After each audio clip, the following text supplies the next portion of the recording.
Okay, hi chat. They haven't started the games yet. It's meant to start at 3, so Pietro is just checking what's up. I'll get back to you as soon as I have any more information about when we'll get kicked off. I am gonna, in the meantime, make some coffee. I've got some snacks, and then I'll get live and we can just chat and see what's going on. I'm not currently operating both accounts. I'm operating Pietro's and Pietro's operating mine. So that was the funny thing. Because the way that we've got the stream set up, he needs to set a backup account. So so he's using mine, so I can get a video feed from him, and then we can stream to his YouTube because we're using YouTube to get me his video stream. You hear voices in your head. Yes, yes. I am your conscience. You should do your chess study. You shouldn't be watching live streams of chess. You should get a chess book and sit down and just play chess. See, I'm being a good conscience. Chess is life. You love chess. Guys, I like as I said, I will be back. I will make some coffee and hello to everyone in chat, by the way. That I haven't said a hello to. I was just chatting a lot in the YouTube chat. But we'll grab you in 5.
Oh yes, I will be commentating 3 games in 24 hours. After this round, I will also be commentating for Emily Plays Chess. So if anyone is interested, that'll be late this evening for me. So here we go. I just had an update. They are just running behind. My coffee is brewing, so you will get a caffeined mat, which is the best kind of mat, in honesty.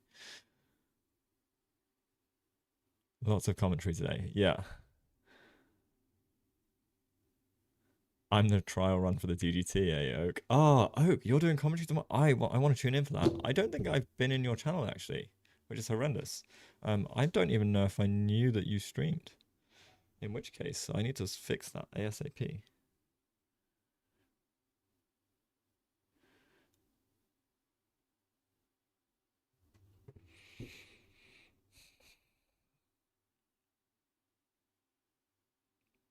Both games, nice, nice, nice.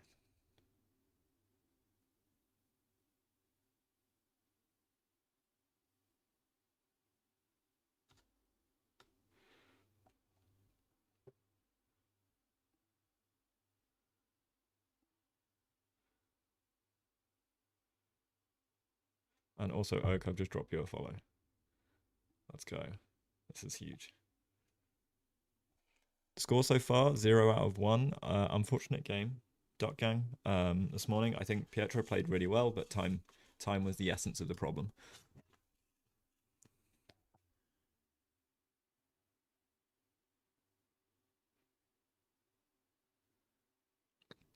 And guys, I know the news this week about Daniel was sad, but I would appreciate trying to steer clear of any speculation or anything during the streams. I am not personally super comfortable talking about it, having been someone that, although I really appreciated his presence in the chess world,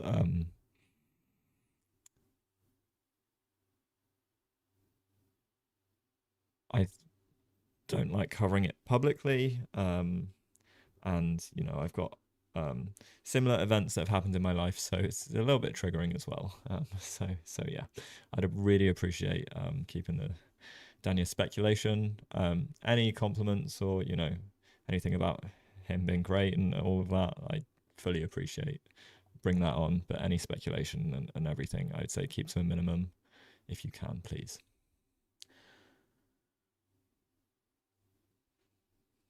Thank you.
So Oak, sorry about that. I missed this. I am commentating on Pietro Checkmate's games. So he's on YouTube. He's grown a lot recently. He's just smashed through 50k like it was nothing. His stuff's blowing up on Instagram as well. He's over 20k. So Pietro Checkmate. I will pin a link to his stuff. I'm just waiting for the live feed to come through, and then once I get that set up, I will go live with the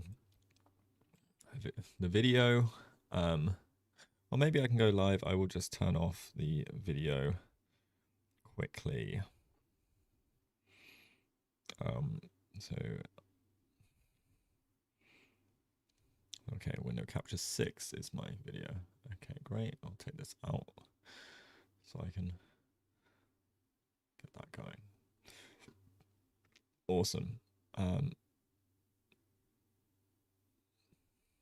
Hello. Hello, hello, hello. You wonderful, wonderful people that are still showing up for the games. We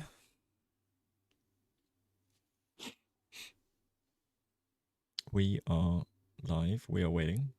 Ooh. Something just came through. Yeah. Little notification on my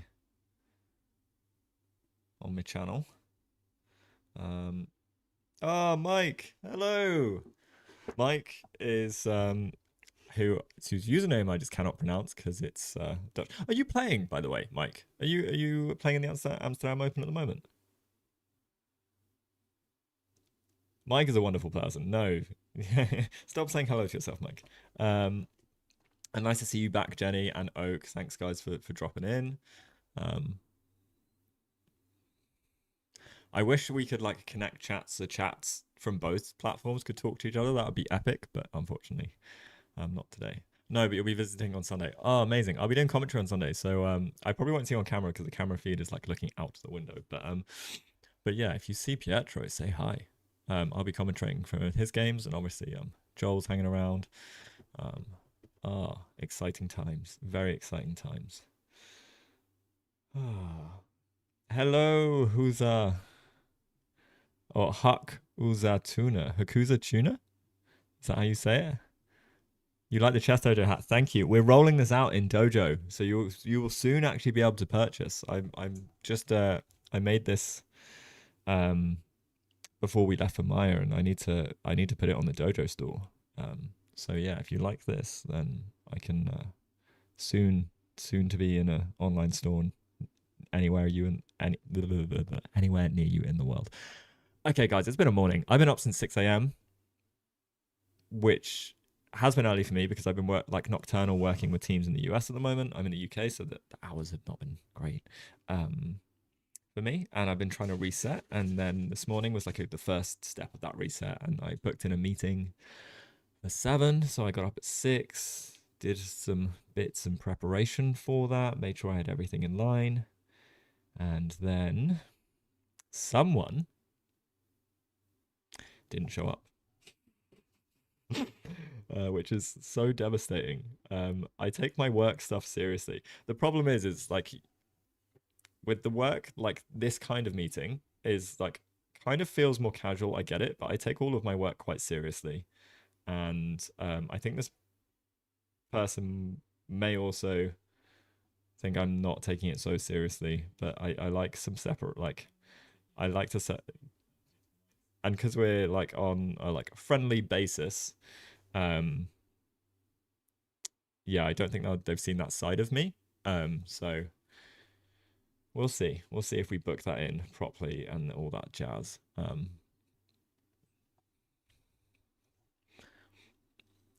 You see, what a miracle. I think the Sveshnikov is way too theoretical. Learning classical first, then Sveshnikov to have 2 weapons. You can't stay for long. Have to go to work. Oh, Sag. All right. Let me know when you go though, Jenny. If I can keep on top of chat.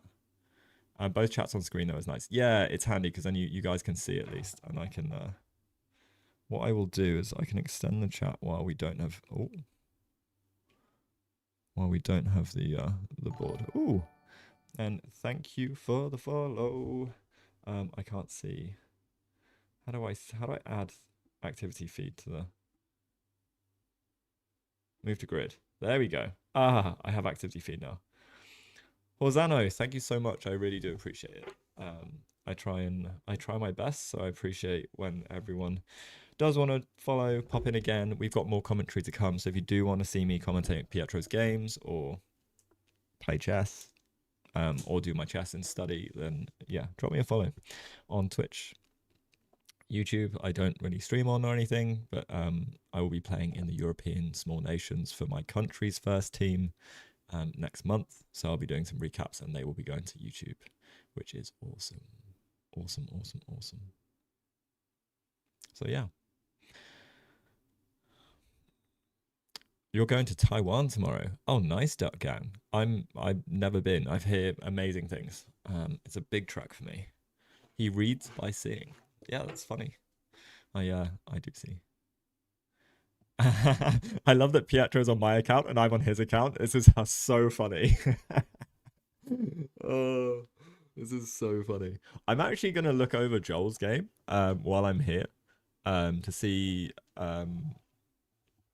because it's another friend of mine playing. He also is coaching me a little bit before this European Small Nations team. He lost sadly. Oh, but I haven't checked out the game, so I thought I could just go through while we're waiting. I'm holding fire.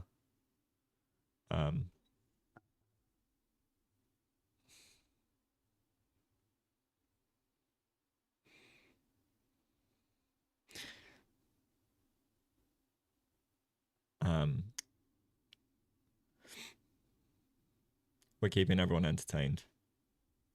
2396 is a strong player. That is a strong player. The goat shows up in his chat. Indeed. Indeed. Houseline. Shout out to Houseline, by the way. Any of you, that Houseline guy in chat, what a legend. What an absolute legend.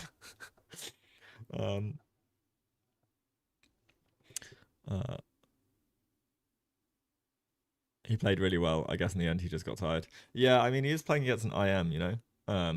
So IMs ain't no slouchers. IMs are definitely not any slouchers. So we'll have a quick look through.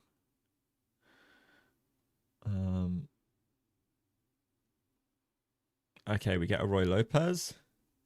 Main line. Okay, cool.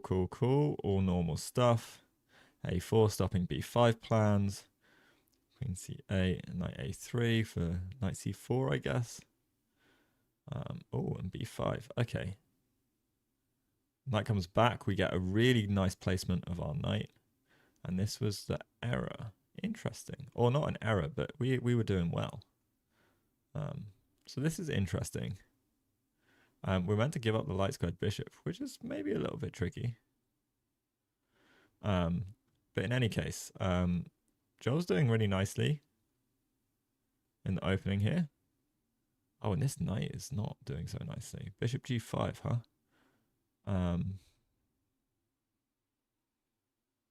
Yeah, I can't pretend I don't understand the blunder, but I suppose it's blundering because he had just a great position. And trades down. And our pawn structure is just worse and we're down a pawn. But we find some great only moves. Still holdable. And we trade down into a slightly worse like pawn kind of structure system. And yeah, we can't trade. Ah, it gives up a pawn. Queen A2. Okay. Interesting choice. Or Queen D1 check, Queen C2. Ah, that makes sense. But King F6 gives up the pawn. And lets it through. Wow. Tough game. Really tough game. Unlucky. All right, chat. Is it possible to see Petra's game? Of course it is. So any of you that have missed it, also FYI, the names are wrong. This is Pietro's game. The keyboard's wet. That's not good. It's not a good sign at all. Let's hope that keeps working. Okay. So we get a Sicilian. Old Sicilian variation, as it's called. Where's Pietro? He is going to be playing live. So he's in Amsterdam. He's playing a chess tournament at the moment. I'm doing commentary on both of his games today. We have had round 1. I'll just flick through the game for you guys. We're waiting for round 2 to start, but I also need his video feed. So you will see Pietro. And only fools will resign. So that is where he is. In Amsterdam. You will see him on screen soon. And you'll see him playing an actual live OTB classical game for a tournament. He lost his first round. This was the game, so we'll just flick through. His opening went extremely well. So this is like a Kalashnikov, which is very theoretical. You need to bounce the knights around a lot, but Pietro's opening was stellar. He played a really good opening. His positioning here is fantastic. It should be 7, it should be 6. It's funny that it says this. It wasn't saying this during the game. Pietro is black. We're looking at this from black's perspective. So Pietro is black, and yeah, annoyingly the names are wrong. But yeah, Pietro is black. He was doing extremely well throughout the whole game. I loved his position. I think Queen E7 is a fine move, but I preferred Queen C7 personally. And here, yeah, everything is fine, but it becomes practically a little bit hard to play for black. And we slowly, slowly just have to like reshuffle and things. I thought it'd be quite even, but he played extremely well. And I think time pressure. So the E4 was the main mistake. It was an idea earlier. Good. Like literally, you should stop resigning. I've scammed so many games by not resigning. I've been down pieces in classical games and not resigned and come back. So it can happen. It can happen. And you just also, if you can outplay your opponent down a piece, you suddenly get a lot more confidence in your own ability. Not that it happens a lot, but you can make it hard. You can make it tricky. You can look for tactics. All right, Jenny, thank you so much for hanging around and chatting. I really appreciate you. Have a lovely day. Enjoy work. Or don't enjoy it, but just get through it. Hopefully both.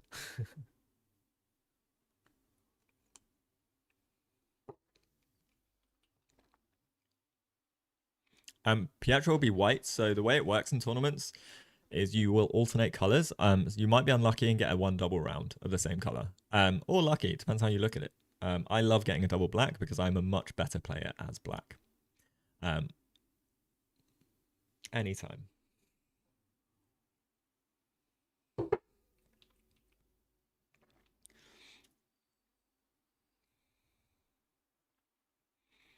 So E4 and Queen D3. Yeah, were the things in this game. But he didn't do anything particularly wrong. But I suppose the biggest thing was E4 for whatever reason. You can't play a French with white, huh? Well, if I played like A3 move 1, I might be able to, like a reverse French or something, you know? Sweet blues, maybe I should try that. Just waste a move with white and see what happens. Yeah, I'm still waiting.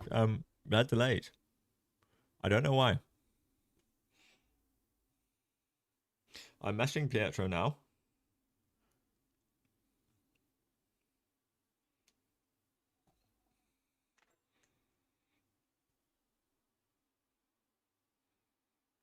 Yeah, they are way behind. Not gonna lie. But chess tournament organization is hard. 1 sec, guys. I'm just gonna put starting soon on for 1 second.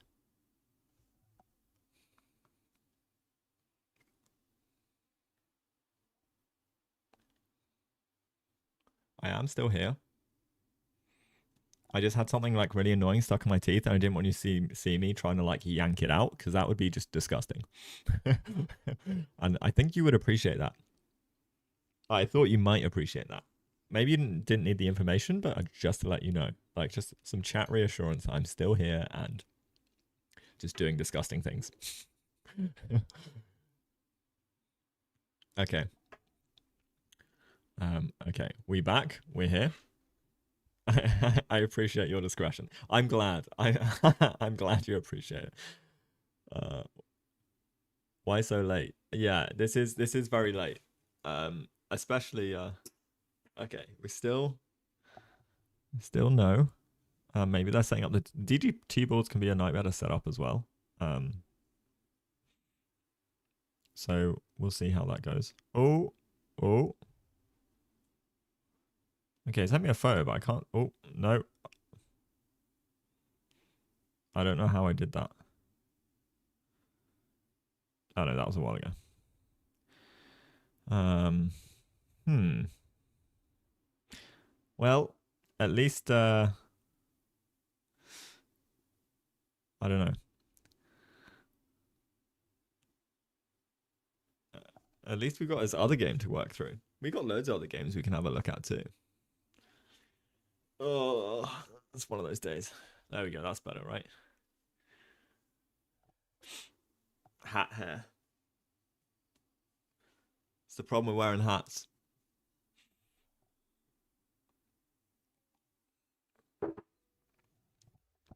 Oh. So, chat. Anything new?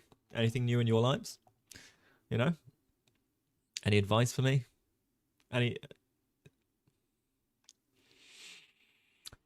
Anything cool happening chess wise for any of you? You got any new tournaments? Any new players coming in looking for their first tournament? You mess the hair. You can always mess the hair. The hair is hair. It'd be fine. The key is don't do anything with your hair. Don't put product in it. Don't do anything. Will you be analyzing the moves as they're being played? Yes, I will. There is, however, a 15-minute delay on the game, so as soon as I know the game's starting, there will still be... Okay. Okay. Cool.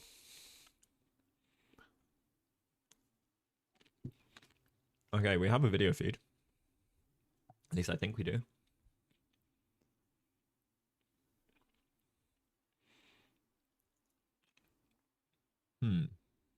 Or do we?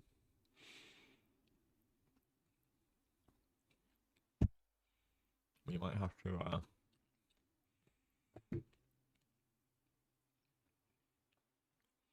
There's an open in Sweden.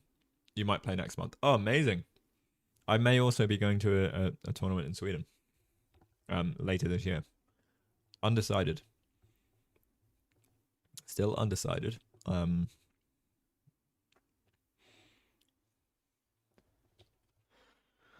But it all depends on how much money I have, because tournaments cost money, you know? For some reason, Anush Giri signed up. That's epic. Why the delay? The delay is for fair play, because people can cheat. It's very easy for people to cheat if there's a live stream and they've got an accomplice. That is the general gist of why they set up delays in tournaments. So yeah, that's the unfortunate nature. It would be amazing to do it live, but it's not too bad because you guys get a live experience with me, and then also okay, we have a live feed. There is the feed, and chat. I will just cut you off there.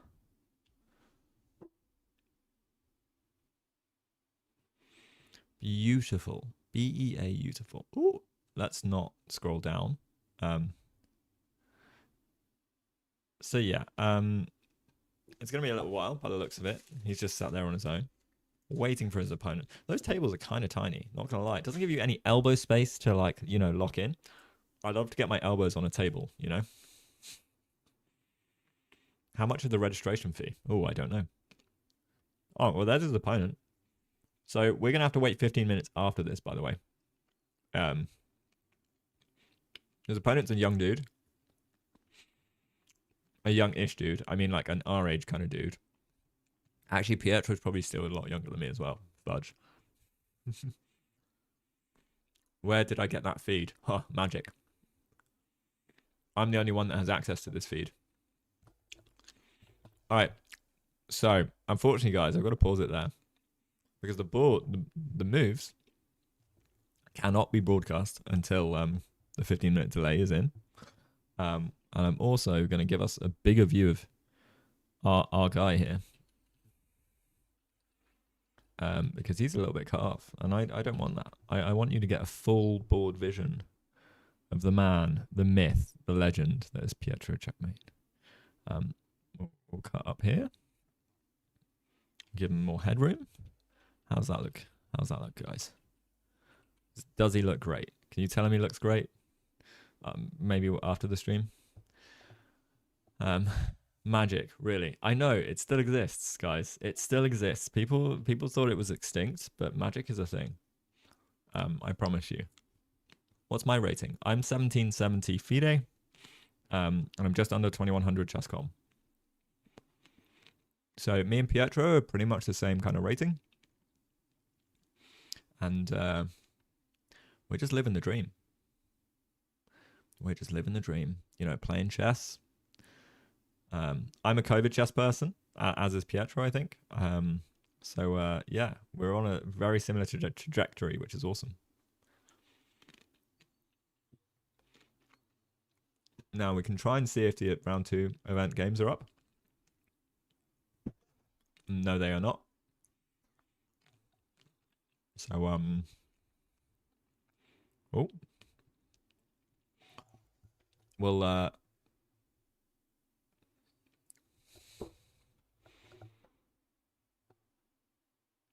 they don't have his name in the. Okay. So yeah, annoyingly, games wise, we are still waiting for the games to go live. He looks great. Great, good to know. I'll tell him. Chat said he looked great. He'll be pleased. We're fueling him. We got him through the first game. We'll get him through this game. I'm yet to know about the pairings of the opponent. The pairings are not on chess results from what I can see either. So it's all a mystery. And today, in terms of snacks, what I have just gone to the shop to purchase is a whole box of blueberries, because we need some of that. Some dried mango for a bit of fiber. I have some like leftover little like chicken balls. Ooh, from yesterday, as well. His rapid's 21, 20, 22. Nice.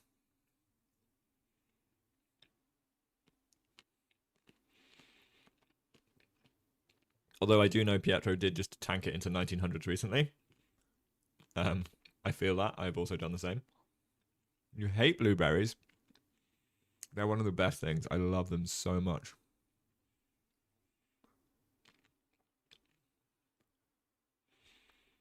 Yeah, we love some healthy snacks.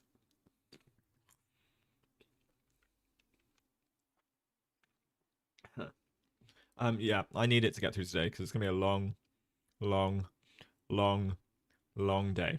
You know? How crazy is it? Crazy is it that Matt Henningsen checked out my Insta story? It's crazy. Guy's like a global legend.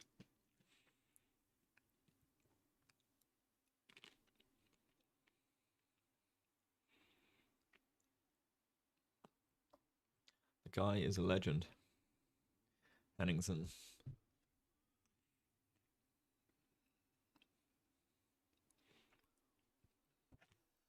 Way too healthy snacks. No, this is how we do the 2100 push.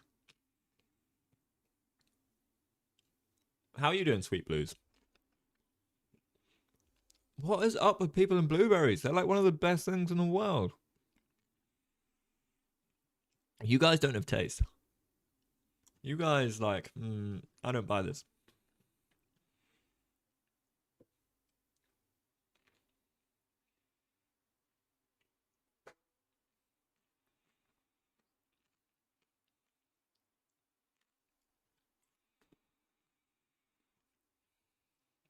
Yeah, Chess Burns is on my team. And Hakusa. Let's go. And Sweet Blues, you should be, because blueberries are sweet and blue. Like, come on. Strawberries are up there. Cherries are up there. All berries. I don't think there's a berry I don't like. Even a gooseberry. I love some gooseberry. That's a niche berry. You wouldn't call it a snack. A handful of blueberries is definitely a snack. It's a healthy one.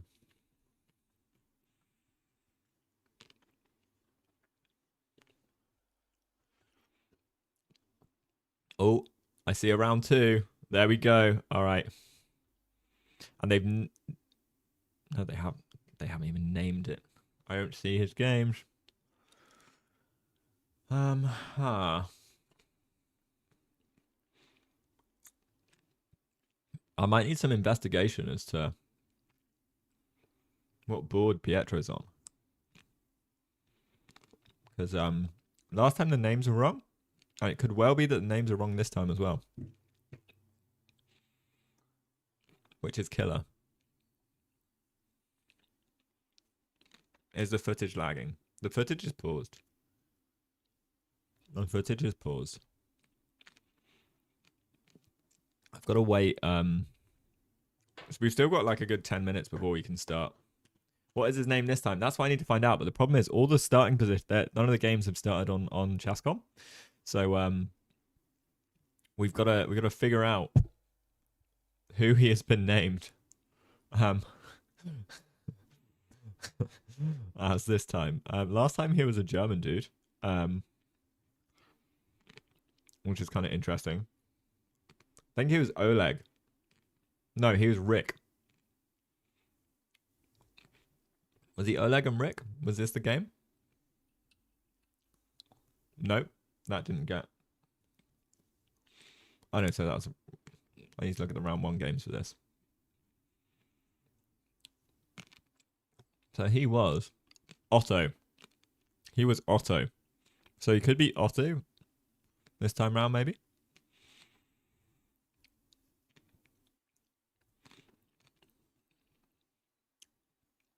Tony. If you have an accomplice who's watching the game live with an engine, they could feed you moves somehow through electronic devices or signaling. So that's why there's a 15-minute delay on the games. So if someone is an accomplice, they don't have access to the live position and an engine remotely. Having a delay does suck, but at the same time, yes, it's more like it is just a precaution, and unfortunately, it's kind of a necessary one in this day and age because it substantially reduces the ease, and someone will have to be on site essentially to be able to cheat.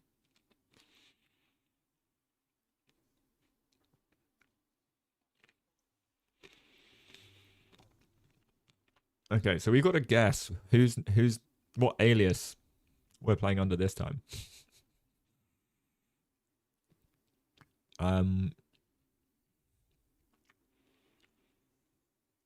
It has happened. I think one of the main ways of cheating is like a second device or a second person with a device and signaling. So people have been caught signaling, like coaches signaling their, or parents signaling their kids and things like that. So yeah, you've got to be careful. You like Jaewen and Chin Alen. Goated name. What, you think that's going to be? That's you think this is going to be the game that Pietro will be? Because last time, yeah, the names are wrong. So so we don't know, guys. We don't know. He could be any one of these boards. We won't know until the game is fully underway, and it's only 2 minutes ago since they started. Or so. I'll actually just refresh quickly. Oh. Nope. Okay. So they start around here. All right, so we're almost there. Another 5 minutes. Oh, moves are coming through. I think we're there actually, guys. I think we're there. Let me put it to the handshake, and then we'll find the game. We'll start trying to find the game.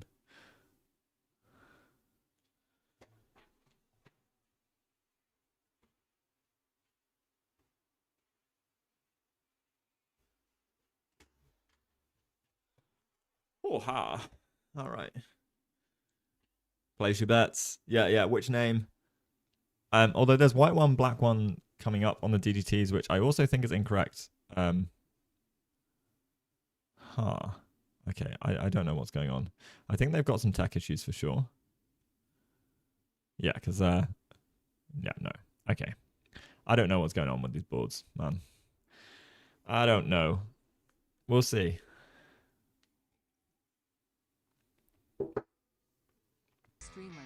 Oh, huge raid. So raiding me back. And you know, oh no, sorry. Not raiding me back. Where's my Twitch chat? I can't see who raided. Cam to play, dude. Let's go. For some reason, it came up as Sophie Davis chat, and I was like, that's weird. She ended stream, I'm pretty sure, but I raided her a while ago. Dude, I'll get back to you on the dojo meeting as well. Sorry about that. It's been slammed. I'm also doing commentary for two people and 3 classical games so today. So we are packed today. But how did your I can't talk anymore. Oh, this evening for Emily, it's gonna suck. How did your screen? Should I just stay silent? I should just stay silent. How did your stream go, dude? And welcome in. For those of you that don't know Cam to play, he's a super awesome, chill dude. Hopefully to be a Dojo affiliate very soon as well. So please go check him out. I'll give him a quick shout out. On Twitch, by the way. I know that we are also across YouTube at the moment. So we are just waiting and waiting and waiting. Come on. Okay, so we're minus 10. If we go back here, we should be cool. Let's just play the video. And then by the time we get to move 1, we should be good to go. Stream was good. You played better chess. You've played better chess, though. We've all been there. Dude, when I tilt, when it goes off the rails, it just goes off the rails. There's no return. And I hate to say it, because in the moment, I think there's return every time. Every time. Don't say silent. Yeah. I always think that I will do well when I'm tilting. And I'm like, no, we're just gonna turn it around. We're gonna go. You wish Pietro good luck. Awesome. I'm sure he feels it. He's been so excited, by the way, to stream this. He's super excited that people are tuning in, that there's commentary. Like, it's awesome, man. He's got such good energy. I love the guy.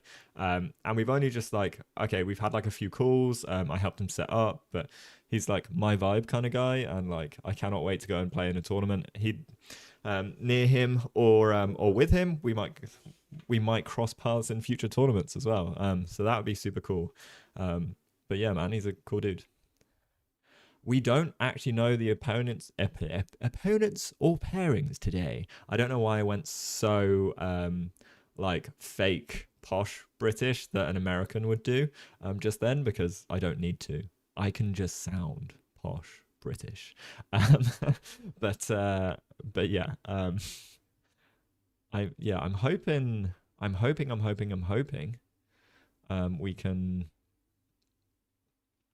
we can play a tournament, maybe even get paired. That would be kind of nuts. Okay, I see some moves. I see some games. All right, we've got to figure this all out. There are still a couple of games where it says someone's won, but chat, I may need some help figuring out which game is which, but since there are now some moves, first move's coming through, let's get to the first move. All right, clock got started, and we'll see what he plays. I'm assuming E4, but I actually don't know. And he goes D4. Of course. All right, so we're looking for some D4 games. All right, his opponent is thinking. Good sign. Already out of book. If we can't find the game instantly, I'll get this up a D5. So we need a D4, D5 game. So there's one potential. There's a few potentials. Okay, we're looking at a London. So it could be this one. The question is it a Jabava? Does he play a Jabava London? Chat, can you help me out here? No, the opponent isn't a GM. It will not be, because that would be unfortunate pairing. It should be a low rated opponent. So we see D4, D5, Bishop F4. So we will just check this game out. Okay, no, this was C4 straight away, so it's definitely not this one. The names are wrong last time, so we're still going to try and find the board.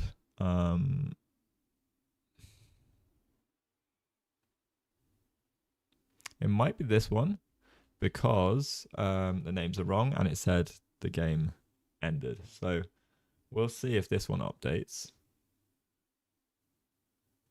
Hopefully,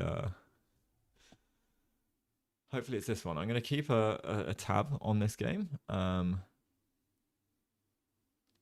if not, we'll just play through the moves on an analysis board like we did for the last time.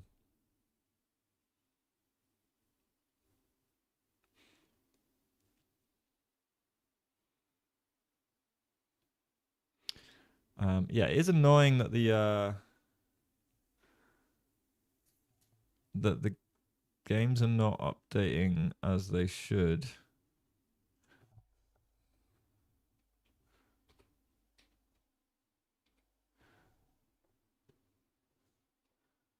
Yeah, so Pietro just isn't on the list, annoyingly, as well. Like, I don't...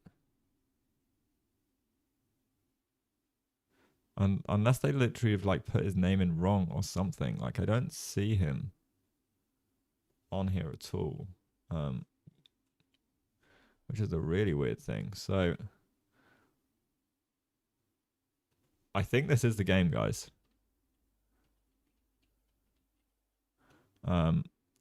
And we'll just dial back a bit because a few moves have happened. But I think my gut is saying that this is the game.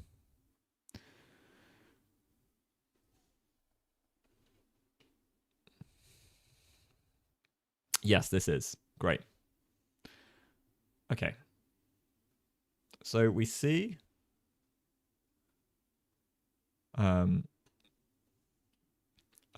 bishop f5 and c4. Okay. Cool. And now we should be in sync. And from here, let's go. Beautiful. Well, let's start this again. Welcome, everybody. Only fools will resign. And play the Jabava, apparently. I am Matt, for those of you that weren't here earlier. I'm helping Pietro out by commentating some of his games. Pietro is playing in the Amsterdam Open, an incredible tournament. There are a lot of amazing players, a whole bunch of cool chess streamers. A bunch of my friends are out there. So I'm super jealous that I didn't make it. Pietro is in round 2 currently. He lost his round 1 game, unfortunately. He played incredibly well, but due to some time pressure, I think just crumbled a bit.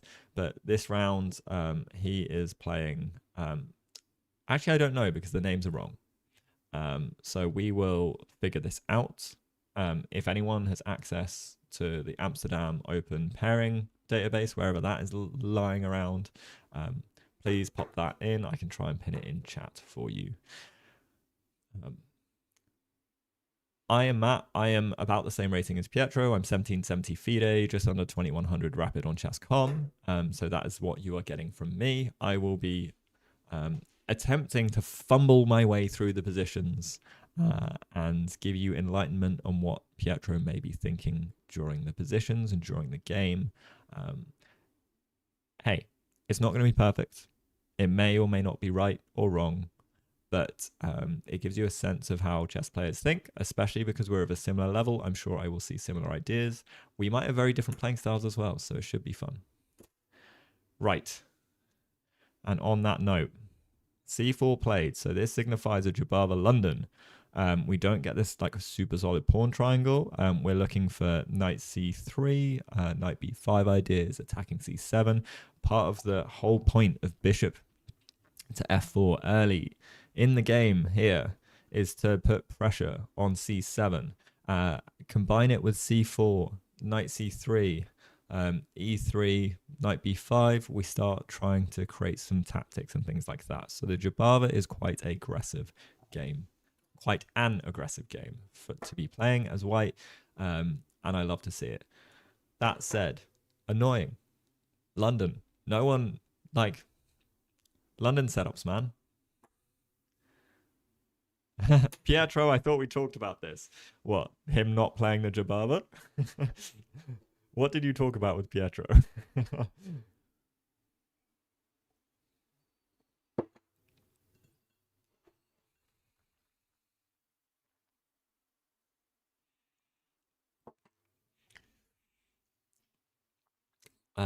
That's from the Twitch chat as well.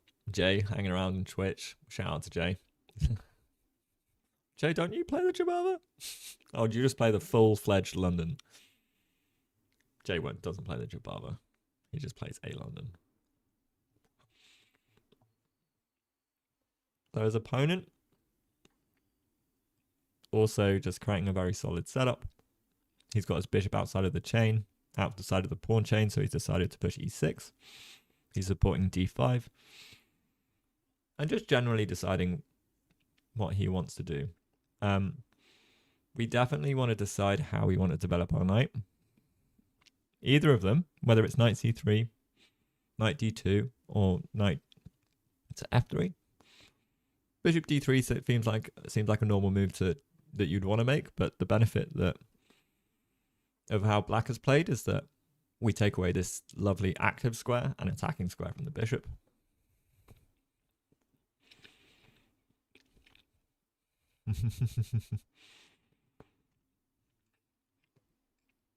And we've gone queen b3, huh?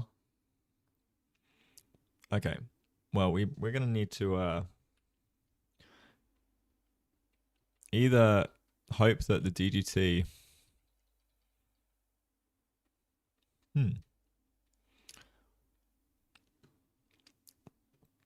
DGT says there's a win and a loss, so... Let's hope, guys. Okay, I'm just going to put queen b3 on the board, because why not? Because if we know it's coming, we can analyze from here. Normal moves would be something like... you can go knight d7. I'm wondering if there's a world where you can get away with knight c6, and then queen takes pawn. But it feels a bit loose. Because knight c6, queen takes pawn. And do we get some knight a5 attacking this pawn? I think we might. So for example, knight c6, if queen takes, maybe we can even get trapped. We have better. We have knight b4 because white is counteracting the way we're playing up with like a very similar setup. So we actually have knight b4. I thought it was knight b5 and then takes a pawn, but that damages our pawn structure. And this is problematic because we can't actually stop this idea. But we do lose some pawns for it, so the material isn't as bad as it thought. The FM that didn't turn up against you is playing in this tournament. Dude, that's annoying.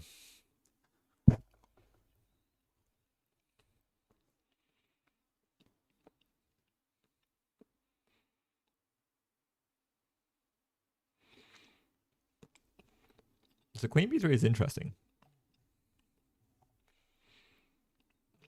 And it's quite critical because you've got to understand that you can play knight c6.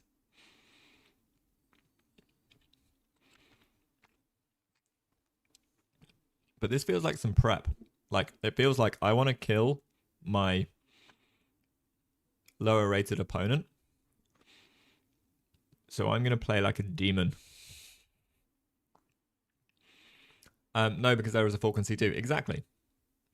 So that's why you can play knight c6, queen takes. Or you were talking to someone else night before. And we'll be losing in exchange. Ooh, okay. So bro plays queen c8, which shows he doesn't know what he's doing. He was worried about knight c6, but some quick calculation is all you need to understand that you have 1, 2, and then you've got a threat. So you just needed to calculate 2 moves.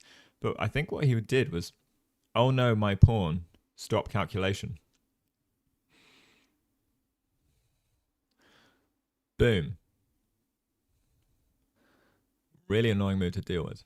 So he obviously wanted to protect his pawn. And he could have done that multiple ways. Rook b8 might have been better. Oh no, he couldn't because rook b8 is not possible because I played knight c6. And even knight d7, right? We get a lot of activity for this. So worth it. And this knight is going to say goodbye. Boom. So yeah, like I think some quick calculation and you don't play queen c8. So he spent a little bit of time on that move. So yeah, let's promote the line. We'll just no moves are coming through as of yet. So I think the DGT is I can't promote lines. This is going to get really annoying. Black playing the London without knowing how to play the London. Yeah. You should have taught him. I think there is knight c3, knight b5. In which scenario? Liverpool. Or Liverpool lad.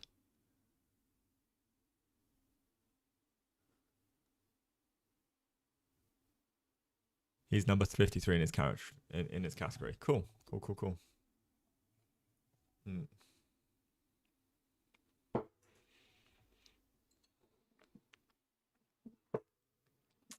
I don't know what happened, but this coffee tastes horrendous. It's really sad because I really need caffeine. It substantially needs some caffeine, you know?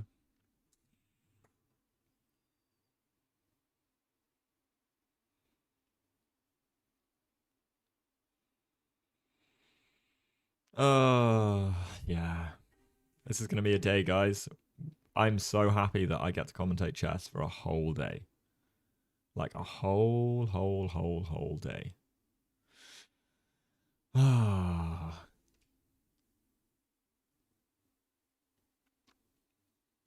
Looks like knight c3 and knight c6 were played. Thank you.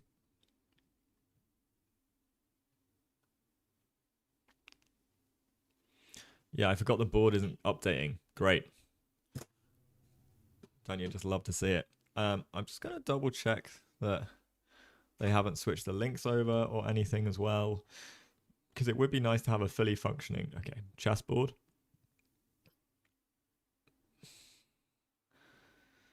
Okay.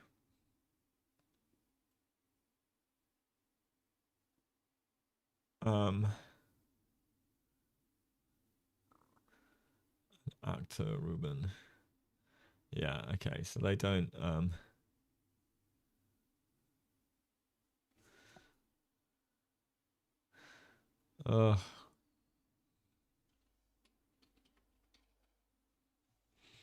sure. Okay, fine. We've got some problems with DGTs. It's all good. And then c6. No, not knight c6. c6, sorry. Thank you. All right, we'll keep on top of it now. Okay, c6. Sure. I think this is passive. I think our opponent strategically is just going to try and play really solid. I think that's what c6 says. Queen b3 threw a spanner in the works for them. They didn't know what was coming. And now they want to support d5, which is fair enough. What you could also do instead is d takes c4. You do develop a bishop for the time, but maybe there's some a6 b5. Actually, our bishop's outside of the chain, so we don't even want that. We just develop like normal. If you ever take, I think we're doing well because we regain our central pawn structure. And then we look to castle when we can choose to push either one of these that we want to. Probably this to just buffet out the bishop. We've got some control over e4 with this bishop and this knight, so we're doing pretty well as black in that scenario. So I think taking here might be a more aggressive solution, opening up the board, even though you're compromising on development. So c6 makes sense to me, but yeah, super solid. And in fairness, I played like this as black a lot. Loads, in fact, and it's hard to break. And sometimes that's all you want. But if you don't want to do this, if you don't know what you're doing, and a lot of people, as in the opening plans and stuff, because it will backfire. because you're doing it in every scenario as opposed to the scenarios you need to be doing it in. So yeah, it's tough. Chess is a hard game.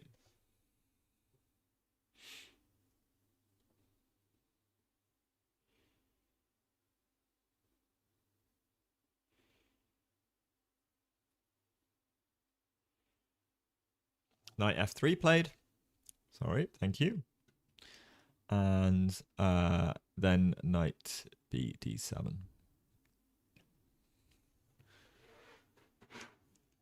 Okay. Now, principles say develop pieces, right? And there's two ways we can think about how we want to develop this piece, because this is the last minor piece that needs developing.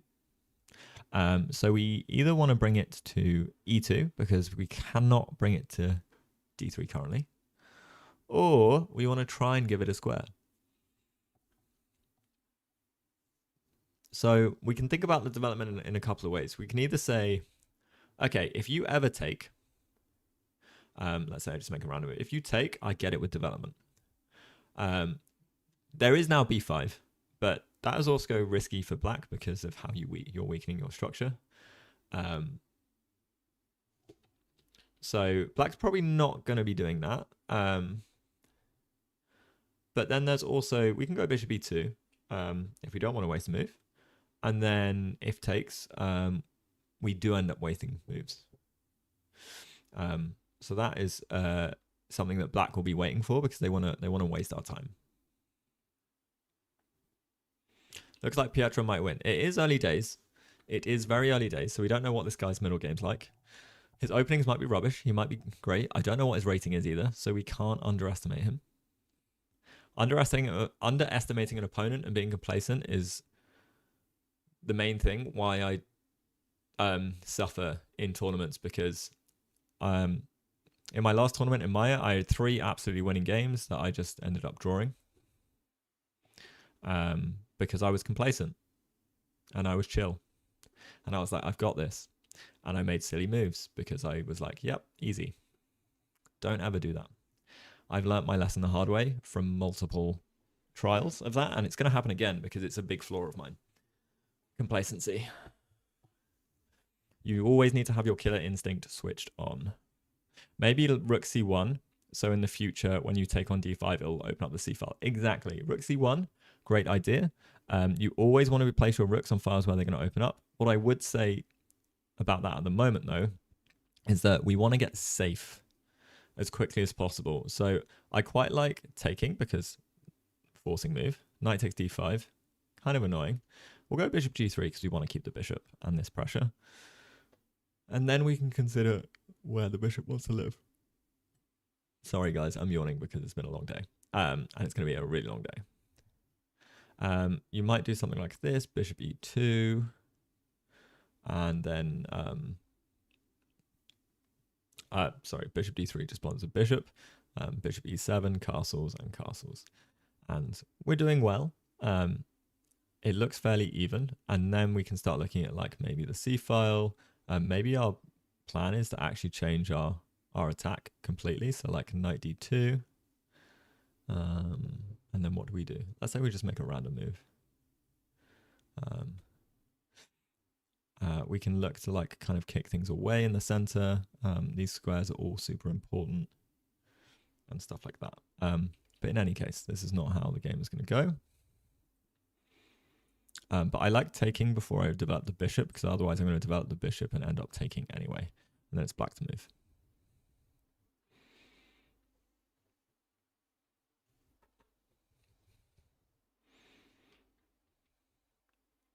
Rook c1 was played. Okay, nice. Again, definitely not a terrible idea. Well, like you say, yeah, there is no immediate rush. We can wait, but I kind of like taking, moving the bishop, casting, and then getting rook c1. Thing is, now I think black will end up casting first. It probably does kind of transpose. We can play takes now, or bishop e2. Bishop e2 takes. I don't think it matters. bishop takes. And we get a very similar thing. Give black the opportunity to take on c4. One more move. Yeah, that makes sense. Okay, guys. Should we get a poll going?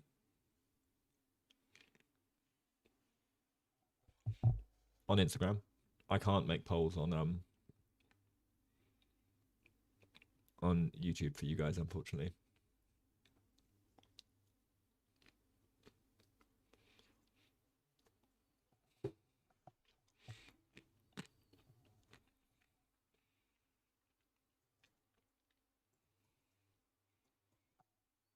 So I'm going, who will win? Pietro or the other guy? I'm going to do other in quotation marks.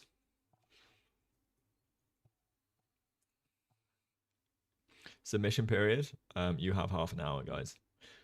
So if any of you want to vote in the poll, you can hop across and use your channel points. You will not have many channel points if you haven't seen me before, though. So let's go. Prediction started.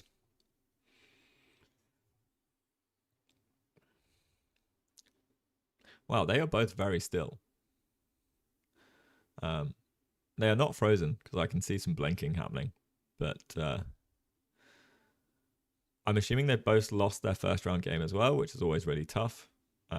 Having a first round loss in a tournament will always suck, but it's in some ways better than a last round loss.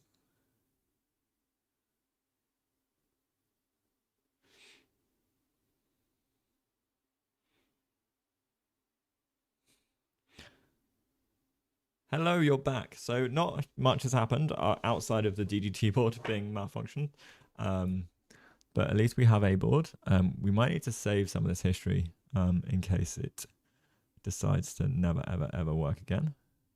And the clocks are also not functioning, so we might have to zoom in on the live feed to see what's what.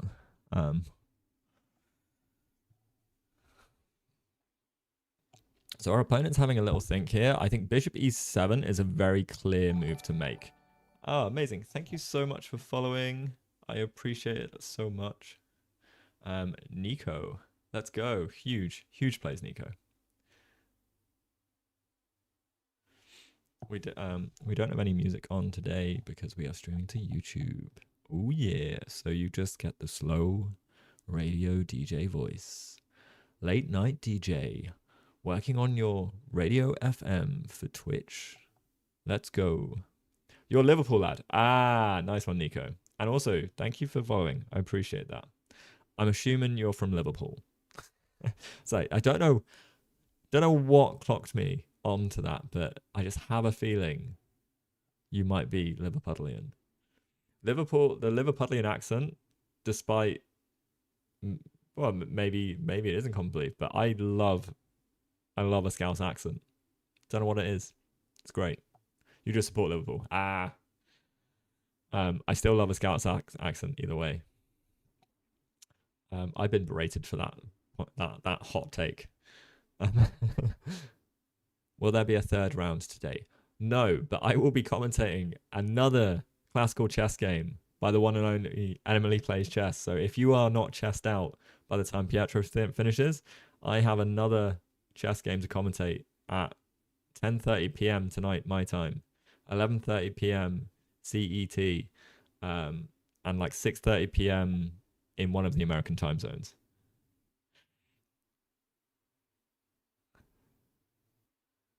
Oh yeah, you cannot post links, unfortunately. I know you technically didn't, but yes, Nico. I like that you've got your chess.com. No, it's all good, all good. My mod bot will just delete links. It's kind of good and kind of annoying because it stops spam, but then also if you write something like chess.com, which has happened to me many times, it just goes like nope. So no dots, I guess, in the links, and it's fine. What if knight e5? It's 3:10 p.m. for me. Yeah, you wrote Tascom. So knight e5. It's It blunders a knight, but I'm assuming if white goes knight e5. It's currently black to move. So yeah, you wouldn't want black to go knight e5. That's just a piece. We'll take those every day of the week. But I'm assuming you meant if white knight e2 e5, which in fairness, I don't mind. I don't mind at all. The thing is, right, if we were to go knight e5, we're trading off a really good knight for a kind of bad one. Like this knight, okay, it's doing a job of controlling these squares. We don't really want to trade yet. If we get a knight there without trading, then fine. But the threat is stronger than the execution, as some famous chess player used to say. Yes, I'm UK time. I'm UK. So I would actually prefer knight h4 because a knight for a bishop is usually great, and it should open things up a tiny bit. For example, knight h4, bishop g6, and then maybe we start looking at CD. Maybe, because then if, like, for example, like knight takes, we can take with the knight, and then I don't know which way is better. Oh, it's good. Actually, I 100% know which way is better. This way. But then we no, we don't. I thought we got a pawn, but the queen is defended, so we don't. But yeah, the pawn structure for black is horrendous. I mean, that's strong, but not great. You know, it's future long-term weaknesses. So in any case, oh god, it's not remembering the lines well. Oh, this is going to be a mess. Where did the rook c1? All right, cool. He did. So black opts to take. And I'm assuming we'll see bishop takes. We might see b5, but I'm more than happy to deal with b5 because I'm also wondering, can we give up a piece for 2 pawns? Like, for example, with b5, how bad is it if we sack? Just out of curiosity. Terrible, because this isn't defended. We need a castle before we sack, so let's go. Let's go. It's horrendous.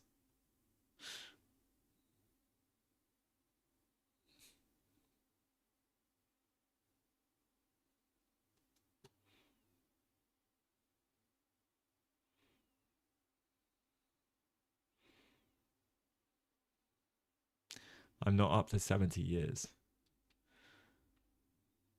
Also, thank you, Nico. So DC, bishop takes on the board.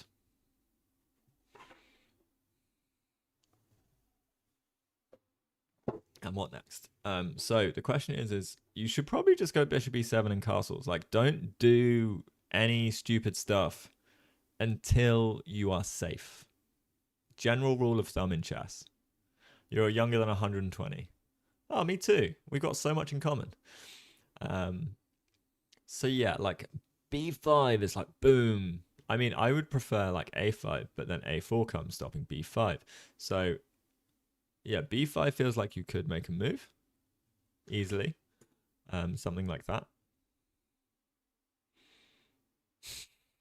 Chess Dojo keeps going live and saying they're having a lesson with me when they're not. I love it. I love it. Go on, Chess Dojo. So yeah, b5 feels like too much. I like knight b6 to like try and kick the bishop. What else have we got? We've also got knight b5 again. Same, like both sides have similar ideas in terms of how we deal with bishops. Like knights for bishops, man. It's the way. It is the way. It's crazy how good players utilize the bishop pair. Not that I'm a good player and can utilize them properly.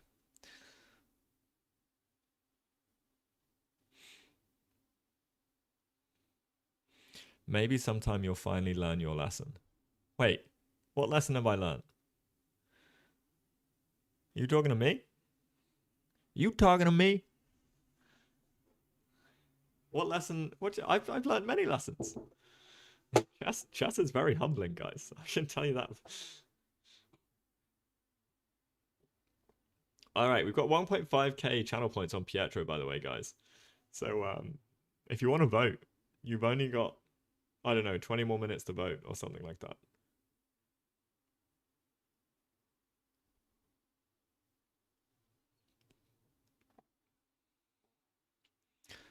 Pietro loves to play aggressively before developing his pieces. He always loves sharp tactics and danger levels. Good. That's what we like to see. I really want to play Pietro. I want to see what it's like, what his style's like. I think I can counter his style. I think I'll be good for that. I've asked him to do some sparring with me for training for my next chess event. So yeah. I should have made a command to talk about Pietro on the Amsterdam Open. Maybe I'll do that for Sunday. And also, hello Berlin Base. Welcome back. Nice to see you. Nice to see you. To see you. Nice. That's a Brucey bonus for you. Also, 1.5k channel points is a good amount of channel points to put on something. We've got some gamblers in the chat, yeah.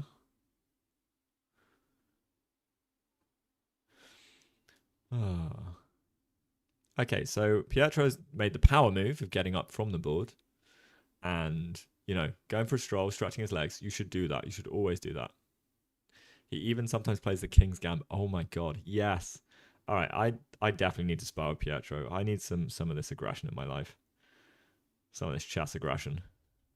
Noise. as it should be pronounced.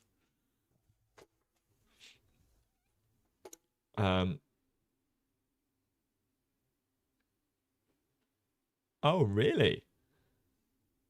That's hilarious.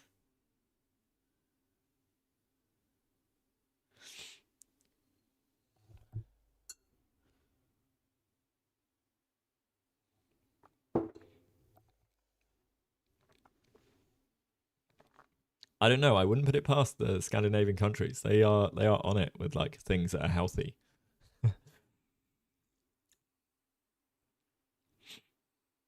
Okay, opponent's still having a think. He's using his time, which is really good. Our development is good. We just need to get castled. Our opponent needs to think about doing the same. Bishop e7 is 100% the best move in this position because you have to get castled. Any other move is just delaying the inevitable, and you should just do it.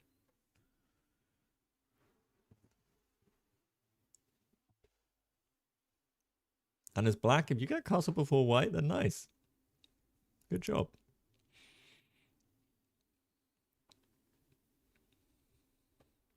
It just says viewers in your region can only predict without using chive coins. That's brilliant. I love that. I love that so much. See, Scandinavian countries are smart. They are not reinforcing habits of things like gambling as to youngsters, which I think is fair.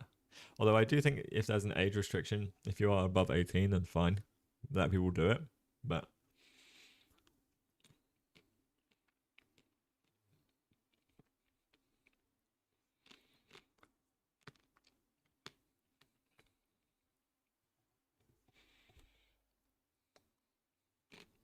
I think actually even in video games, like Pokemon had to take out the slot machines. Or something to that effect.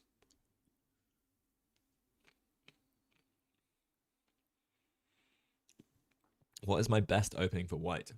Oh, I play super aggressively against the Najdorf. I play the English attack against the Najdorf. I crushed a CM in less than 25 moves. Brutal. In an OTB classical.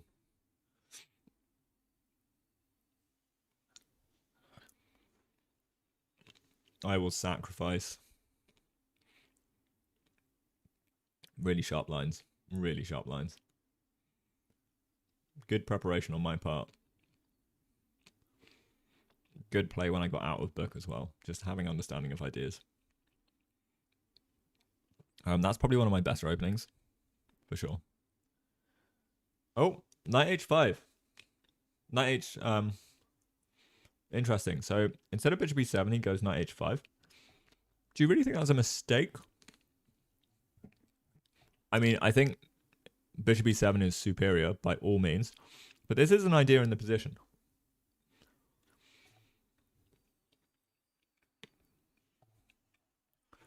Now,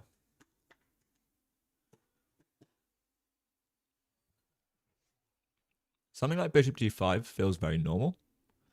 Don't want to give up the bishop. You also have bishop g3, but I don't think that's the way to go because we want a castle.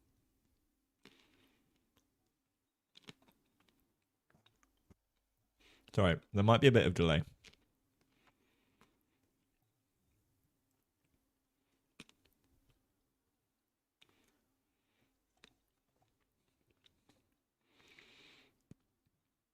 Now, bishop g5,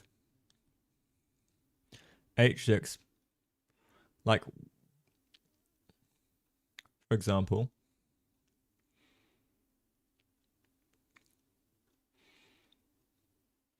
creates a bit of weakness in how you push. And this is why I think it's slightly better to do bishop g5 over bishop g3 instead away, because then these are kind of strong. Now, I think we're still okay. Like, we're not worse by any means. If anything, we're still, like, better, but changes the plans, because we could utilize this open file if we want to. Computers strongly recommends e4. We'll get there. I was looking at this.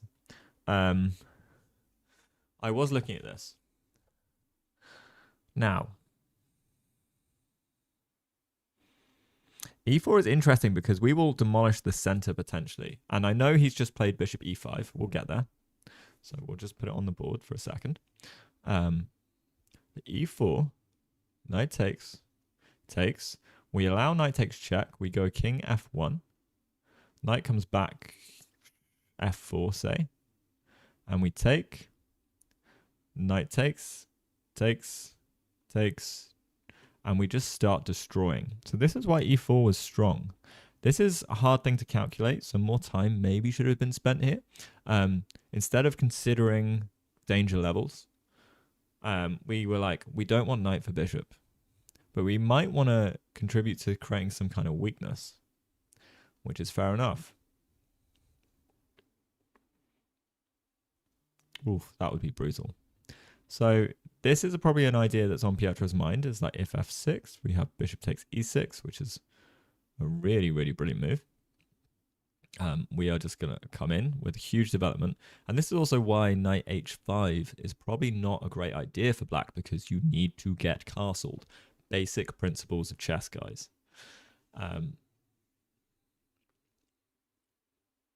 Sack the bish. You like bishop e5. Yeah. I like it. I do like it. But I personally would go bishop g5. Because I don't really know what I'm doing here after like bishop e7. And then maybe okay, there's no g4 yet, so maybe you threaten h3, looking for g4. But I'm wondering, can I get away with? No, I can't. Okay. I probably have to come back, which is a bit annoying. Yeah, okay. Like, yeah, sure. We can't push f3. So that's what he's trying to prompt. He's really trying to prompt a pawn weakness. I saw this in his last game yesterday as well. This morning. Wow. Long day, guys. E4 is white plan in the London. That's why I love to play the Dutch against the London. People just don't know what to do.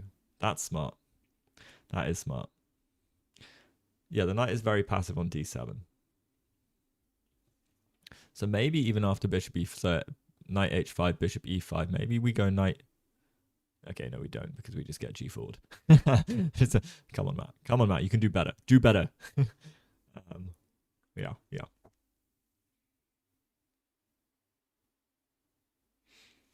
Okay, so essentially we're keeping g4, h3, g4 ideas open with bishop e5 as well, which is nice. I like that. Okay. So I don't think he was expecting this move. I'm feeling fairly confident in Pietro's ability to convert this game based on the current play. His opening is really solid.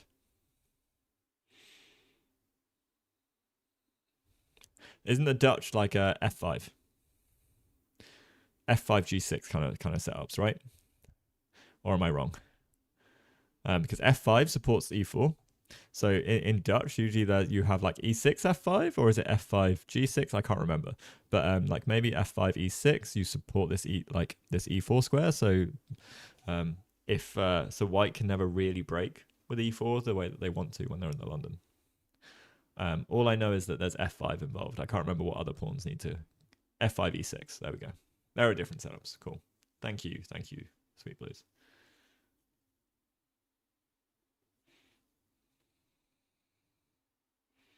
Rook c1 is not a real threat to queen c8 by now because it is unprotected.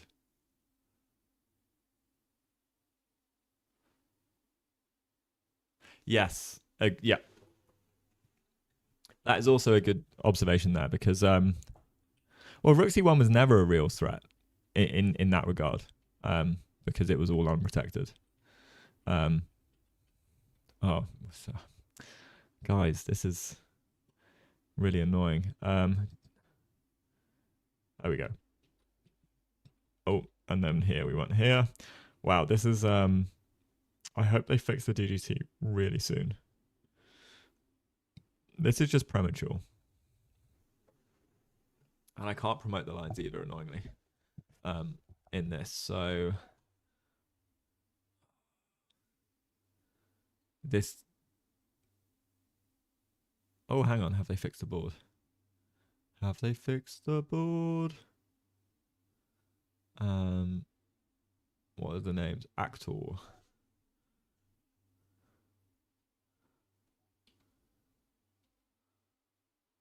They have fixed the board. Let's go.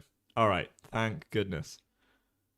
And we have times. Okay, so guys, we are doing well on the clock. This morning we were not.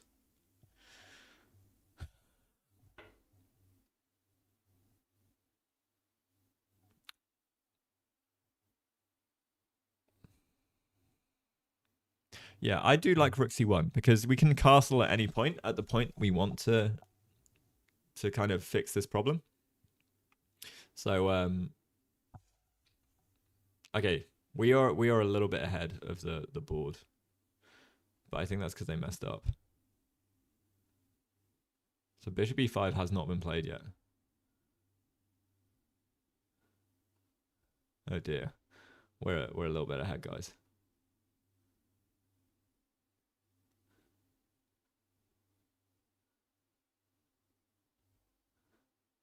It's around about here. All right, cool.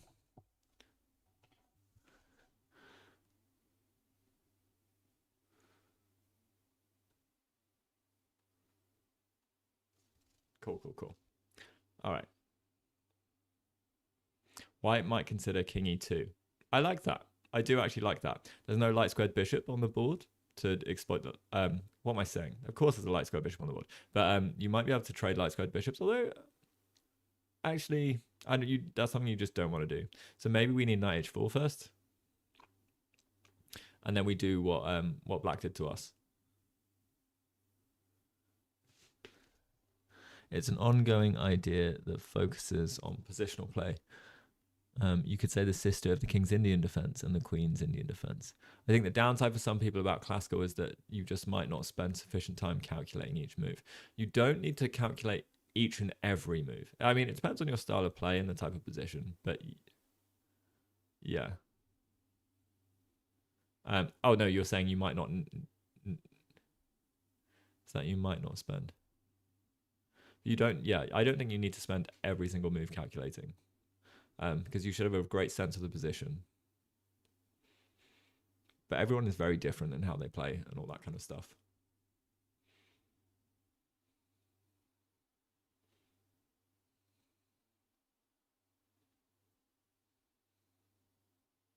How old is Pietro? That's a great question. I think he's a similar-ish age to me, between 25 and 30. I think I'm older than him. 24. Close enough.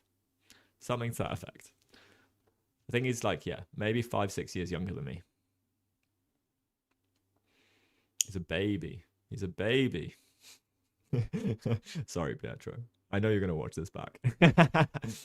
If I was 10 years younger, so if he started chess when he was like 21 then, or 20, cool. If I started chess when I was 20, I'd be so good now.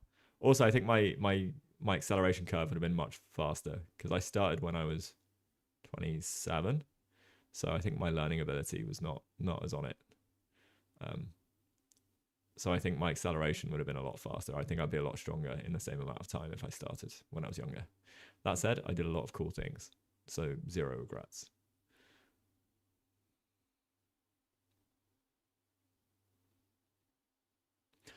You're not always going to consider all of your opponent's candidate moves as well. So there is like, I think that's limited. Like you've got to build those skill sets of when you need to look at candidates for your opponent and stuff. You should always consider the forcing moves and things. But if I could talk to him now, well, I don't need to. He knows what he's doing in the position. I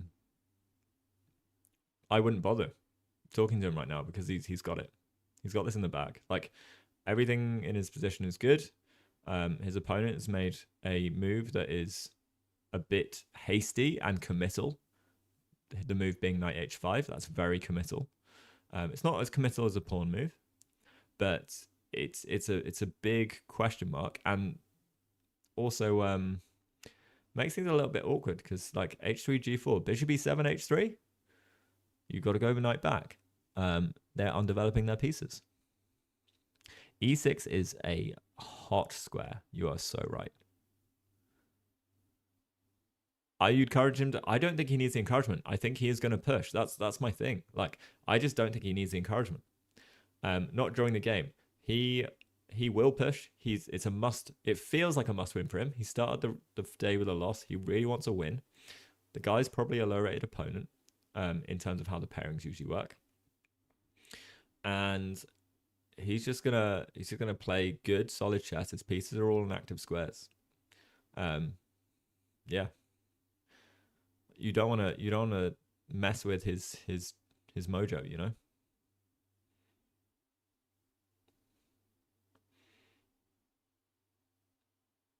His name is Pietro. That's his name.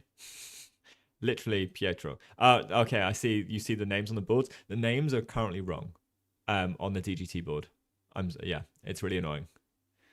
GM Lee. Is that 2000 and I don't know Roman numerals that high.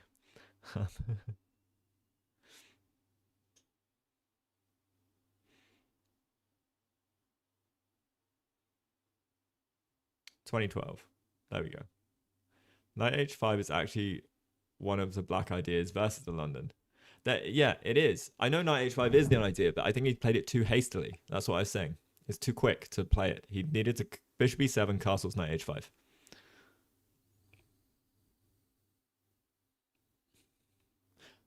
I know there's like knight h5 is often the best move. I completely understand, but I think he played it too early.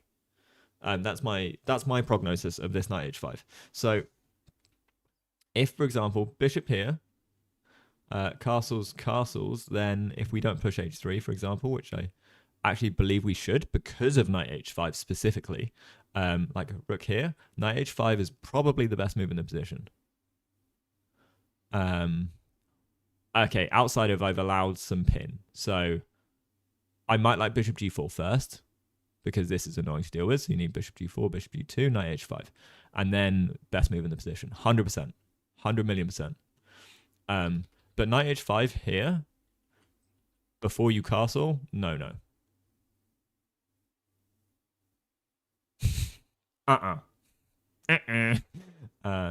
And this is really interesting. I wouldn't have considered bishop e5, actually. I would have just gone bishop g3, which I think is bad. Which I actually think is kind of bad. But then, I don't know. So yeah. No, I'm not, he castled, of course. Beautiful. Was bishop e7 played? Because black cannot castle. Wait. Who castled? No one's castled. Very confused. I think that DGT is like screwing up a lot as well. I'm also going to double check. And I'm going to keep refreshing in a new tab just in case. Okay. Yeah, their DGT I think is a bit behind.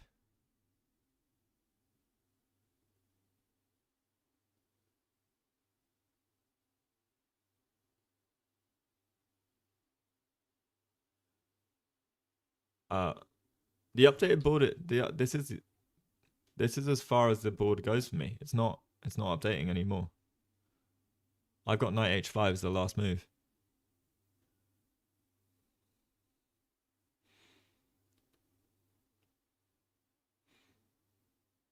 It's not on the. Where are you seeing this? I'm not seeing it on the video stream, and I'm not seeing it on the live board either.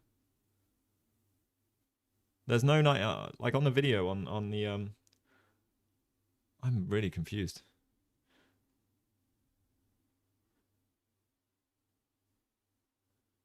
Hey, Ali.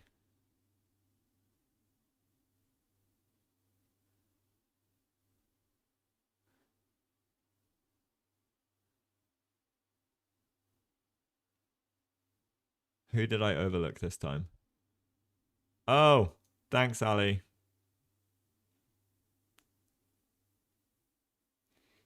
This is a dyslexic man. Ah, we have a lot. Okay, this is the one. Okay, beautiful. Ah, lifesaver. Okay. There we go. Finally.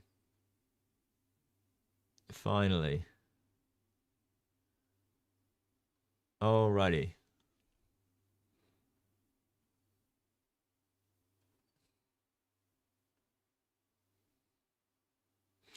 So bishop e7 or knight hf6, all fine moves.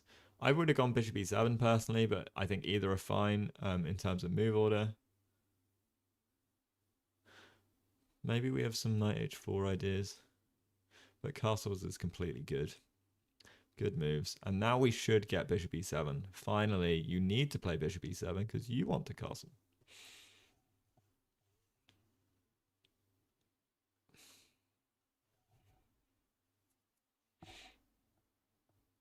Ah, yes, it's nice to have correct names and ratings. So Pietro's opponent is 1650, so you can't take that for granted, but he is lost in this opening, as in he doesn't know where to go.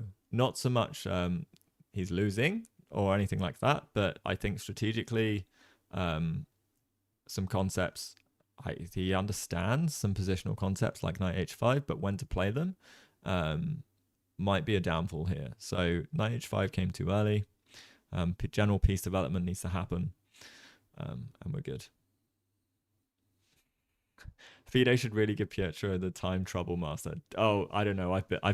I went down to like 5 minutes once when I was 15 moves in. I had to play the rest of the game with 5 minutes, and I still came out on top. I don't know how. I just played like a fiend.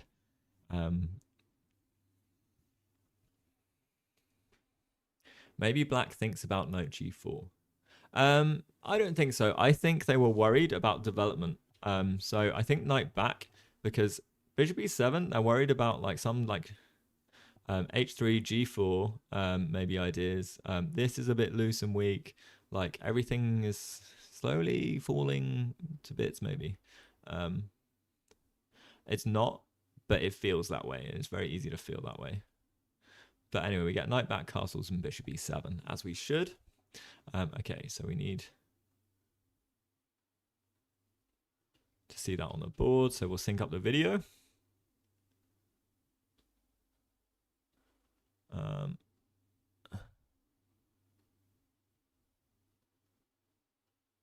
Okay, bishop e7 is there. Pietro to move.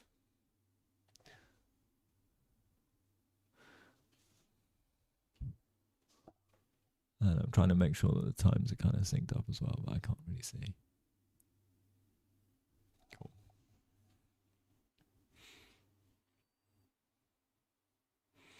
But yes, this time he is way ahead on time.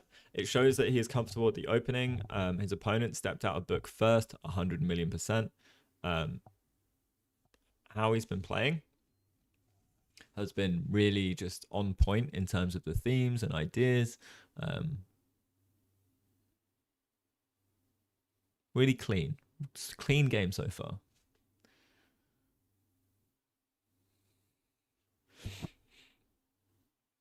And it's really funny when you... What opening? This was a London, Jabava London, to be precise, I believe.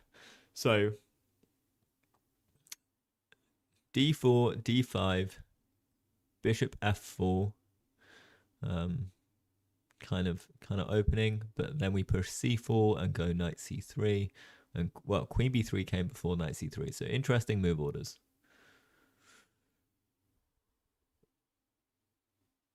Very aggressive way to play. A little bit dubious, but he is playing a low-rated opponent in what I would call a must-win after winning round 1. So you want to win every other game because you will get dropped down again to play someone who you should technically beat.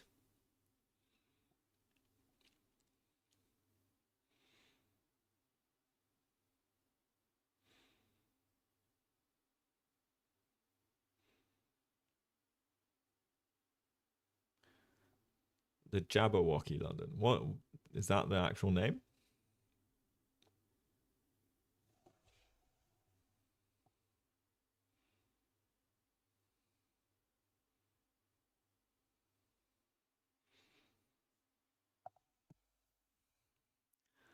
Okay. So having a good think here, as we should. Now we are castled and our opponent is not. So is there a way we can take advantage of that? Not really. We don't have any central pawn breaks. So if our king is in, if our opponent's king is in the center and we're castled, we'd love to blow open the center. Kind of hard to do that. But we do love a good old bishop pair. And it would be nice to maybe just trade off a knight for a bishop. This knight, although has a job. I'm just wondering if we go knight takes. Wonder what happens here. Knight d7. Knight takes f5. This is what happens. So we want knight takes f5 if possible. So we get bishop takes f7. So you cannot take here really. Oh, we see a move. Let's have a look at the live board. Okay, he's made a move, but it hasn't come through yet. So I'm going to pause for a sec. And then as the move comes through, we can the rapport London. If you were in your 20s and decided to take chess first time learning training and joining OTB tournaments, how would you go about it? Well, that's how I did go about it, kind of. I started chess in my 20s, my late 20s. H3 played, there we go. Okay, we can unpause. And okay, late 20s. So if I was earlier, I would have done it the same way because my journey's been great in terms of enjoyment and just getting into the game. And so I was playing online on chess.com. Then I thought I was good enough to join a chess club. You're always good enough to join a chess club. Go and join a chess club. That's the one thing I wish I'd done earlier because you will go to a chess club and play OTB and you'll get experience. You'll analyze games with people there. You'll talk about your ideas, what works, what doesn't, whether you should sack for 2 pieces, like whatever it is in those positions, you'll gain knowledge of people by playing and talking to them about it, about chess. Clubs usually have teams, and they'll have teams of different levels. You can join them. You can play in a league. You can play in a club league, unrated, and do all of those things. That gets you a point where you start realizing, like, okay, I would like to play tournaments or a rated game. You can play with your club. That's always a really good thing to do.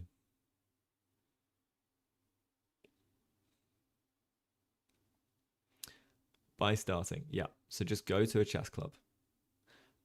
And that's usually your way in because those are people that love chess, that play OTB tournaments, that want to organize things, that want people to be a part of that. There's always some drama somewhere along the line. You can never get rid of it. But go join a club. That is my best advice. Your strength will get stronger by just being around people that play and that give you their knowledge. And then you'll be one of the people that gives other people their knowledge. And that's it. And that's what I inherently like about chess is it's a discussion, and it can be a discussion after the game. You can get better, you can grow. It's all about your perspective and someone else's perspective. How cool is that? Am I living in Jersey? Yes. Yes, I am.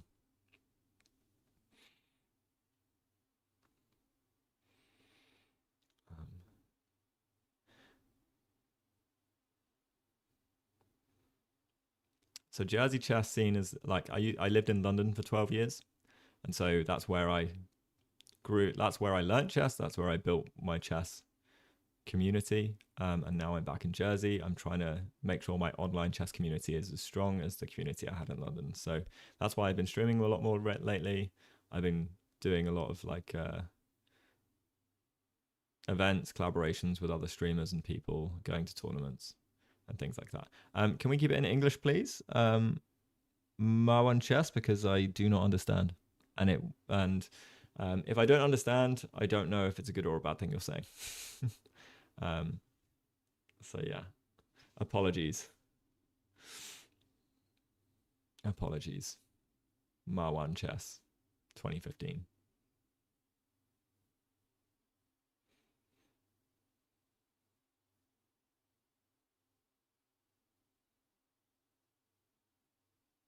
Nice, Marwan. Nice to meet you. Appreciate that.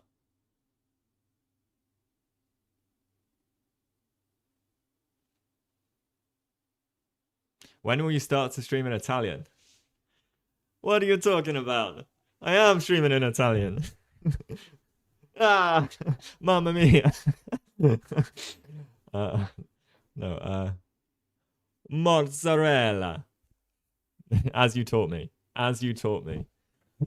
It's mozzarella and I don't know what the what.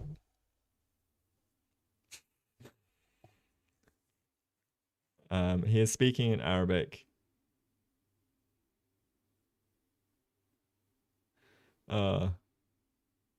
Brilliant move. Yeah. Oh, you played in the Jersey Open holiday tournament in 1986 and Guernsey Open 1987. Sadly, Jersey Open did not happen in 1987. No. Maybe you can come to the next Jersey Open, which will be in like February time, I think. Fools would resign. I need to listen to Pietro. I'm gonna listen to it so I can nail the intonation, you know?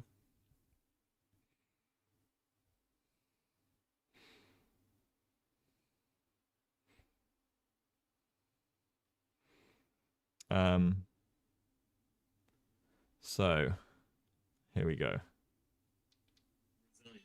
Wise players will accept the draw. Fools will resign.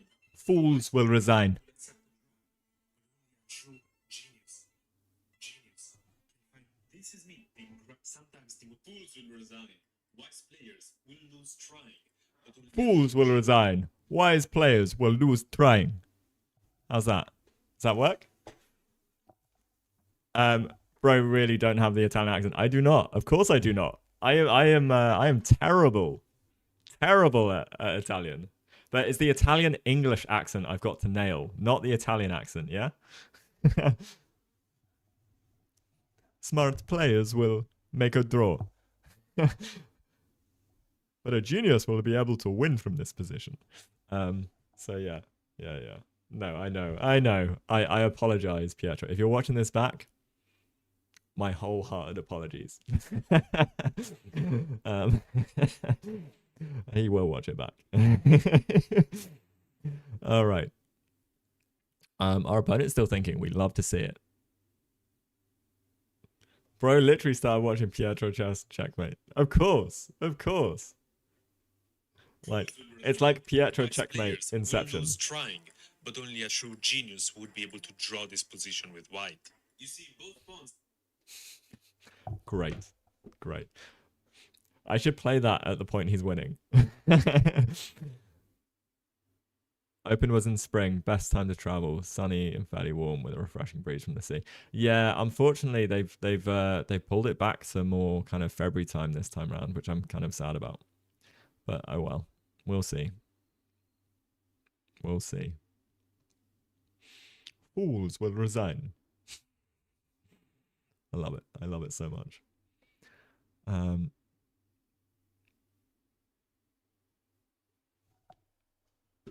so a big question is like, should you take the bishop on e5?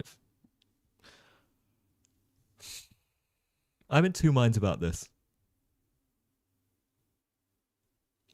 Ah, you're from Saudi. Nice. Thank you for joining. I appreciate it. Because I think castles is completely fine. H6 gives some lift to the bishop. Taking and then takes and knight d7 might be kind of annoying. This pawn is going to be a really annoying pawn in the side of black's position because you cover these two squares. So, for example, if we take with the pawn, we do have f6 break at some point in time, but then it's like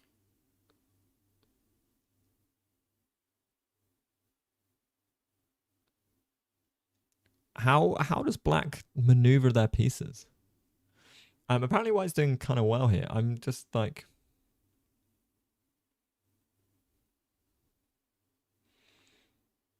but what is our move? I actually don't know what our move is here. I don't know if I like this. I'm going to check the engine line. Oh my god.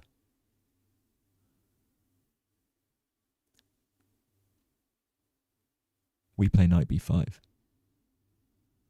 Because if you take, and we take, you're going to lose.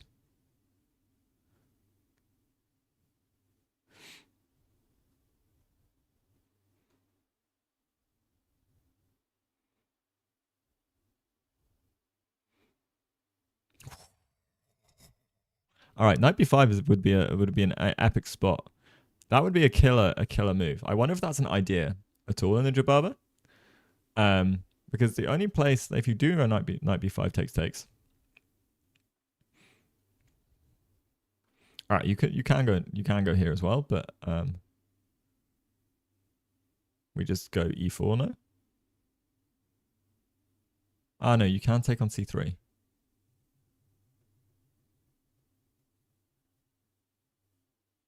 But this is apparently strategically extremely good.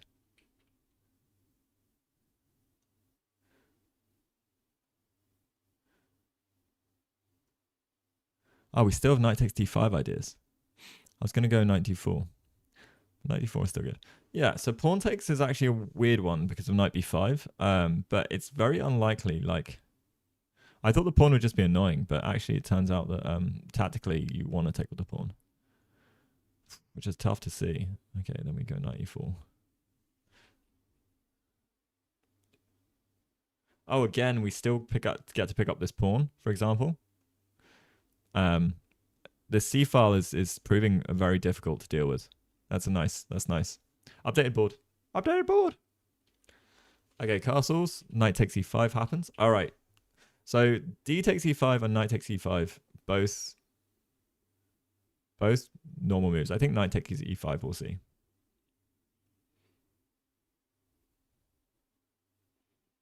Hey Jasper, welcome in. Thanks for joining. I appreciate you joining.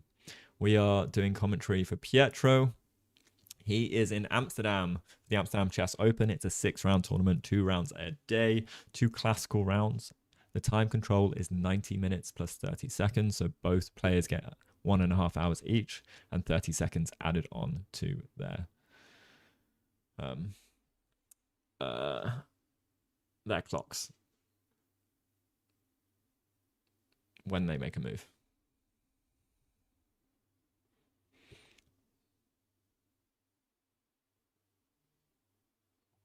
Updated board. This is the updated board.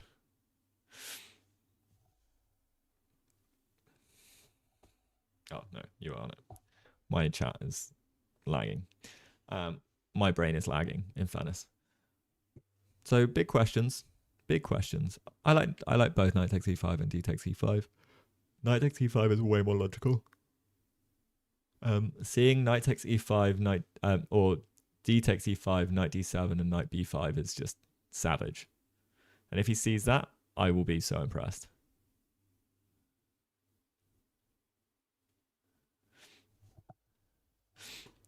Knight takes e5 is the latest I have on the board.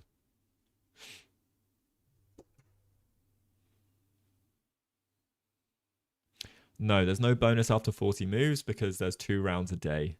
So I think it's just the 90 plus 30. 2 rounds a day is very taxing and very grueling. So I can understand why they don't have the plus 40.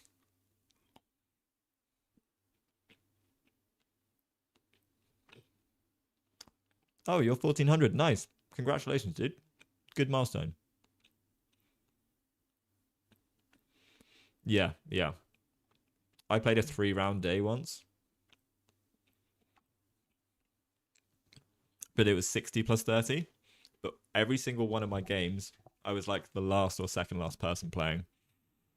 So I went back to back 3 games in a row that all went like 40, 50 moves. So that's another 40, 50 minutes. So every game was like 3 hours. So I had like, well, just under. So I had like 8.5 hours of like classical chess back to back. Yeah, that was brutal. I was fried. So I'm 1770 FIDE and I'm just under 2100 on Chess.com.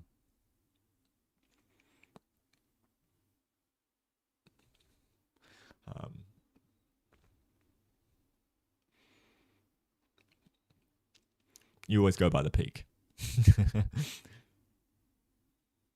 You are your peak rating. That's what they say. That's what they say. Yo, Matt, 1v1. No, not while I'm commentating. Come on, dude. Are FIDE ratings updated monthly? They are indeed. They are indeed.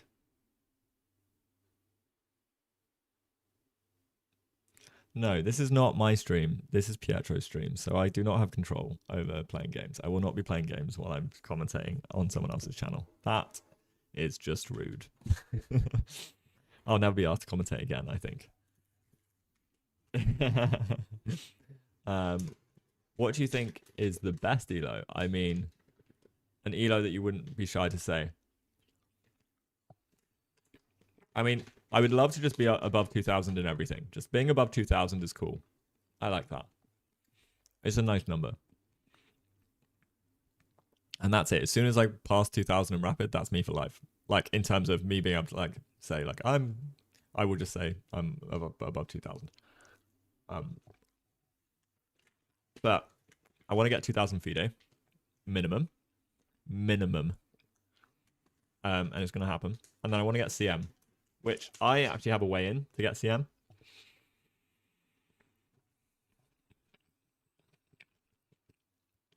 Dude, that's something I don't really mind too much about. I cannot do bullet to save my life. Same with blitz. I'm the slowest player ever. The longer the time, the stronger I am exponentially. So it's not just... I know some people, like a lot of people are just much better at longer time controls, but like I'm exponentially better at longer time controls than I am at short. Deceptionally so.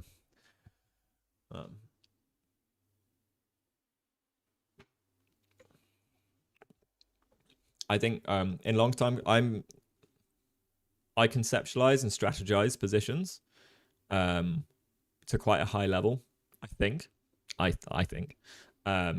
And that's what gets me through classical more than my calculation. And then since I've been training my calculation, my rating's just been going up. Because I find positional nuances to destroy or get out of trouble, usually. Oh, amazing Sweet Blues. I'm so hyped for you. Pietro is concentrated. He needs to lock in. He is locking in. He's doing well. He's deciding on how to take. Knight takes e5. I think actually is the better option. Because this knight b5 stuff is like engine worthy. I mean, I only saw it because I clicked on the engine. So yeah, knight takes e5 is a good shout. I wouldn't be surprised to see castles. I'm wondering if like you. Oh, that's definitely not the move. If you could play something like h3 to give yourself some lift, or maybe we just develop our own knight and we try and trade like a knight off. But like, look at our pieces, right? This knight compared to this one, amazing.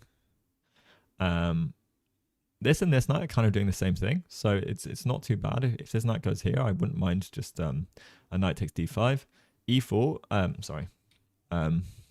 E4 would just win a piece. I meant if knight e4, then we have knight takes, bishop takes.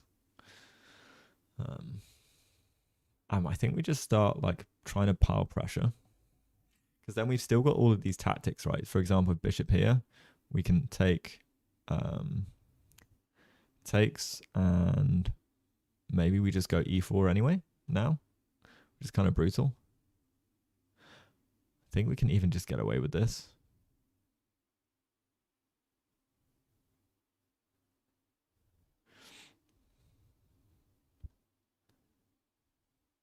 And then, oh, we get the piece back, no? Okay, yeah. But yeah, things can speed up like in this position very much so if you have an understanding of the ideas. You gotta go. Thanks, Tony. I appreciate it. Pietro will have this, I'm sure as well. But go have a good day. Catch you later. You're a rapid player. Castles is dangerous. Might consider g4. Yeah, also not a bad shout. And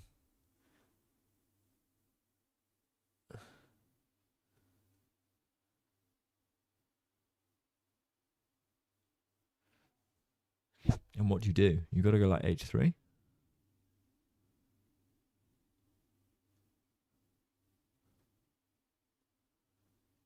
I think we just like split everything open. Oh, e6 hangs. Duh. E6 hangs. Like, and that's the thing. That's just me just like making moves that feel good and not looking at the position. Hey, Jenny. Nice to see you here.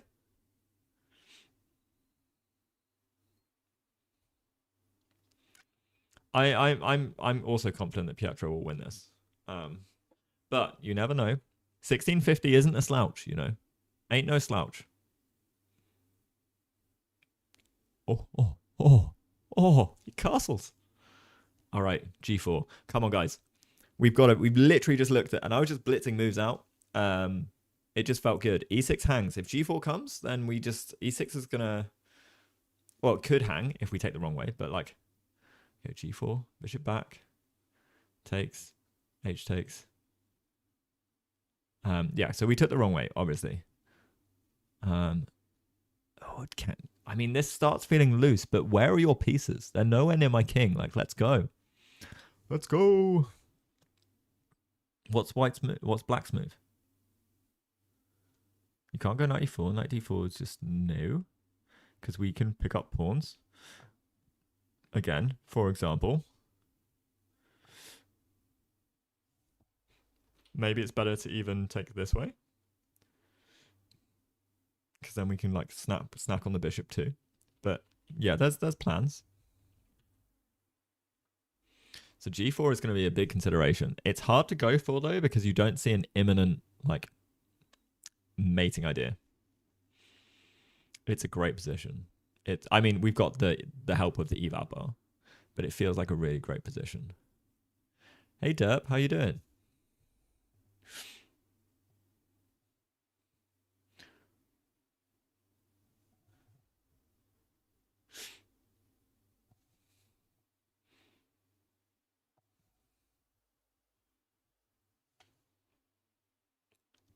Okay, so no more exchanges instead of knight takes e5. Yeah, knight e4 looks better. Knight e4 looks good.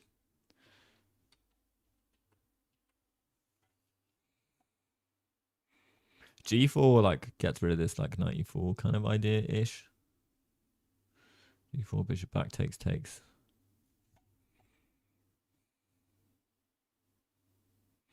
Also, okay, on a more subtle level, right? If you don't want to go for g4 and really commit to the attack, I would probably go a4. On the basis being, I don't want b5. I like the pressure that is here. I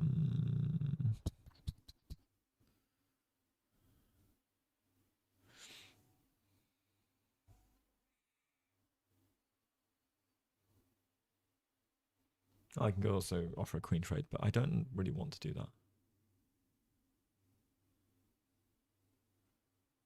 Oh my god, there's some dirty tactics.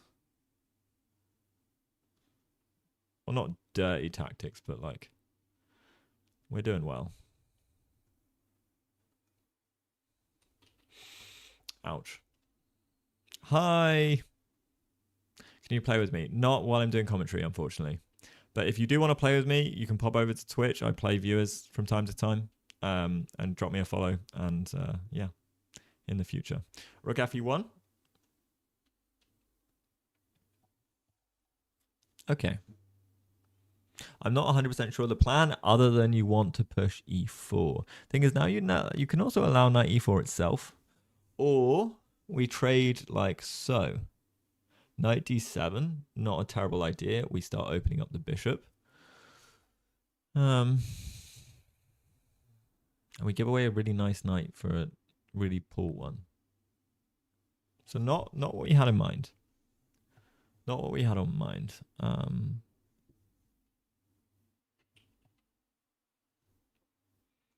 But is knight e4 still like wanted? Knight 4 bishop takes. Can we start going f3? I still think like I'd rather rook c3 than well, we need to get rid of the knight. Yeah, that's why in that position I would rather rook c3 because it's possible. You think the idea is e4? This is a live stream of a tournament. No one is playing each other except the two competitors in the tournament. Indeed. White should stick to the kingside attack. Trying something on the queen side looks wrong. Yeah. Or in the center. Like, there's not much in the center. And usually I get it that before you initiate or push flank pawns, you should probably lock down the center first. But there's nothing really to worry hugely about. Because we're just coming with Tempe.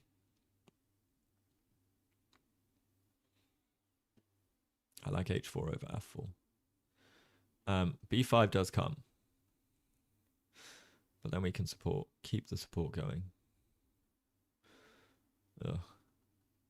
Yeah, this is where things get super messy. This is like danger levels. Or super danger levels.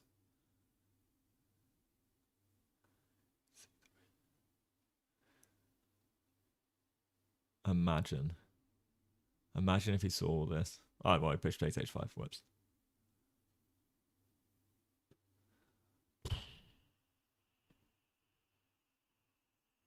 Okay. And everything simplifies. Wow. Crazy. That's a lot of calculation, but it is kind of forcing.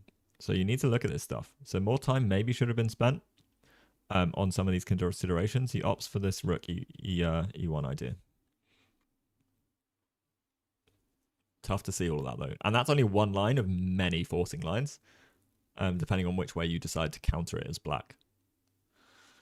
So I can understand why you don't go for the kingside attack, because that would be blurry and misty in my own brain, you know? Like, and you're not seeing a clear checkmateable, like, winning of material, complete opening up of the king, if you are pushing g4, and it feels like you're just opening up your own king for death. When you're in a tournament game, when you're sat across from your opponent, your heart is pounding, you've just lost the first round. Like, psychology plays so much of a role in chess. Where you guys live? I live in Jersey. The British island of Jersey.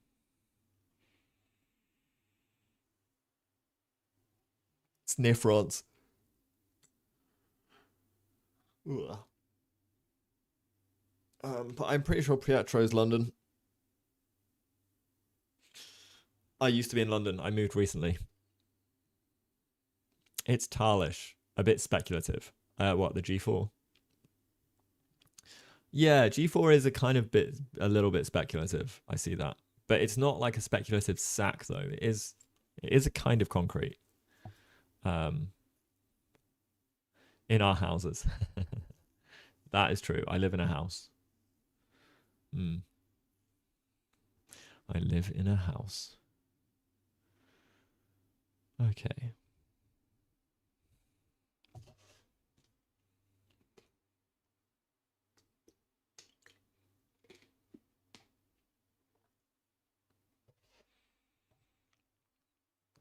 G4 stays an option. Maybe not on 97. I'm not sure. I was wondering if 94 is a plan and you just try and trade. Um, you could shut down G4. Now that you say that, you could completely shut down G4 with H5. Computer probably hates it, sure. But if G4 now, we love this. We love this. And I think taking back is really really annoying. Because we're gonna get King G2 and like the rooks on the files and actually no, we can't take back. I think white is not great. I don't know why the eval thinks white's doing good here. I think taking back looks scary to me, no? Yeah, right? We trade down and our king is naked. That feels bad. Apparently white's doing well. Here. So we can't take. Pushing also feels like death. Maybe we now have e4. So maybe that's what he's looking at. If h5, then we have e4. Bishop h7. Now we take.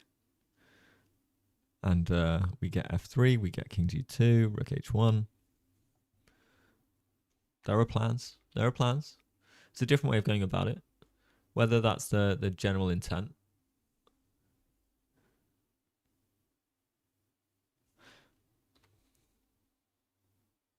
But like you say, maybe h6 is just simpler. Like h5, g4, bishop h7.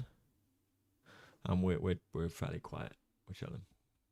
Okay, but he does opt for what I think is a more understandable and normal move. Just knight bd7. wait, guys. Did you just see that? Did you just see the adjust of his opponent's piece with his pen? The sass. Excuse me. We're just gonna have a secondary look at this. Did he say Jadoob? Oh, he did. Ooh, gold. I love it. I love it entirely. Anyway, we've got to skip ahead and okay, that was about 20 seconds, right? Oh, all right. See you later, Tutu Coin. Hey, Oak, how you doing? The names are working. Yeah, eventually. They started off wrong, but they got them in the end. H6 is putting a mark, a rook on the G file and G5.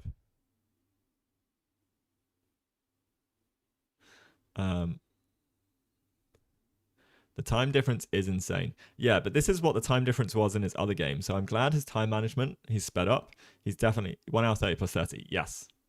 So he's sped up. He's very aware of this position. His opponent was definitely caught off in the opening with some queen b3 idea.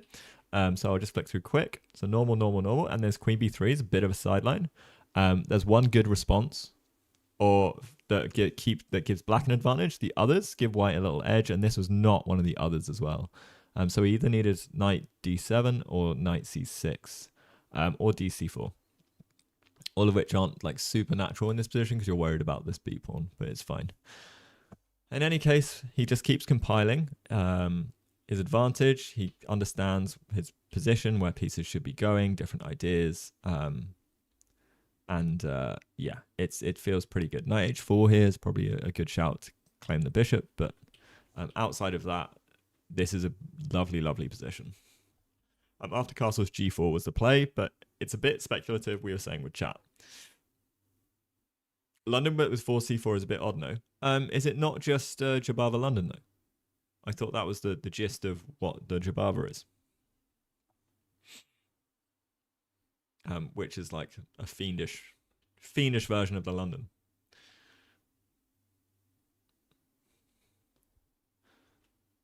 And then we get rook e1, which the engine doesn't like, but we're trying e4. We want e4. So we'll see.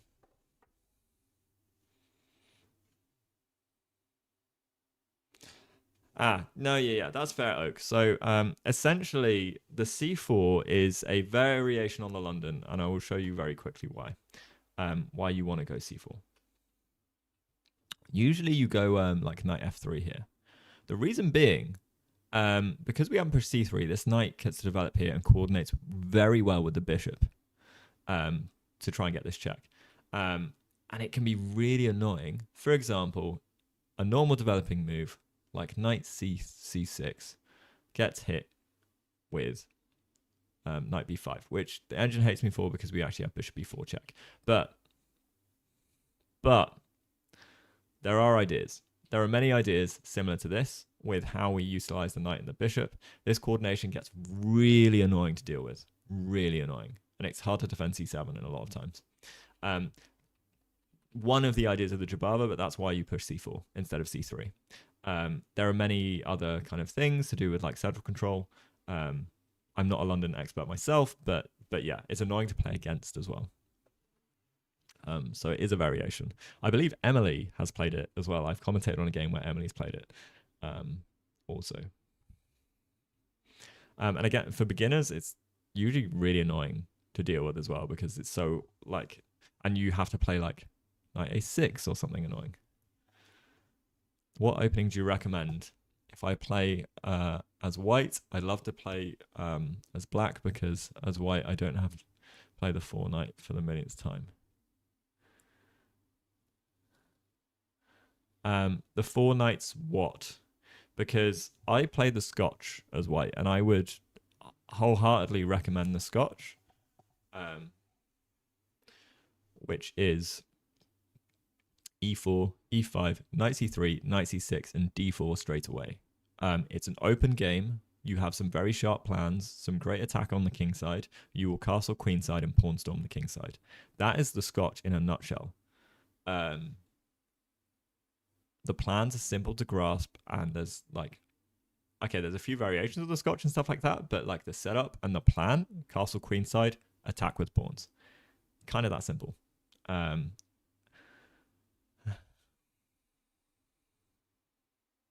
Please do a video of fork. Of the Jabava London fork.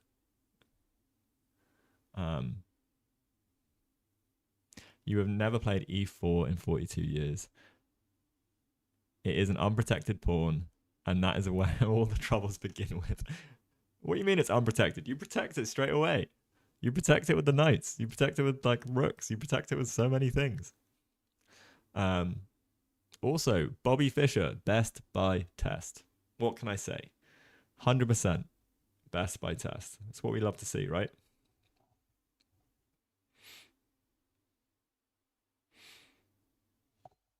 Also, hello to anyone who's like hanging around in chat, people who are lurking. I appreciate every one of you. It's really nice to have you in and watch Pietro's game. I hope I do it justice. Scotch Gambit or mainline? I actually have never played the Gambit. I've never played the Scotch Gambit. So yeah. Kasparov also plays 1e4. Kasparov started playing d4 though. And he played e4 and d4 about 50-50. All the Russians did also play e4, but you know, Kasparov adopted d4 and then just played it 50-50. So, you know, it is a good opening, but they all start with e4. That's 100% true. And then Fischer, yeah, just like e4 through and through.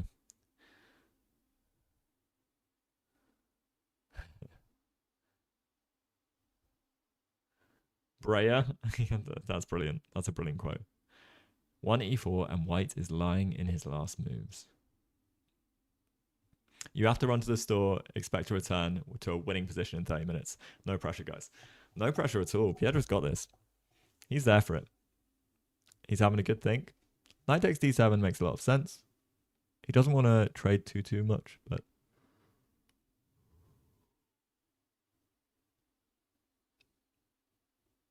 hang on, what? So I just glanced over. Apparently bishop d3 is a move here, which is psychotic. Because how is that a move? The bishop d3, and if bishop takes d3,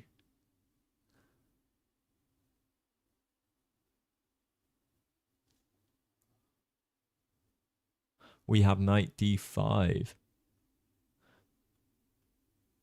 Oh no, we don't even have knight d5. I mean, we could do knight d5, but no, we just have knight takes. I thought we had some like sneaky tactics, but we don't. We really don't. Sad. Bishop e3. Bishop d3. Yeah, I thought we were trying to like set up some like interesting tactical motifs, and we're just not. We just take. Yeah, so bishop d3, knight takes e5. That is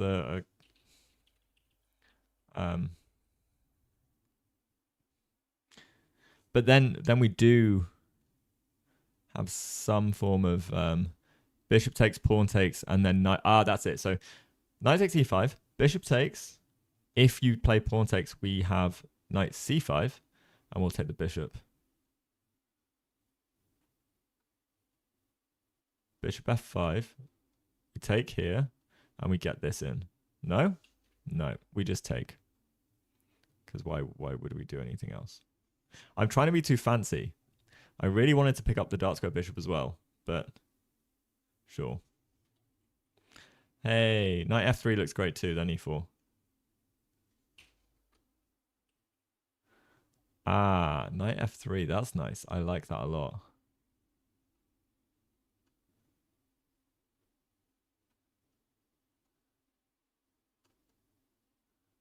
Do we want e4 though? Okay.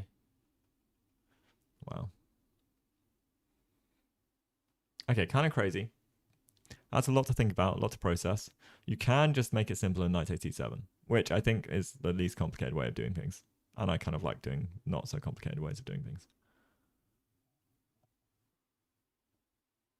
Like how are you dealing with files? But we don't have the bishop pair anymore. We don't have e4. Like, maybe our rook's misplaced on e1. I didn't understand this rook e1, but he wanted e4. So, and now if you do it, e4 weakens d5, and we will just snap. Because why would we not just, okay. Oh, we're under attack. I'm an idiot. Guys, I'm tired. We were just attacking the bishop. We get a free piece. Yeah, he's up on the clock massively. And he's got time to think, so he can spend like a good 10-15 minutes figuring this all out. Breyer was an innovative player, but died in the early 1920s. The quote was from his essay, A Difficult Position, in which he describes the starting position. He wrote, 1d4 is the best first move, and knight f6 is better than and knight f6 is better than d5 as an answer. Knight f6 is better than d5, I get that. They played some moves, nothing special. I don't know. I think positionally we're doing nicely. We're doing really nice. The only thing was like rook e1's a bit weird. Not sure if it's the right plan, but we're getting there, guys. We're getting there.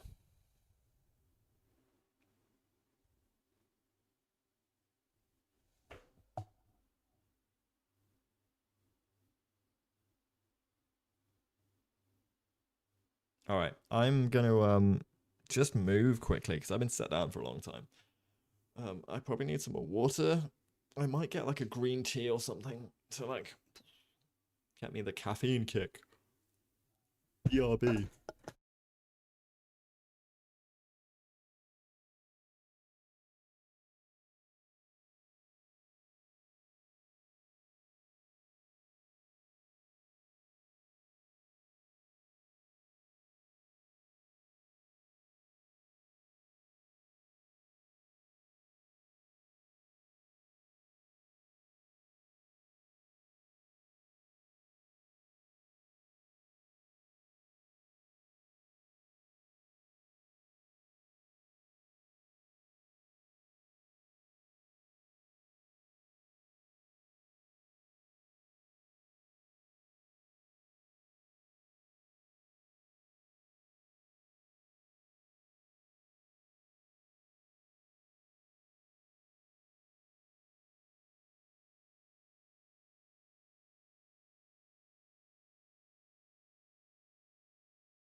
Okay, rook d1.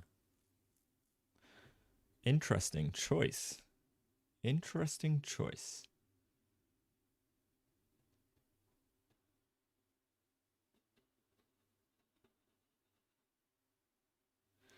All right.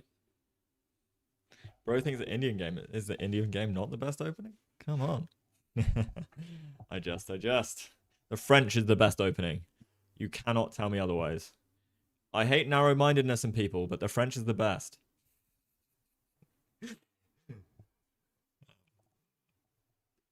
No, I enjoy the French defense. That is for sure. Too much. Too much.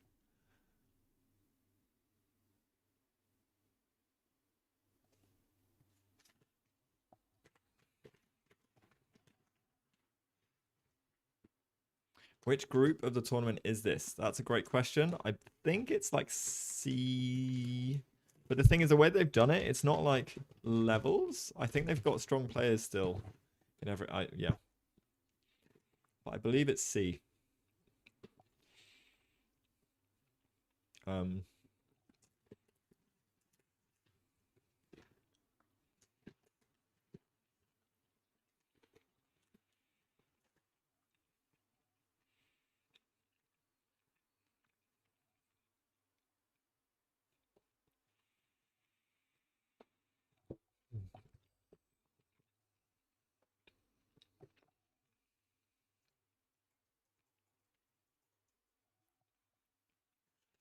All right.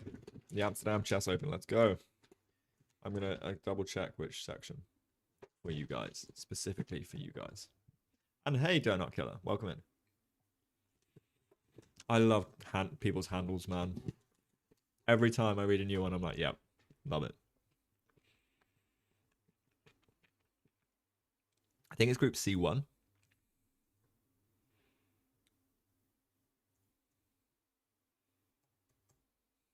Yeah, he's in group C1. Ah, okay. I found where I can get the pairings as well. Brilliant.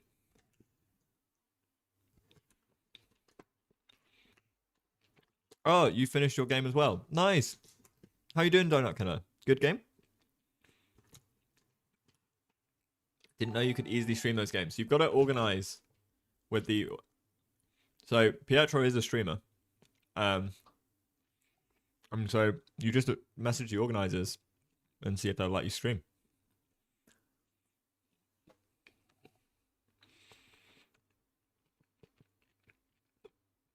And also, thank you for the follow, Donut Killer. I appreciate it. Do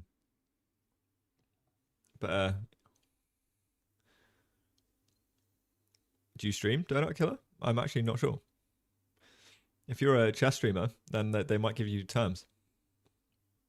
But yeah, you'll Pietro's got a good, quite a substantial, good like social media presence. But yeah, why not? You can just ask. You're playing the French exclusively for 42 years. Clear plans with some tactics against the White Center. Dude, you could probably teach me some things about the French. 2 out of 2. But I'm in second seed in D2. Ah, yeah, but still. I mean, all right, you've got chances to win your section then. Love that. Let's go. Huge plays. But that's pressure as well, right? You're like a I need to win every game almost kind of vibe. But it's fine. You can kill all the donuts. You're in D2. You're in donut 2, right? So you are a donut killer. Yeah, I used to stream more, but not recently. But maybe I should look into it. 100%. Like if you go to a tournament, ask.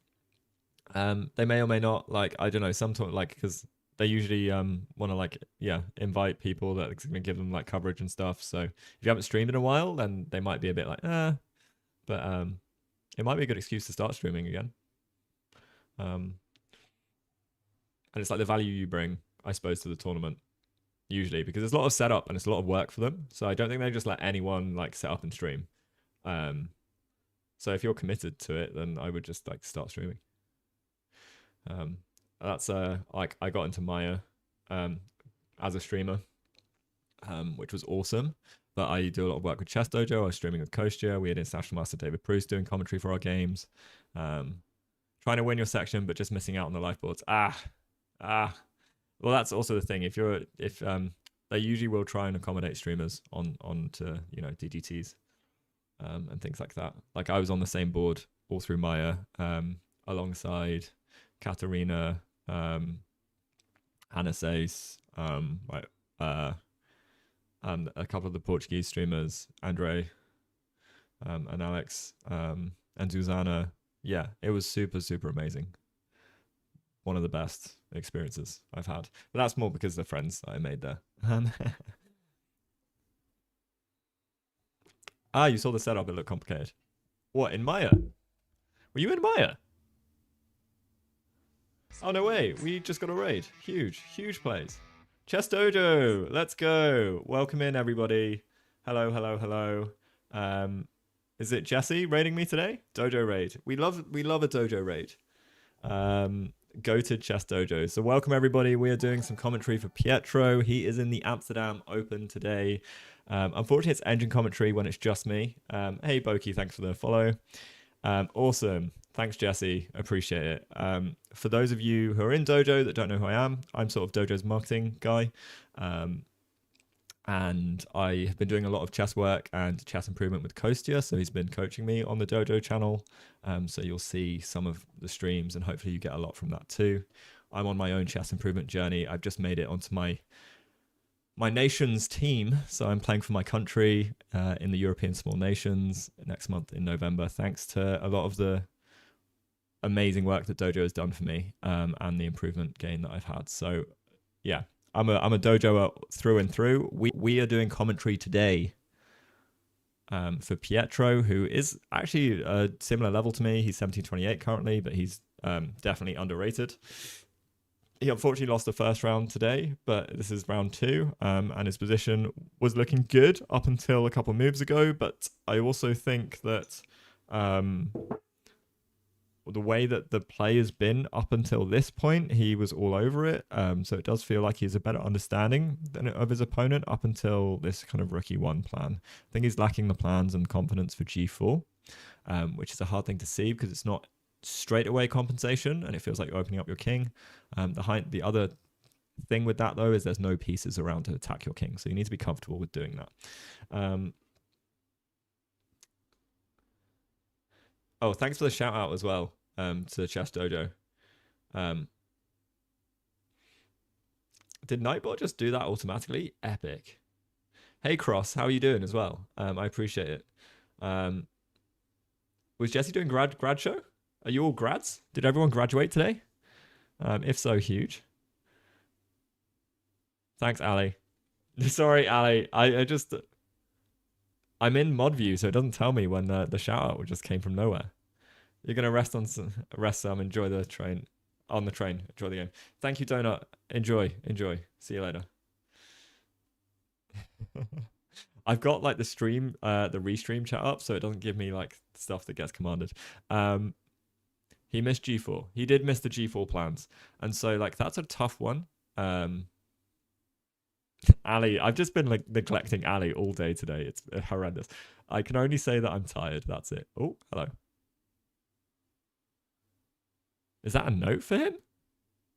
The arbiter allowed to do that?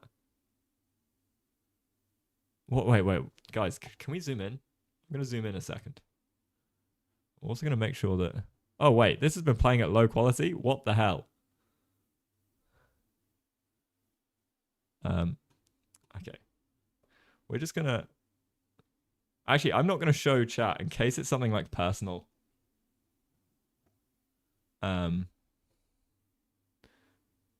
Yeah, that would not be great. So I'll I'll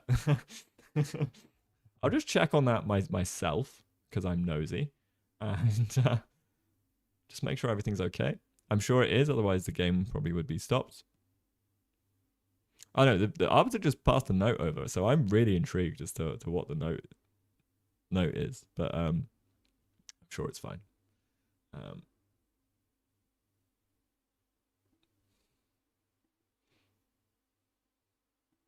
So I'm just gonna mooch on over. I've got my laptop.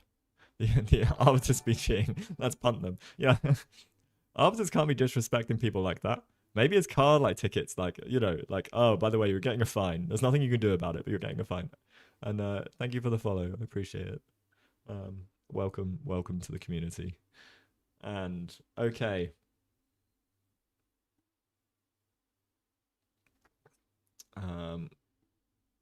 I want to get rid of chat. And oh.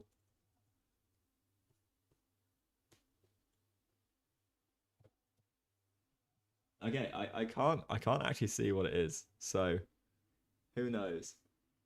It looks like the top of a score sheet though. So I have no idea. I have no idea what that is. Oh well, we'll see. We'll see. We still on HD. Good. We're back on the HD. All right. Sorry, chat. I got distracted. I got crazy distracted. Hello, Jigasu. Welcome in. Welcome. And also, can you share the plan with G4? Of course I can. Pawn moves. So, essentially, with G4, we have the time to. Engine's laughing at me, but with G4 we have the time to just keep the attack up. I like H4. I think the engine like F4. I personally would go H4. And this gets like really tricky because okay, let's say you do play something like H6, which feels like you're trying to create lift. You play Knight G6, FG6, and this pawn hangs. So H6 is not an option. You can't play H6 or H5. You can try and counterattack with B5. Which is annoying, but then, you know, bishop b2, and this is why it gets hard to like really see, and like b4, and all of our pieces feel like they're getting kicked back. This is why the hard thing, like with this, was essentially doing anything. Now we can actually go h5 if we want to, and this is where it gets tricky because we can go h5. You can play like bishop takes h5, g takes h5. We're protecting this so you can't take, and then you take on c3, queen takes c3. Okay, we've opened all this up, but we've opened like files to the king that we can maybe use. So the question is where does our king go? Maybe king h1. We've got to be careful of queen here, but we can take on c6. Like we've got all of the play. So black probably wants to go c5, and like yeah, this is stuff that you need to spend a long time on, and he didn't, understandably. So it's not clear whatsoever. Now, h6, this might not actually be the best way to play. And maybe we get the knight out of the way. But yeah, it's stuff that's like, this is supposedly a mistake because of it. But what we can start with instead is a4 to stop this b5, which the engine really doesn't like. And then knight d7 comes. So then we don't really get our g4. So yeah, he missed g4, which I thought was actually more attacking than it is. But every time like I play to the line, I'm like, no. So it's a bit brutal. Not only does the pawn hang. Wait, where did? No, Pietro went rook e1, and we get this in b5.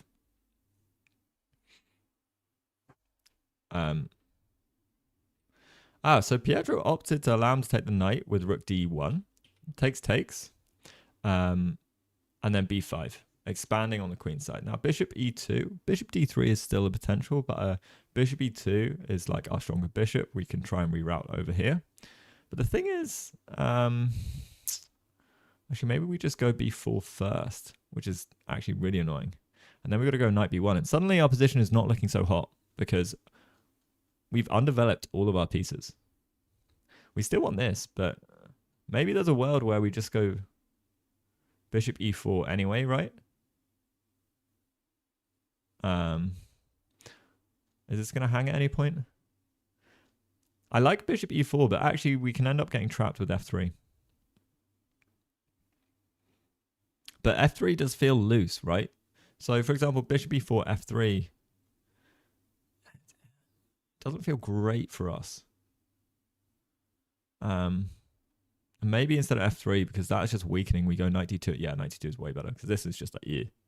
I mean, okay, Andrew doesn't hate it, but it doesn't like it either. Hey, Abdullah, welcome back.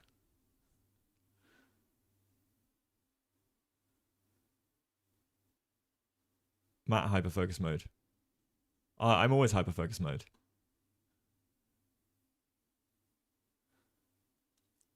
Yeah. Yeah, that is actually a really important thing. Like e6 is always such a killer square. Okay, so you opt for probably the better option than bishop e2 because we can go knight e2 and then we can utilize the knight maybe to cover some of these squares and hop in. Bishop d3, rook d3 just feels like we're getting development. Let's get out. Let's connect our rooks. We can double on the file. This feels good for white, but it's actually like our pawn structure is not. And that's probably why the engine's giving an advantage because dark squares. And we do give up this pawn actually as well, so we probably need f4 first. So Matt, it's been a long day, guys. I'm just, for anyone that's just popped in, I was up at 6 a.m. It is now 4:45 p.m. I was up at 6 a.m. for a meeting, and then we hopped on straight on for round one. Round one was 4.5 hours of me commentating chess. I had a 40-minute break in between, and then we hopped on to round two. So the brain is going. So I need chat's help to stop me blundering. Uh-oh, we got spinning wheel of doom. But maybe this isn't so bad, allowing the pawn to drop as well. I don't know, letting pawns drop is bad, but the structure, not great. So this position is sort of transforming into something that's a little scary for us. I also actually don't mind bishop f1 to hold these squares. Why does Matt's background look exactly like Gothic Chess's old house? No, it doesn't. How did you know I moved into Gotham's old house? So yeah, that'd be hilarious, right? I don't think the engine... Matt or Matthew? Exactly. Matt complains from the holiday island. I complain from everywhere. Actually, no, I'm not a complainer. What are you talking about? I don't complain. Why does Matt... I don't think engine likes it because the bishop takes b1 and then the rook is out and the open queen file. Bishop b1. Not sure about bishop takes b1. Okay. So we get takes. I wouldn't be surprised to see rook d8 here, trying to go in for a draw. I also wouldn't be surprised super to see b4. This just feels like you kind of have pressure, but you just do not. So let's see, after rook b8, rook d8, rook d1. You can go queen c7 straight here, but rook d3, queen c7. Ooh. Hydrate, thank you. I'm going to hydrate with green tea. Green tea and peppermint tea. Green and peppermint tea, to be very precise. Oh, yeah. We live in the dream. Are you a friend of Pietro the streamer? I am now. Not close friends, but I can't talk anymore, guys. I'm also doing commentary for Emily Plays Chess tonight for another classical game. So 3 classical games back to back. But Pietro is playing very well today. I still think he'll pick up this game, even though we've lost some of our strategic advantage. Okay, then you weep. No unnecessary exchanges. You can't mate with pieces exchanged. True, but you can outplay someone in an endgame. I think it's more math or mathematics kind of stuff. Yes. Do you think you will ever even sleep this day? Actually, probably not. Emily's game's going to go like until midnight at least. I actually love how Pietro is winning by time and the opponent is wasting time. That is also true. Time is worth so much. As we have in the Chess Dojo, there is a time rating. We created our own time rating system, so you get a rating for your time usage. And it shows. Some people's play is amazing, but their time sucks and they lose. And that's it. Wow, when Matt. Sorry, Ali, I'm so behind on the chat. This is me lag, not you lag. What did I say? What did I say? When I weeped? I weep every so often. I had a good weep this week. I having a good weep is very good for you, I think, just as a person. I prefer water for hydration. Will you commentate tomorrow? No, we got someone else in, thankfully, because I completely forgot about tonight as well. So Cole is we've got a cooler commentator tomorrow. So I will dip in for that, which will be awesome. I'm super happy to see it. So yeah. Yeah, normally Pietro's losing on time. Yes, like this morning, I think it was just a time thing. So he's fixed his time management. His opponent's got half the time he has. If he can just hold, then he can spend time to outplay his opponent. As long as he doesn't tank too much. But strategically, I'm not a huge fan.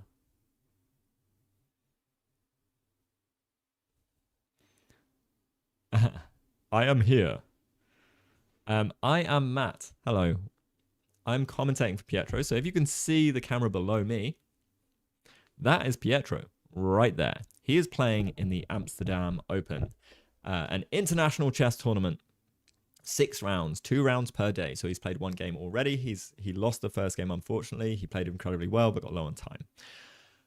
He is in round 2, playing a slightly lower rated opponent. He was doing well, but he's lost some of his advantage now, and we will see. Would you rather drink water, tea, or coffee? I mean, I drink more coffee than I do water. It's horrendous. I should drink only water. So I'm just going to say water for the sake of it. Is this still the first game? No, this is the second game, Hazel, boss. So, yeah, it's been long. And hello, Void. Welcome in. Welcome in.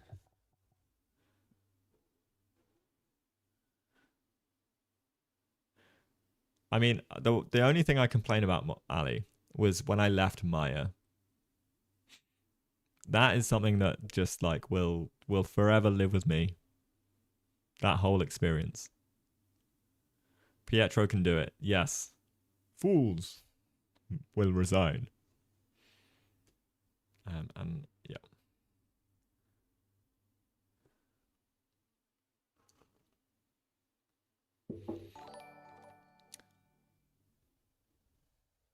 My chat is really bad today. Lol. It's me, Ali. It's all me. It's all me. I'm pretty sure it's all me. But also I'm reading from the stream chat, so that's why. And also thank you for following Krojin. This is a classical game. Yeah, so this is the second classical game of the day. And when you're saying my chat is bad, do you mean me? Do you mean me being slow or lag? Lag. All right, I read the rest of the message.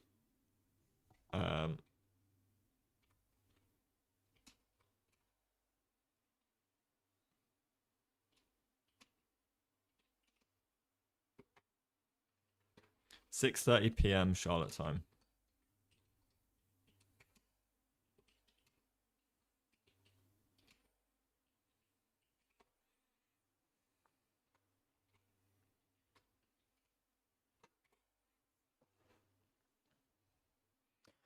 Okay. All right. F4, let's go. We needed it. We're protecting the pawn. They're going to go on the d-file. We're going on d-file. We're going to trade. They're going to trade. We're going to have to try and play knight bishop. Maybe there's a world where we get queen d1 on the d-file, and we try get like knight e4. Knight d6 we take. The problem is that would be an isolated pawn, so maybe that's just not the play at all. This is going to be tricky. So let's just like play some things through. I mean, we can even like maybe just push a pawn. We don't have to take, because I think if they take, then at least we get some control, but you can still go like rook d8. Rook takes, and queen d1. I don't want to play it because knight versus bishop in this position, it is closed, however, but I'm worried. How do we come out on top? I would find a way. Like, this is how I would play. Like, I would find a way. There's no way. But maybe I need to just like get e4 going. King e8. It feels kind of weird. Yeah, this is just going to be too weak. Like, we want to try and like break through, so maybe even something to this effect, because pawns on light squares will always be okay for us, and then we can get the kings around. C5 makes a lot of sense. We need to be so careful about them creating a passer as well, so we probably have to go this way.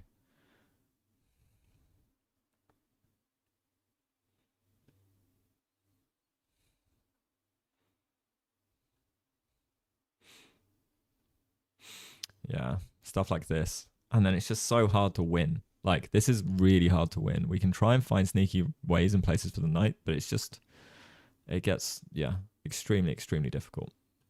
Isn't Pietro tired and drained? I'm sure he is. I mean, you almost got the fool to resign part in his voice.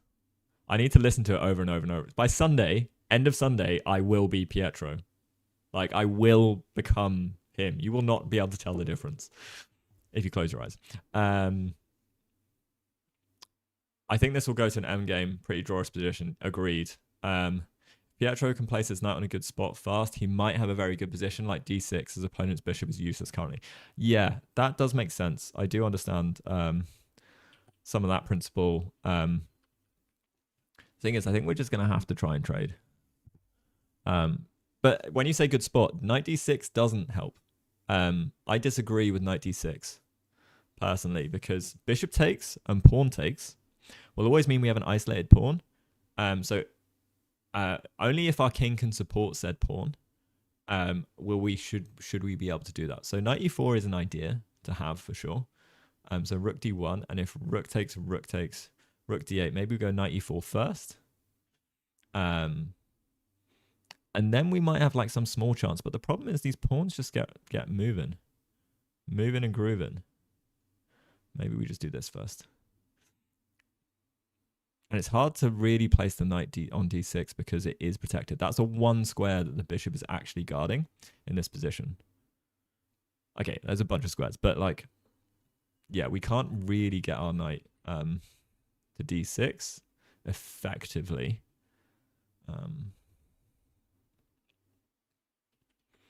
Yeah. So Pietro is thinking probably like, how do I win this? And it does look like a draw. And also, if the opponent's bishop is useless, which I completely disagree with because of the pawn structure, yes, it's inactive, but it is not useless. I think there's a difference between activity and usefulness. And I think in this game, in this position, keeping the minor pieces on, not a bad shout. But if the knight comes to d6, you snap that instantly. You create a weakness, and then the king can never leave the defense.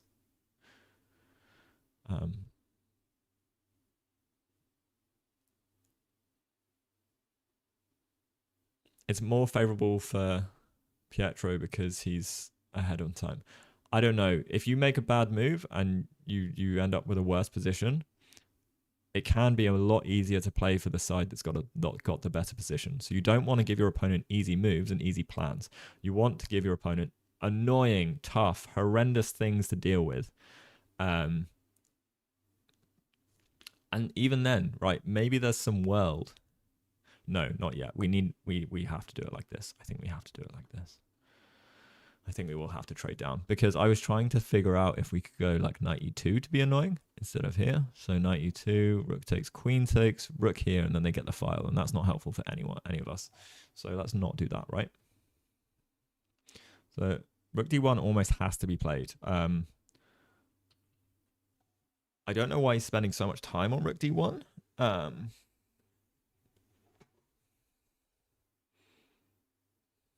Unless he's thinking, no, he can't do it. For example, if we waste a couple of moves for black, or we go rook c1, and if the position was like this and it's us to move, we have knight takes b5, which is a really nice little move. And you can't even set that up because we don't have the time. We don't have the tempi. But this is the kind of things you need to be trying to set up when your opponent is low on time, because it's easy to miss those little things and you just end up like snacking on a pawn, or all that kind of stuff.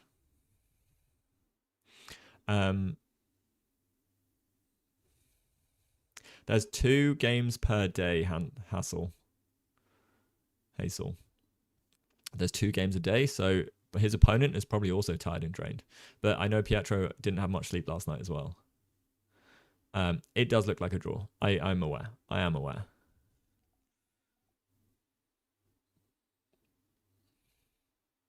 Sorry, I'm way behind on chat.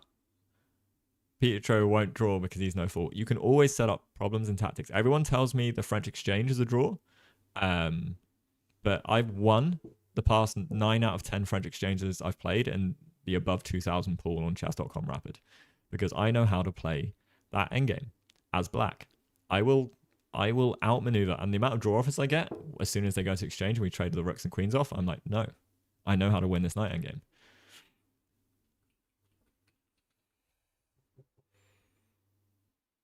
Okay, this is where we don't want to waste all of our time. Okay, good. He made a move. Ooh, getting worried for a second there. The rock. Yep. Okay, chat. I will keep on top of chat. Who are we watching? Aurora Capybara. So we are watching Pietro. Pietro is doing really well on YouTube and Instagram. So go check him out. Pietro Checkmate. I know, Ali. I know. All right. I miss things in the stream, in the Restream chat. That's what I'm gonna say. It's hard when you're doing commentary, all right? For the how many hours have we been going? 4.5 on the first game. How many hours are we in on this game?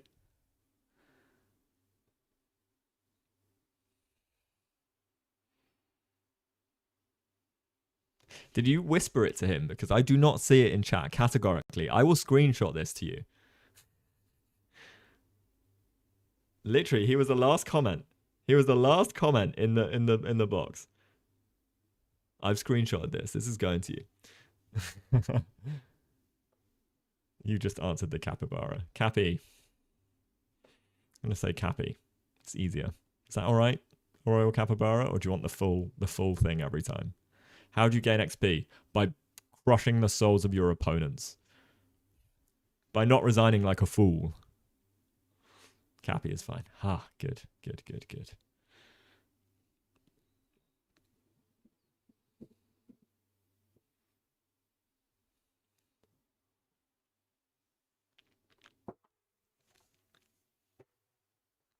All right, so actually, yeah, this is like almost 8 hours of commentary we've been doing. Why is the timer so long? Because this is a classical chess game, my friend. This is real chess. This is mind versus mind, brawling in the mud, throwing punches left, right, and center, parrying, blocking, throwing an elbow. They're even biting in some games. You know, they play dirty, these guys. Oh no, this is boring. Hot damn. You, my friend, don't know enough about chess. The more you get into it, the more you see like the fingernails come out and like people just like hammering away at one another, like slogging it like a death match. Oh, it's so good. What are my thoughts on the Alien Gambit? So good. Awesome. Witty is a genius. I've seen him take down IMs in person with the Alien Gambit. Don't forget the uppercuts. Yeah, the uppercuts. There's knees, there's elbows. You know, there's takedown, there's grappling. Like, there's like locked up games where you're like maneuvering to get a better position, to get on top, to put someone into a submission. Like, man, chess is something else. I should sign up for chess boxing. Thing is, so I used to do a lot of fight sports, but I never really liked the fighting, the actual fighting, but mainly because I was really good.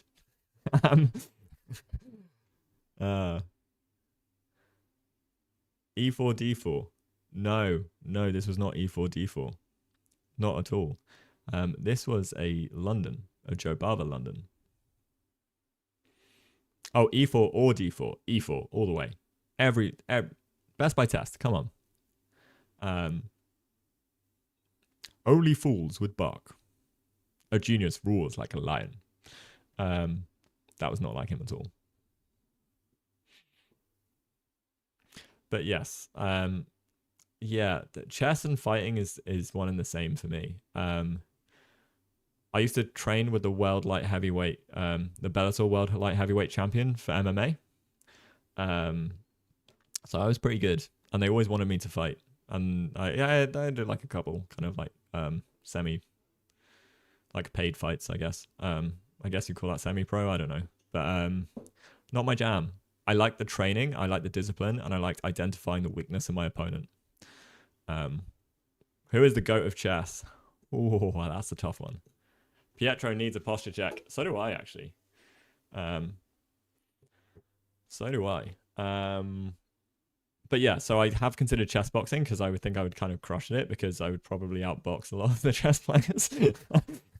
And I wouldn't need the chess. And my chess is all right as well. But like round 1 KO, yeah, sure. Although at my weight class, getting a KO is pretty hard. I've got a good punch, but it's hard to KO someone with a punch, I can tell you that. Chess MMA would be good. Okay, so we see the trade. You're learning chess and your ELO is 700. Awesome, Cameron. Also, no wonder why classical chess can seem like a bit of a bore. It's really hard to get behind. It takes a good commentator to really break it down and help you understanding. Unlike me. And also, if you come in mid-game without understanding the context of everything, it can be quite tricky as well. So we can try. Although when you play it, you can feel the tension within your body temperature. So also, as someone who's done a lot of...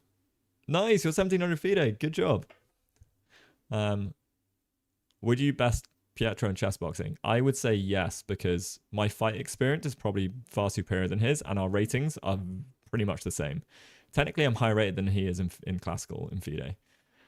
And we both suck at blitz, and our blitzes are like almost identical as well. So I think because I would have the edge in fighting and the reach, so I'm 6'1", as well. That's a huge thing with boxing specifically. Rapid chess is so different in nature, yeah. But my heart rate goes up to 145 when I play chess. And if you guys here with the first round, I used to be a skydiver. And my heart rate, the highest it got to was like 105, I think, when I was skydiving. So chess, when you get into it, your body realizes it's a fight. Your body has all of the symptoms of fight or flight. My heart pounds. I get like full on focus mode. Like, yeah, everything is like my sensory perception of everything is heightened. Like when I play chess, it's crazy. I'm a rookie skydiver, so I've got my A and B license. I used to have a formation team, but we just do like small competition stuff. It wasn't like professional. So we used to do formation skydiving. What tips? What would you give tips for a young man? As in life and the universe kind of tips, or chess tips? That's the question. That is the question.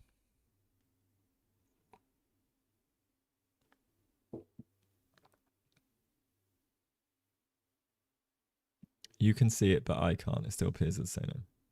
How many things did you do? All of my friends have this running joke about me. They were like, you lived like 3 lives before you were 25. Like every time I meet you, you've done something different.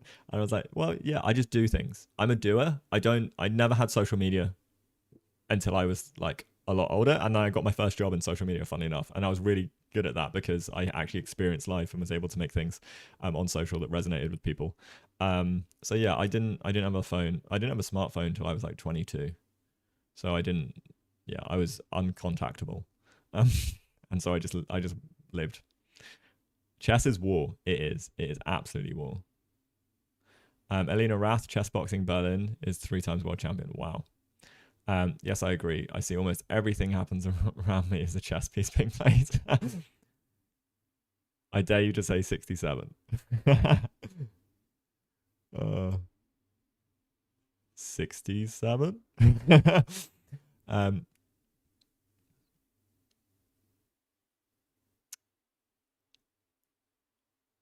You saw him.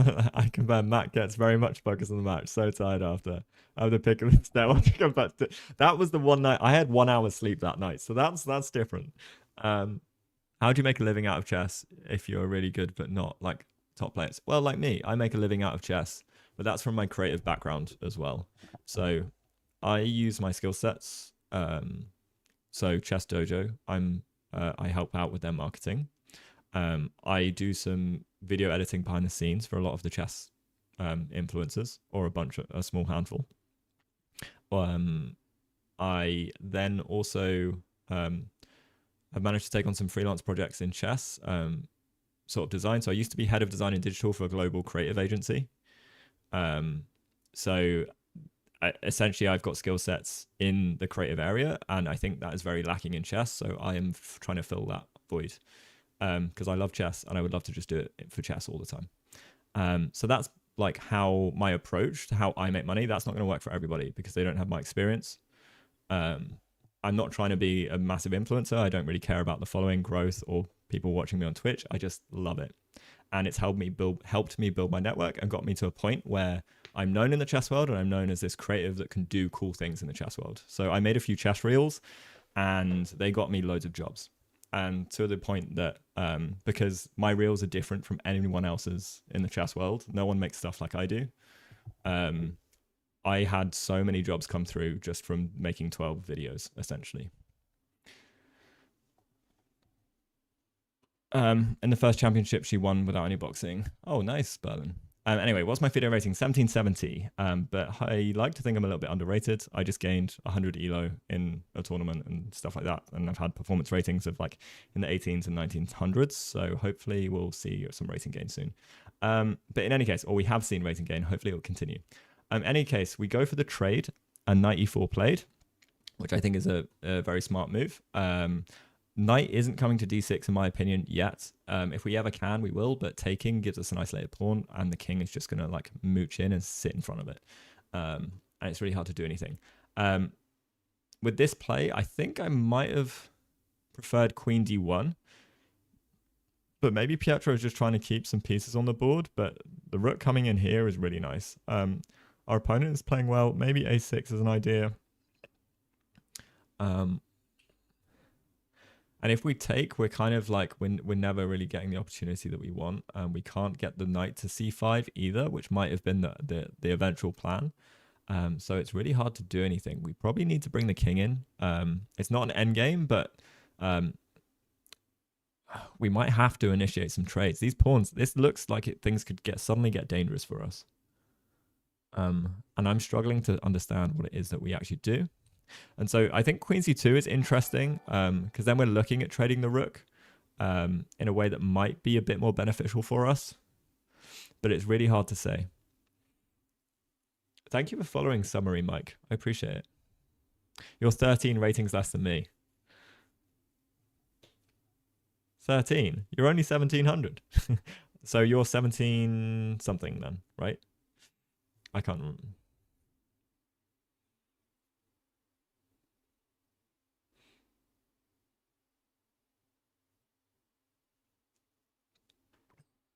As of now, only 3 players are confirmed in the candidates. Ooh, I cannot wait for the candidates. Black doesn't have much time left. That is the good thing. But his play is kind of easy. He can hold very solid at this point in time. His pieces are well coordinated. It's hard for us to do anything effective with our pieces. We've got to come up with a plan. We've really got to try and come up with a plan. Queen c2, I think, should probably be played, but I'm wondering if, like, what happens on queen c2, c5. Because these seem scary, right? Seem scary. Knight g3 here.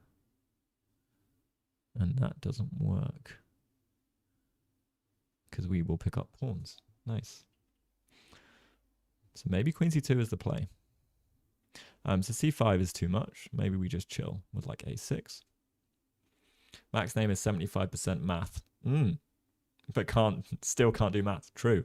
1757. Oh, nice. All right, good.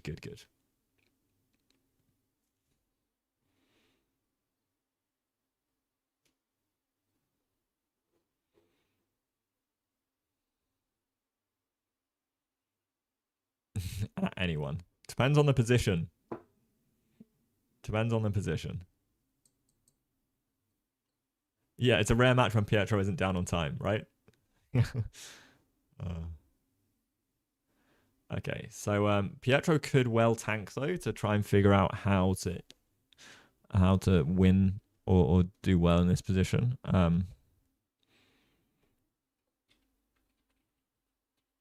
But yeah, we'll see. We'll see what he does. I think Queen C2 is a play. It's a tough game. Because I think also Queen C2 has some tricky ideas. For example, I mean, you probably want A6 here to stop some of the ideas that I'm thinking about. But if we go... no, but then there's Rook C5. Push. I was trying to set up... This doesn't work, but... I don't know, let's say random king move. Rook C5 is the problem. Yeah.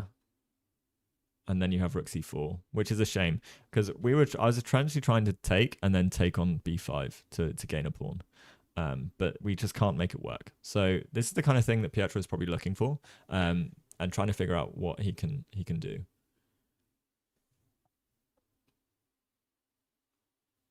Yeah, really good. Anish, Giri, Nakamura, and Bluebum. Bluebum is crazy. It's what a qualification journey he had. Technically, you can also add Hikaru and Prague to the list because the highest rating spot and the FIDE circuit spot. Yeah, I mean, is there a way that Prague could lose that? I'm hoping not, because Prague is my favorite player, 100%. Hey, Dilly.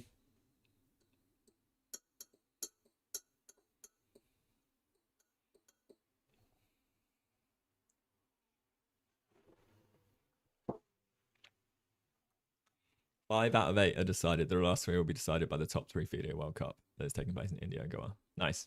You're new here. Welcome in. Appreciate you joining. Welcome to Pietro's stream. You're on YouTube, so this is from Pietro. I'm doing commentary for him. He is playing in the Amsterdam Chess Open. Sorry to every one of you that I repeat that for every time. But you know, you've got to inform new people. Bring the vibes.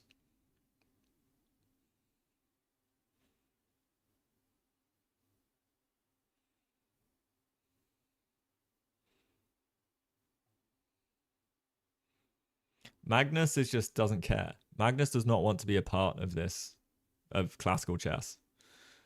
Will Pietro ever be a GM? I'm going to put money on no. Same as me. Same as me. I will never be a GM unless I suddenly become a billionaire and dedicate the rest of my life to being a GM.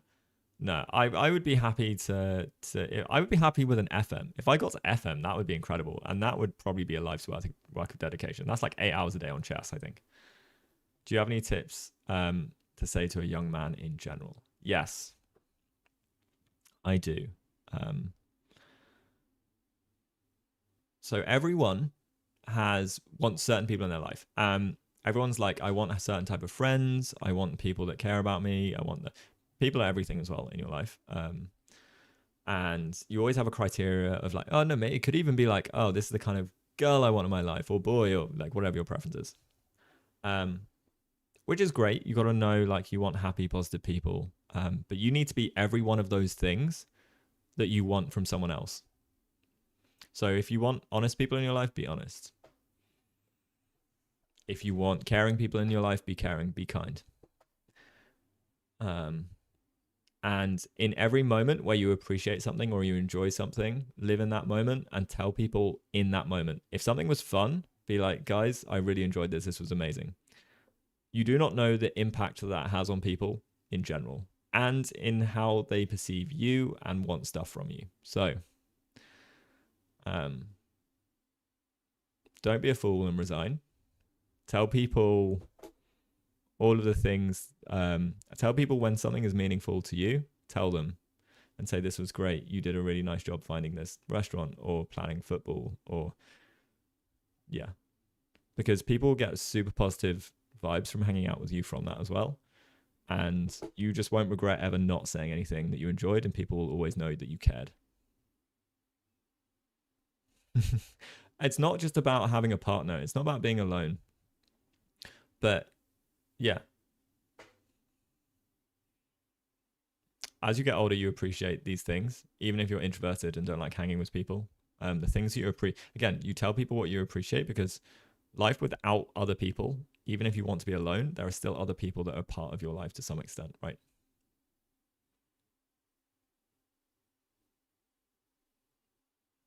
But actions speak louder than words is another thing.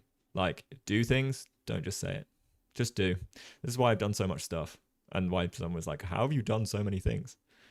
Because every time you do something, you learn from it and you apply that knowledge to the next thing and you learn quicker. And then you get to do more things because you've just got that mindset of change and learning and development, and you connect dots from one thing to another. If rook takes rook, the e-pawn has to take. Agreed.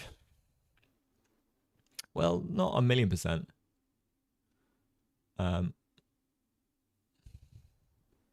So if rook takes rook, I think either pawn can take, no? I don't think the e-pawn has to take at all. I think this is great. Because you get into some trouble if you just snack on pawns, my friend. Like, where does the knight go? C3, A6. We're chilling. We're chilling. You can go A4 if you want. I can go B5.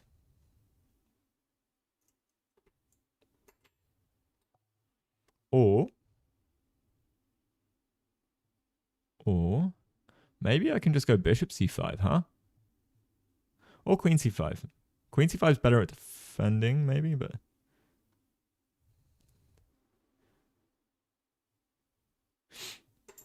I don't know. It gets a little tricky. Unclear. The engine hates it, but for white.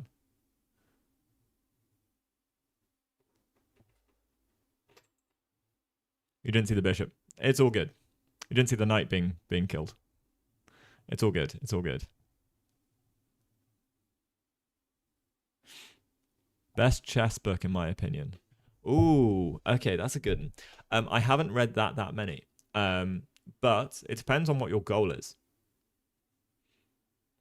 That's a big thing because there are so many great chess books that you could name like generically the best. I would say Jeremy Silman's How to Reassess Your Chess. I've only read a few chapters of that a couple years ago, but that got me to where I am or where I was at the start of this year. I'm going to go through and reread that because it was amazing. But also, I didn't learn how to calculate at all because I read that book. You need calculation in your life. So yeah, Reassess Your Chess is an incredible book, but also just doing a good calculation book, they're not as inspiring necessarily. I hear Art of Attack in chess is meant to be really cool and good, but that's like more concepts and they're more story and narrative based in how you think about chess, so they're easier to say that they are better. But that is, Reassess Your Chess, change perception of how people think about chess and use language in chess. So I think that is one of the greatest and most influential and will improve your game. I do think it will improve everyone's game. But also, if I had someone tell me and teach me how to calculate 2 years ago, I would be a much better player than I am now. And I'm not bad. Don't get me wrong. Like everyone's surprised at how far I've come in the short amount of time I've been playing. But it's not, now that I've actually focused some time on calculation, you realize how incredibly different it is. I'm not happy with the rook exchange. The c-file favors black. It's getting drawish. Yeah. So the rook exchange has not happened yet.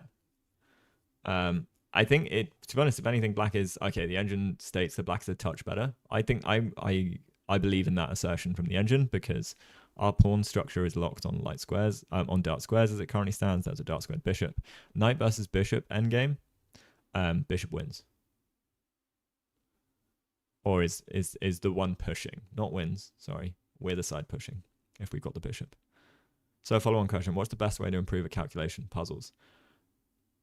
Yes, but it's how you do the puzzles and the type of puzzles you do. So this is also something I learned. Calculation, you need to be deep. You need to go much deeper than just a puzzle.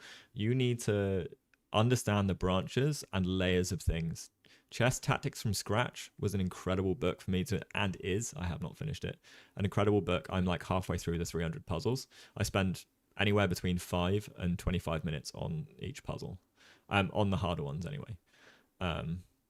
Some of them I've spent like an hour on, because they have like, their harder puzzles have a few different layers.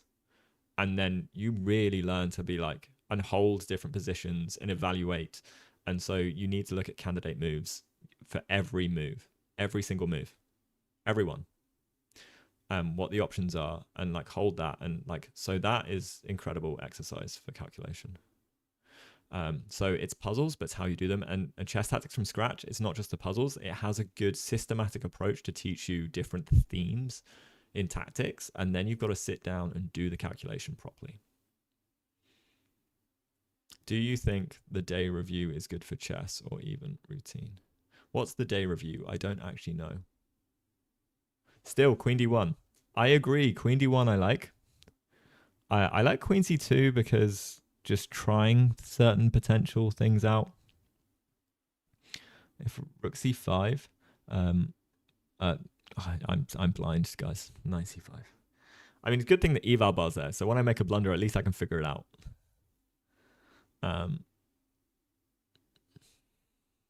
I don't know what the day review is. Abdallah, sorry. Books, yeah. Oh, also, that's a really great thing, Piper. Doing puzzles from books and not read, like, and don't go to the answer.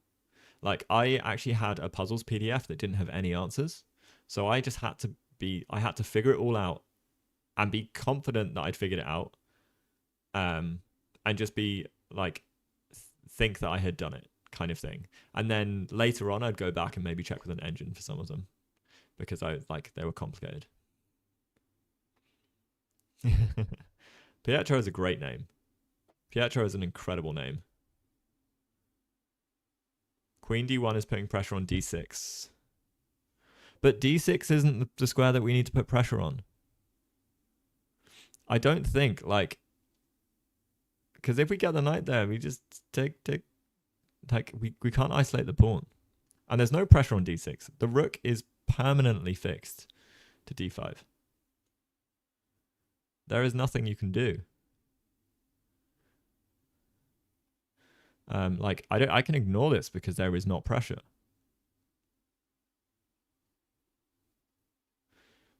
And then Queen D1. Queen.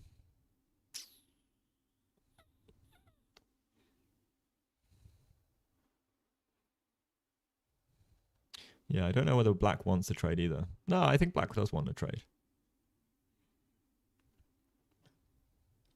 We're looking here. Okay, maybe I'm wrong. Maybe then D6 is a problem.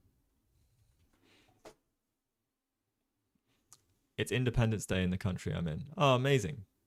Well, I guess congratulations on your Independence Day. I don't know what the right term is to use actually. Knight C3 takes to work away. Yeah, but so what? That's what I was thinking here. Queen A5, Knight C3. We just take. We're happy to get rid of the rooks.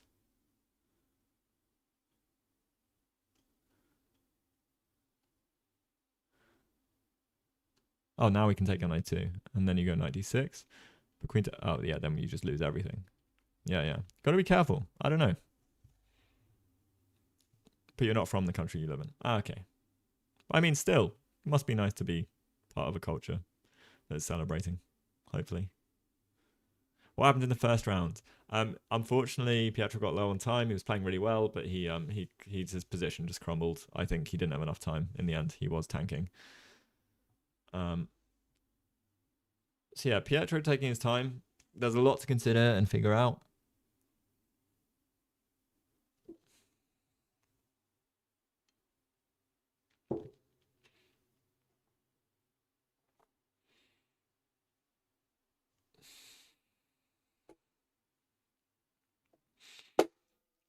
This is a tough end game. Or it's not an end game even. Still middle game. We're getting closer to an endgame.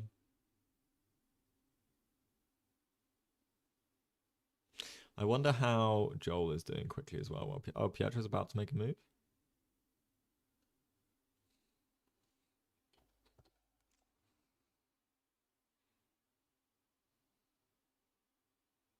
Oh, Joel's not on a DGT this round. Sag.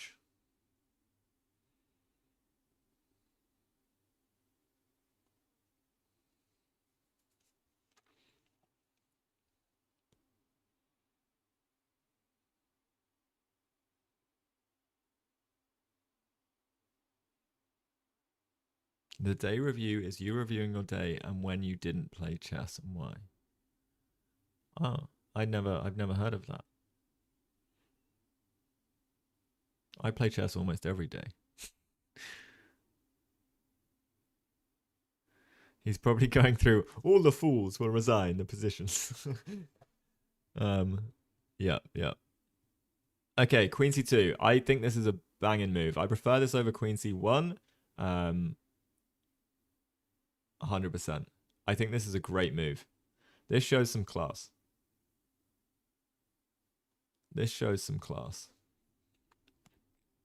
Because what do you do here? Maybe Queen D8 and then we take. Not Queen D8. Oh, Queen C. Yeah, Queen D8, Queen D7. Same. You could just sit and hold. Now, Pietro's opponent is probably, oh, we can see some people walking in reflection. Well, oh yeah, we can see a bit of reflection of the playing hall as well now. You can see some people still playing, milling around, having a look at games.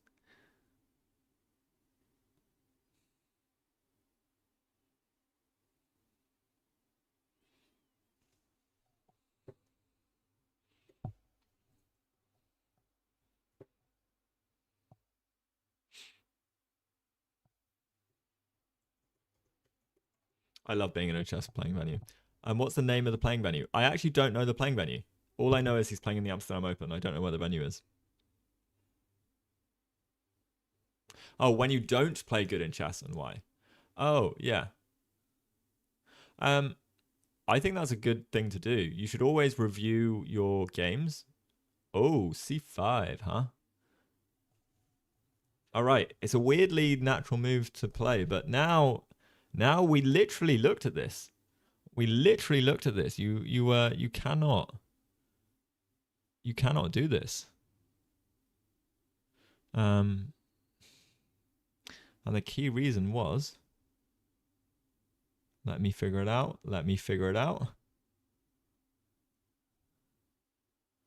I can figure this out.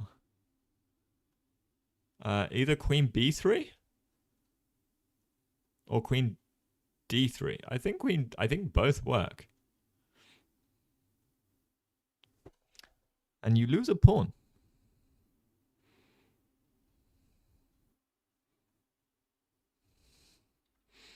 Actually, we take this. And we are golden. Gonna be golden. And we don't want to take. Can we get away with take? Because I'd be worried about this. Oh no, but then we're okay.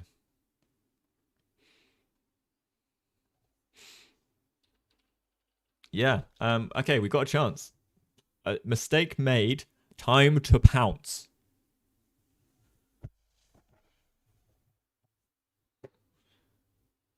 Time to pounce. My rating, FIDE is 1770.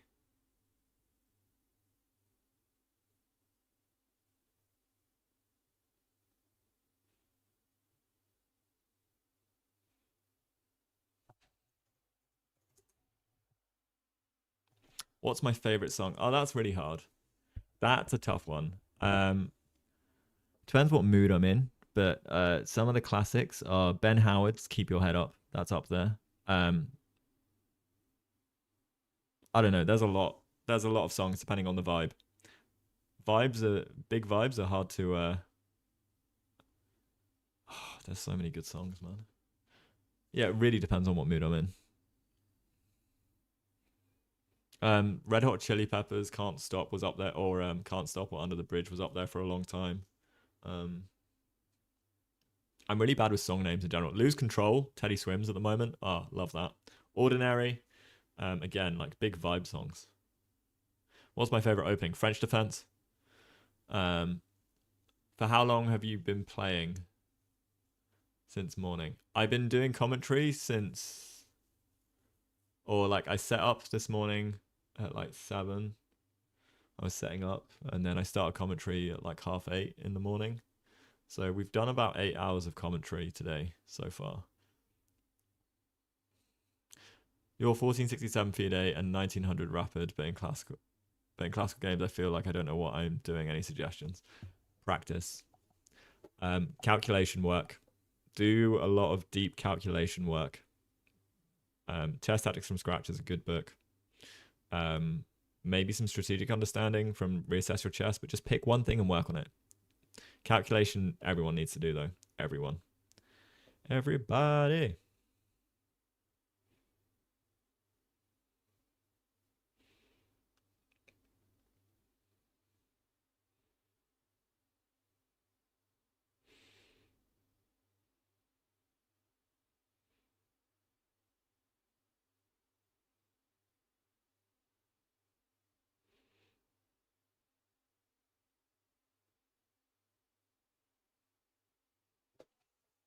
Yeah, I know everyone says that, but like I would pick Chess Tactics from Scratch, read all 12 chapters, even if you think you know it. And then although 1467 FIDE, I'm trying to translate that because the FIDE bump kind of like threw me off a bit. So maybe that's a bit high, but there's an app that's kind of free. You can pay for it as well, but CT Art, do the tactics from there.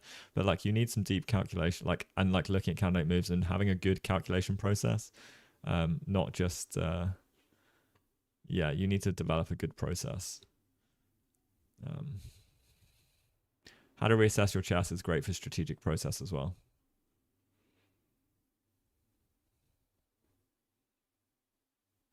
All right, our opponent is very low on time. He has just made a mistake. Hopefully, we'll pick up on rook takes d5, rook takes d5, knight c3, and like bishop and queen d3 or queen b3. The differences are that if we go queen d3, if this gets pushed, then we can take like this. Which feels sorry, which just blunders, so you probably have to do something like this. Or yeah, maybe this.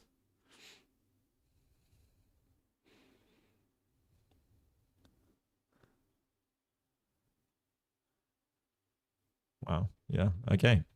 Very easy for black to slip up now. Big positional concession there, so we need to take advantage of it now. Pietro has his opportunity to punch his ticket to a win. And he has time to think of it. What elo was your strongest opponent? I think 2000 and oh no, I've played actually some really strong opponents, but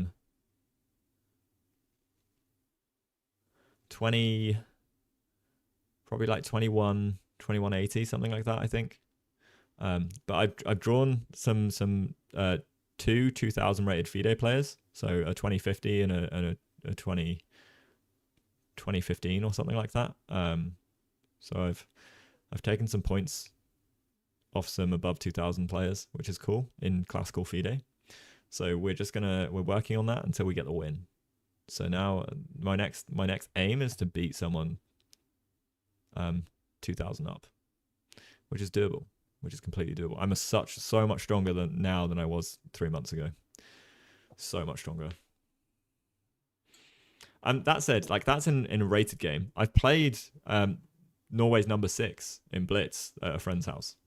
So Frodo is a friend of mine, and we often used to have parties in their flat, and Frodo used to come over from Norway. Like on New Year's, I've also played 3 of the French top 10. So like Jules Massard, I played Mathieu Cornet. They were all dressed as elves at New Year's while we were playing.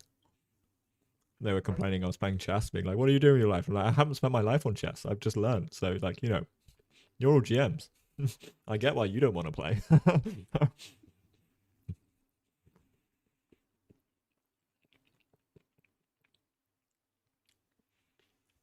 He is, but he's still more than double the amount of time. Like it looks like he's getting close on time, but he's still got an extra 10 minutes on the dude. So he's got so much more time. But you still need to be very careful. But yeah. Pietro doesn't look good, but his position is good, and his opponent is low on time. Yep. But maybe he's worried about this because he's like, he can see this. He can see this. I know. I think he looks active. He's a bit more like fidgety and upright. I think he sees it. So that's the thing. How do I deal with nerves when my opponent is stronger than me? That is freedom for me. I get nervous when I play opponents lower than me because everything is on the line. When I play, like, I'm a fiend for anyone that's high rated than me. And this is the thing that's really stupid is I play so much of a higher than my level when I play high rated people. And when I play low rated people, I play like trash. And I think that's mindset. I think it's purely mindset because I go in going, I can take this guy down. He's got everything to lose and I've got everything to gain. If I lose, I don't lose much in terms of rating. If they lose, they tank. So that's the mentality I have when I play like nerves. I don't have nerves when I play high rated people. Only the nerves kick in when you start winning against high rated people and you're like in a game like, oh my god, I'm gonna win this. I could win this event. I could do this. And you're like, yeah. That's when it can go downhill because you start thinking about the result and not about just converting your great position. So yeah, that's my advice. That's how I deal with it. But that's my mentality is like playing up is freedom because you've got nothing to lose. They should beat you anyway. And that is the expected result. So I can play like a demon and make it painful for them. They're the ones that should be nervous. What age did I start chess? 27? So I started like 4 years ago. 5 years ago almost. Yeah. I was 27 when I started chess. It's a draw. This is a draw? Nah, this can fall apart for black. Provided we take here. I think Pietro sees it. I'm hoping more than anything in the world he sees this. He's spending time, which is good. He should spend time here. This is critical. Rook d5 is his only opportunity to make the most of this position. And if his opponent has made this concession, and the reason why I know you're saying it's a draw, it may be an equal position, right? Equal doesn't mean draw because his opponent has already made like one of the one moves that actually damages his position. c5, terrible move. Terrible. Because if you do it like this, it doesn't work out because we just play rook takes d3, queen takes d3, and then we get c4 in.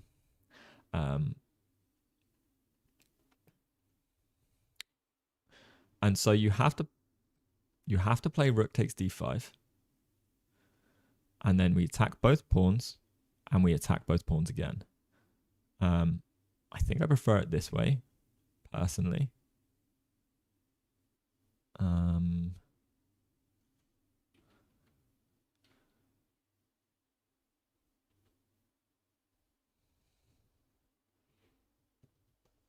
Is queen d3 the same? Queen d3 does d4. And we lose. We lose. So yeah, I prefer queen b3. I definitely prefer queen b3. But there's a6. Maybe a6 is the way. And maybe d4 is still the same way. But the guy's going to want to protect pawns. Well, maybe not. Maybe, no, this is tricky. This is tricky. Oh, no, we obviously just take. But yeah. Hey Matt, who are we watching? So this is Pietro Checkmate. He's an awesome chess teacher slash chess influencer, I guess. You know, he's got he's been blowing up on YouTube and Instagram lately. Go check him out. Educational content, amazing guy. Lovely dude. I'm privileged to be doing commentary for him today. And also, thank you very much for the follow. I appreciate it. So yeah, he is playing a low rated opponent. I think he can outplay him in the endgame. I really do. Hydrate. Thank you. I've got green tea for hydration today.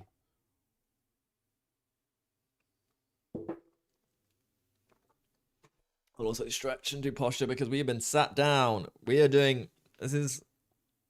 in hour 8 of commentary right now. And I don't know why I said commentary so weirdly, but 8 hours, and we're doing more commentary later tonight for Emily Plays Chess.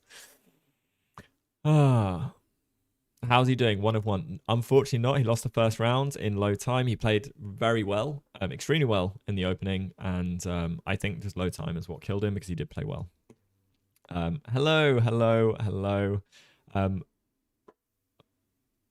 Fillet.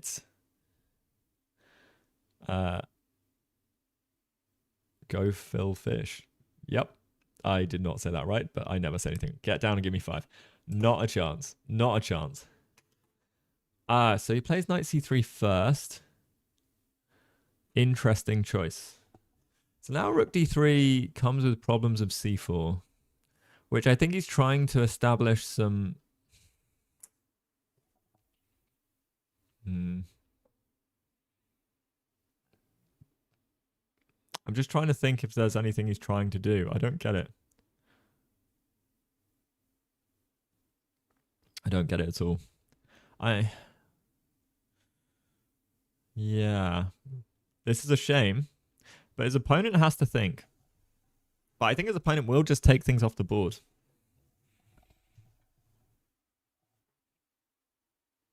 Highest rated chess player from my country is 2600. Awesome. The highest rated chess player from Jersey is not high rated at all. Okay, so we get rook d3, queen d3.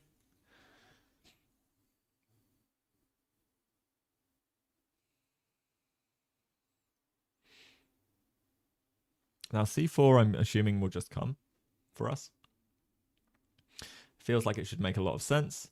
Our pawn structure is a little bit worse. The dark square bishop is annoying. Apparently black's got the edge here. I would imagine so, because they're going to have some space. It's going to be hard for our knight to do anything. I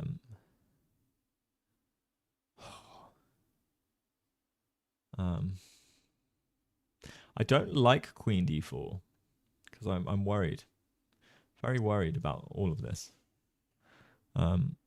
We can try for certain things, but yeah, b4, knight b5.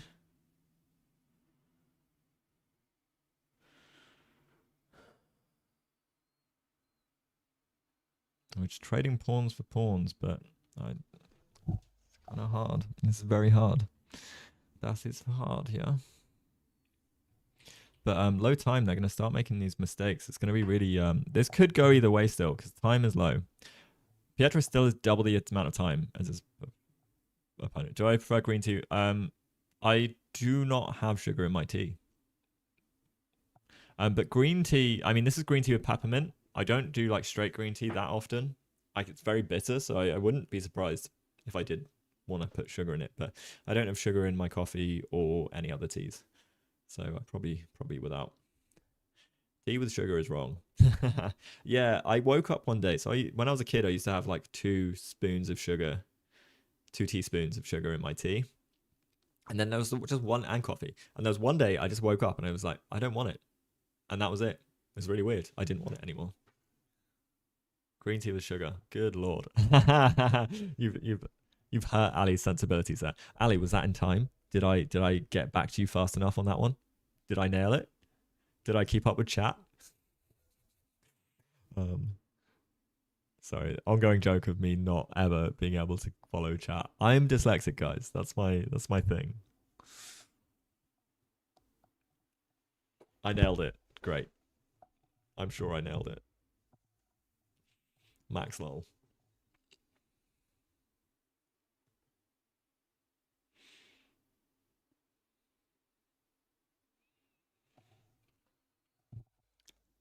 Okay, his opponent is ticking down though. So again, but thing is, it is hard. The plans become a lot easier for black. But what we need to do is try to be sneaky and try set up mate somehow, because there is back rank problems. The problem is the bishop can always come to f8. So c4 is hit us. It's coming through. Black has the edge for sure. We still got to convert.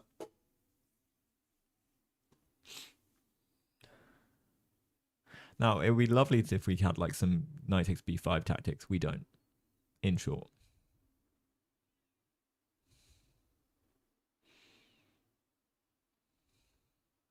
Just worried about this. Like, and how are we stopping pawns like just coming through and destroying us?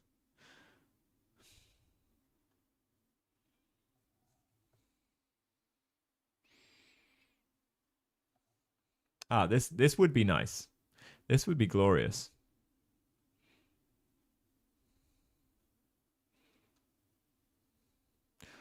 Oh, can we even take on a7 though? Take on a7 feels dangerous. We might have to. We might have to go like queen c6 to make sure we pick up a pawn. Yeah. Okay. Danger zones. But queen e4 is the most active square for the queen. Do you think 17 is too late to start taking chess competitively? No, I mean, when you say competitively, I'm a competitive chess player. I'm not going to be world champion. I'm probably not going to... I can make candidate master, but I'm not going to make international master. Or, I mean, FM would be great, but, you know, that's tough.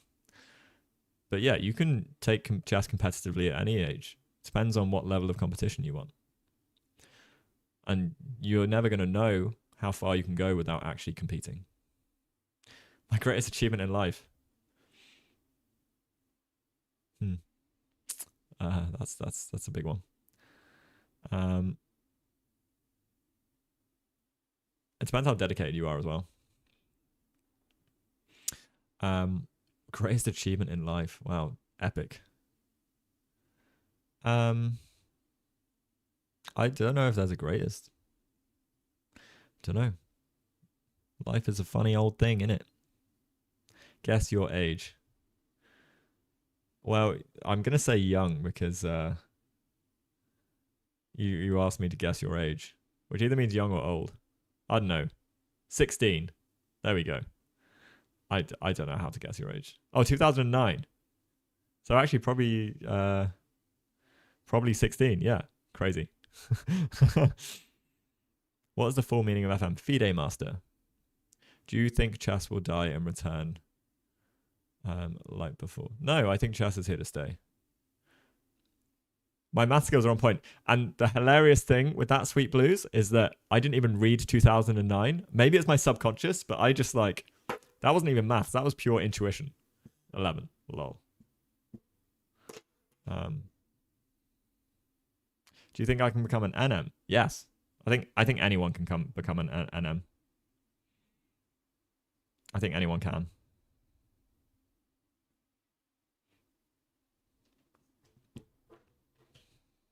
But anyone, because NM needs to be is only in the US, right? I can't become an NM actually. There's no NM title here. It's not a FIDE thing really. It's like a US thing.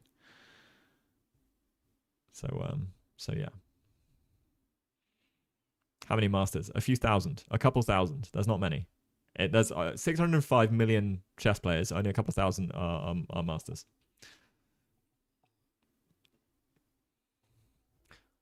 In the grand scheme of the amount of people that play chess, no, there's not a lot. There's a tiny little inkling sand speck in the universe of people that are masters.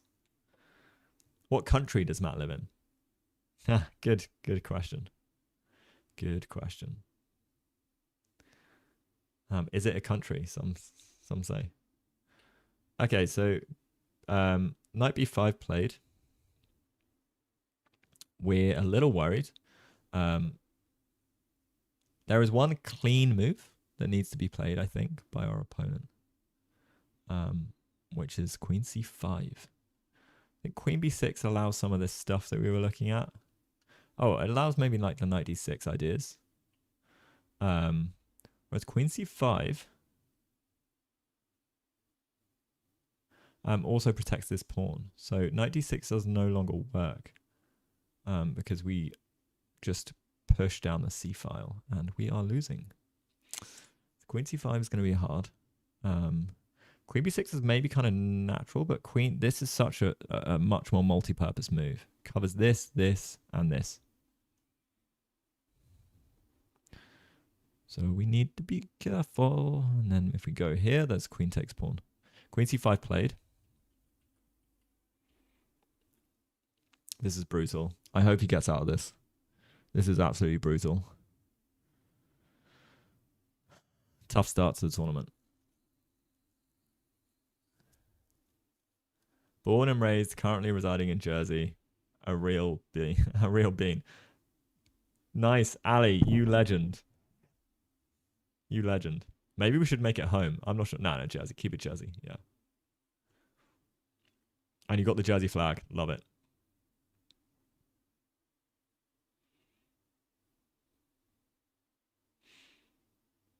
Come on, social engineering. Queen c5. Blunder back rank checkmate. If only, right? Unfortunately, there's always bishop f8. CM, FM, IM. IM is before GM. GM is the highest order. It's really weird. I think people think that in the beginning. It's International Master sounds better than Grandmaster, but Grandmaster is the final boss. Hello, Blob. Blobaliciously. Let's go. Queen c5 is a tricky move.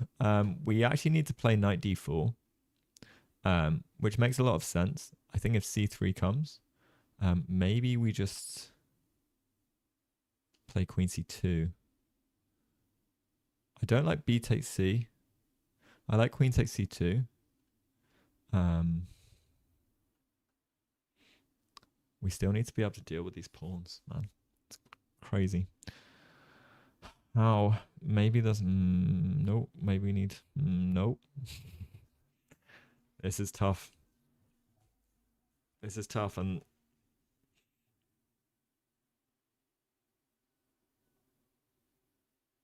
make them boys go.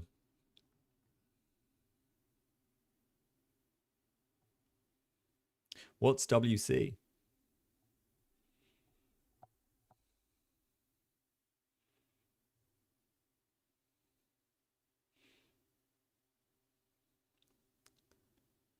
How is the board currently? Oh, this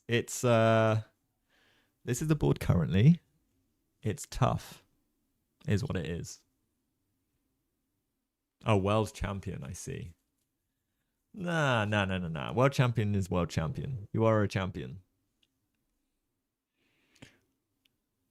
Not all grandmasters are world champions, but all champions are world champions are grandmasters. Is that the case? Or is there a world champion before the title was created? Probably, actually, yeah.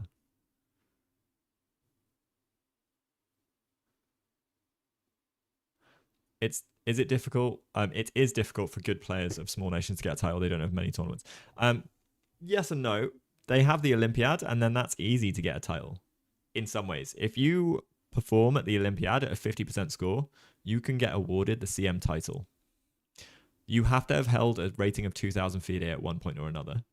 But as long as you hit 2,000 and you get a good score at an Olympiad, you can be called as candidate master. That is my route to CM, by the way.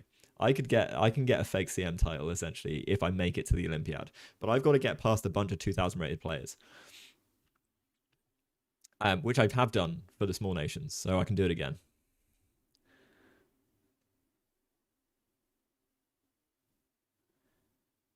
Pietro is losing time. He's got a tough position. Okay, knight d6 played. I like this, but I think c3 is our problem. But our guy has to see that c3 is our problem.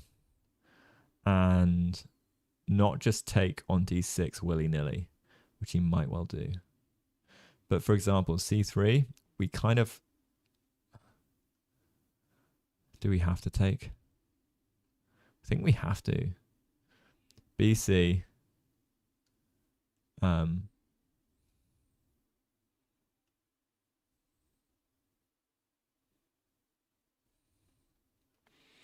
think we've got some problems, some big problems.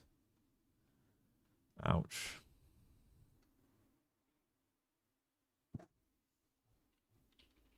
Yeah, c3 is killing us, guys.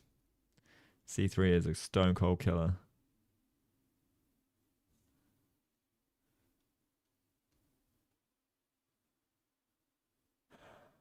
There's not really anything we can do.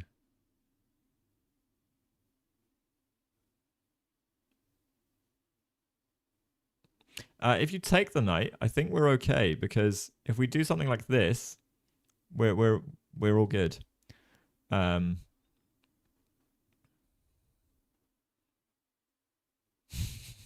Boom, back rank mate. So taking is a bad idea, but maybe this is what Pietro's going for. I think Pietro goes for a lot of these tactics, but in classical, it's just, although our opponent is low on time, but he's still got enough time, right? Still got enough time to avoid this. So, but he's trying to calculate if he pushes the pawn, what happens? And the thing is, if he pushes the pawn, queen check, bishop f8, queen b. So maybe he's also wondering, because you've got to consider stuff like this.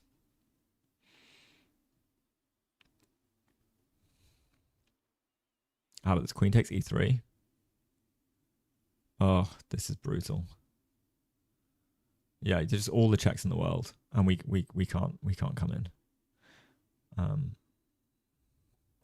c3 played.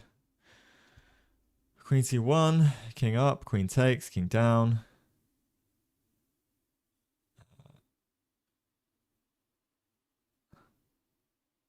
Can we even take on b2? No, oh yeah, queen's defense. Damn. Yeah, we c3 is brutal. c3 is brutal. Sugar. How do we come out? 94. Man. Poor Pietro, man. Yeah, the opponent does pretty well. I think we had the wrong plans. I think half points in the European Club Championship. Yes, that is also true, Owen. That is also true. Do we know Pietro, or are we just doing... No, we know Pietro. I mean, I know Pietro. Recently, as of like for the past couple of months, I know him. Yeah, Pietro, cool guy, really cool guy. His chess content is awesome. I would go check him out as well. Pietro Checkmate on every platform. Yeah, he's doing really, really well on Instagram and YouTube specifically. He's doing really, really well. So one to watch out for in the chess content world. Sam Castles, who are the streamers? Is it Anamaya by any chance? At least he has more time on his side also. Yeah. Ooh, go out for a kebab. Nice. Good job, Blob. Solid effort. We love a kebab.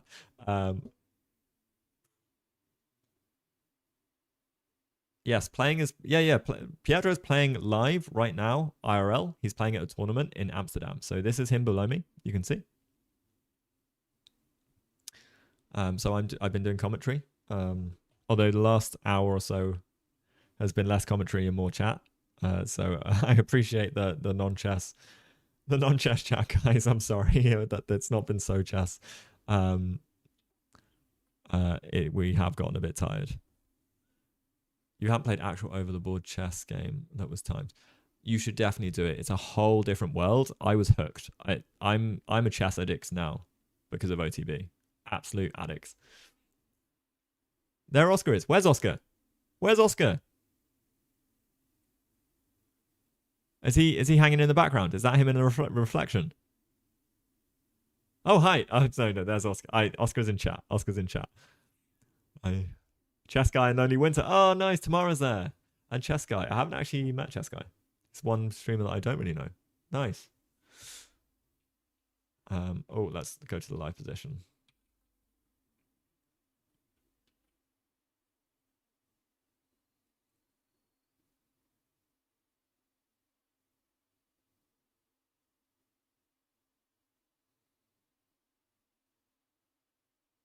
So he takes on c3.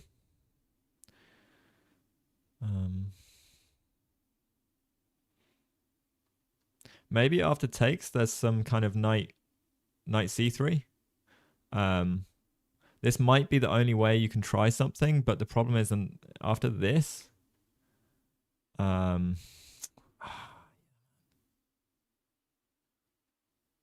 don't have any knight a3, because bishop would take. Yeah.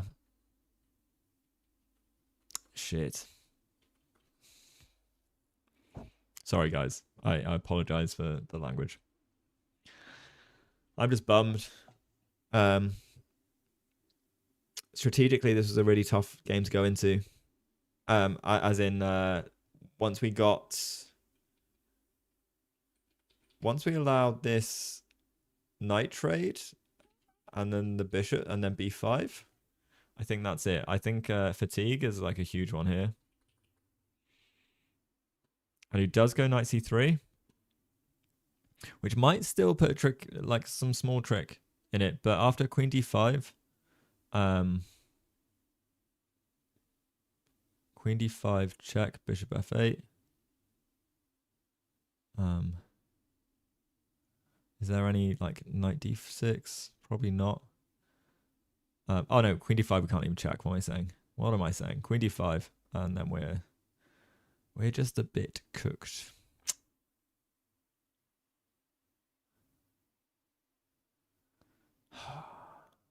Knight d6 doesn't do anything. Queen e4, knight e4, boom. Yeah, man. Tough game.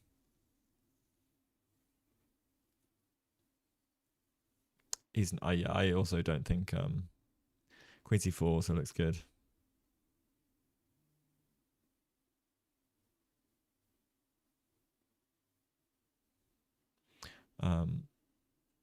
Hard taking a draw, move 22 when I traveled so long to be here. Yeah, that sucks, Oscar. But you know, sometimes it happens.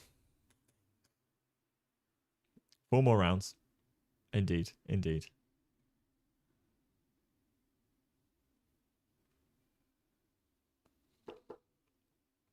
And it's chess. You're gonna draw some.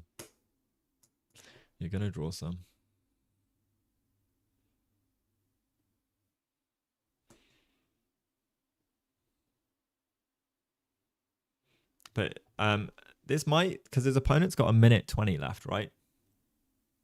But he plays queen d5. Savage.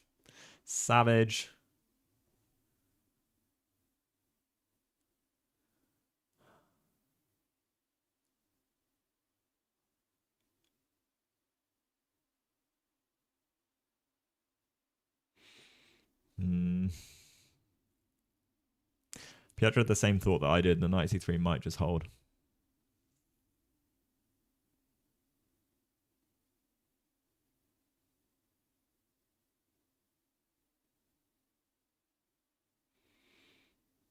We'll see.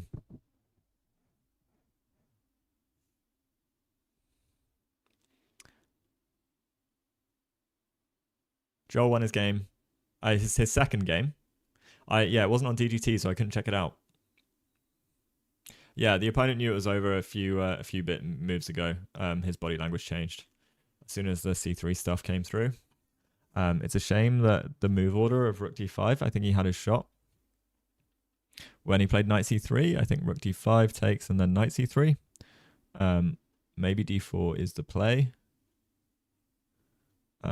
Okay, we don't take. Oh yeah, we obviously do this. Sure. Then the queen here and queen here, for example. d4 we still play, I think. And queen b5. And we're doing okay. So yeah, shame. Shame, shame, shame. Just a little move order thing would have saved the game. Maybe even made it really hard for black to play.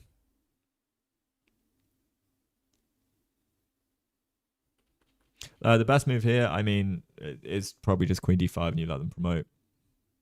I don't think there's anything you can do. You could try queen b1 and sack the knight, but you're still promoting, so it's probably better to just allow it like this. And then knight a5, Persian, knight b3.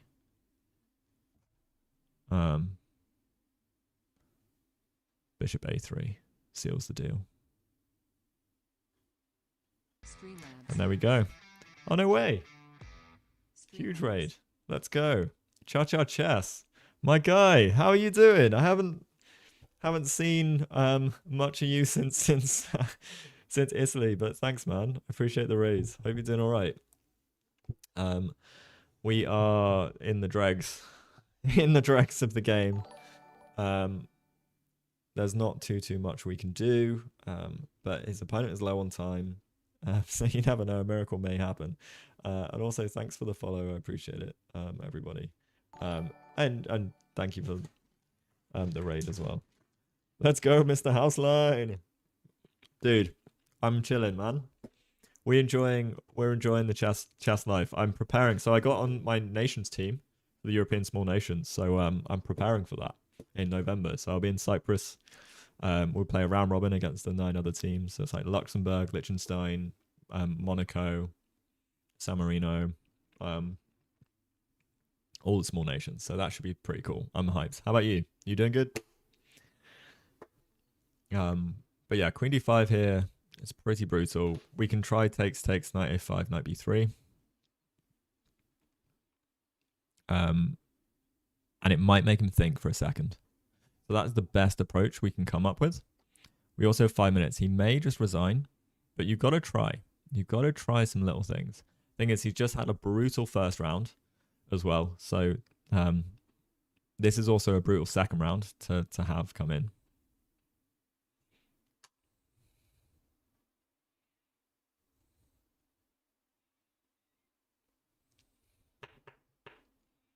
I think Pietro should trade queens. I think. Thanks, dude. Oh, you have to run off Freestyle Friday. Nice. Go for it.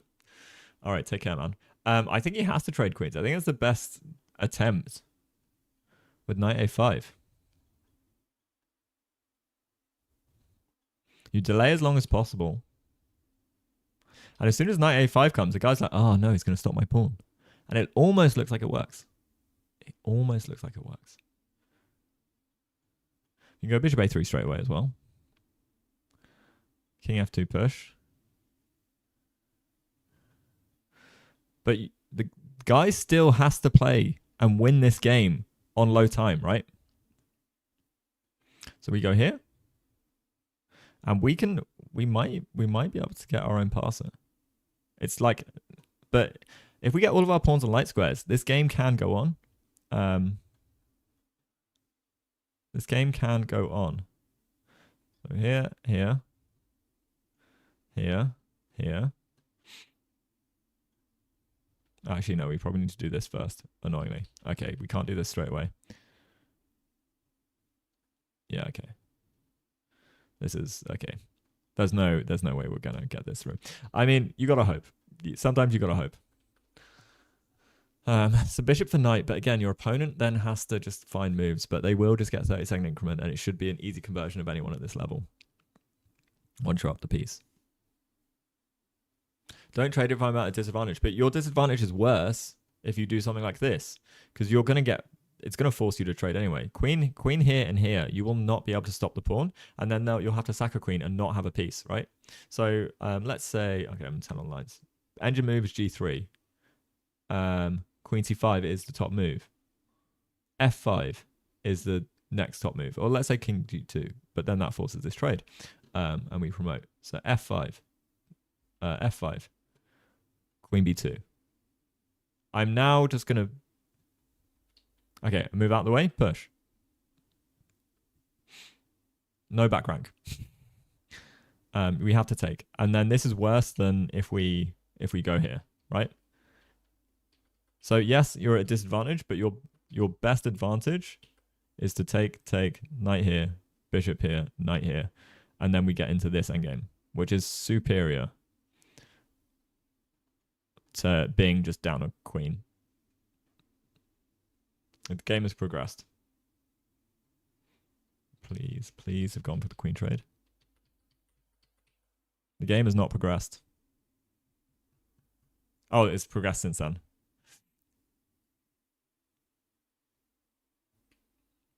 So yeah, like I think you have to trade queens because otherwise you're just it will be a queen and a bishop versus a king versus or you have a bishop and pawn like the bishop versus pawns.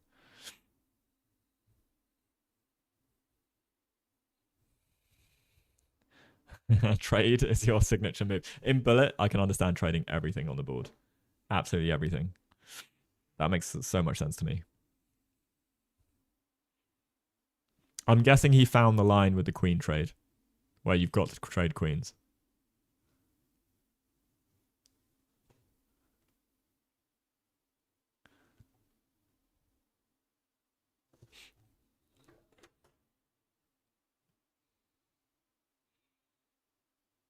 I mean, I think that is the best approach.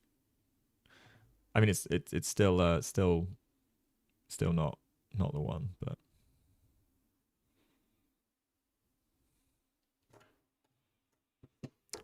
well, Pietro is just trying to find anything he can. He might also just think he might try and resign, but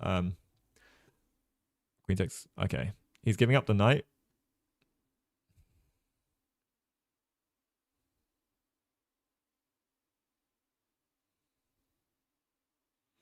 And maybe he's going to go king h2, queen c5. Things we can't even go up here.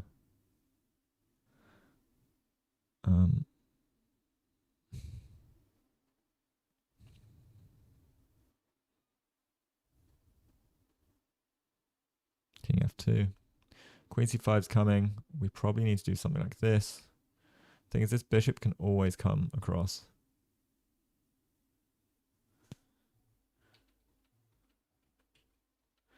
Maybe here. Maybe he's trying to do this. Which I get.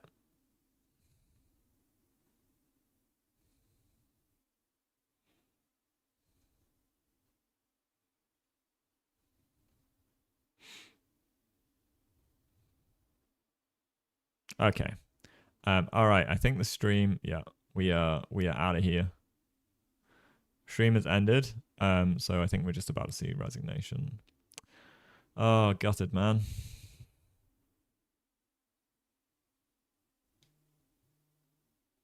Absolutely gutted.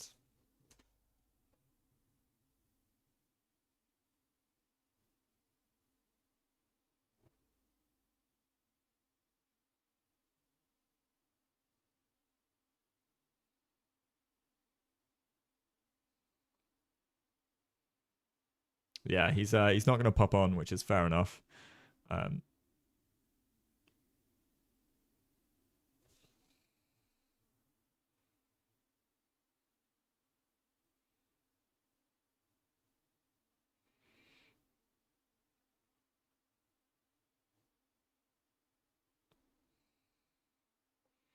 So he's asked, yeah, he's just asking about the game.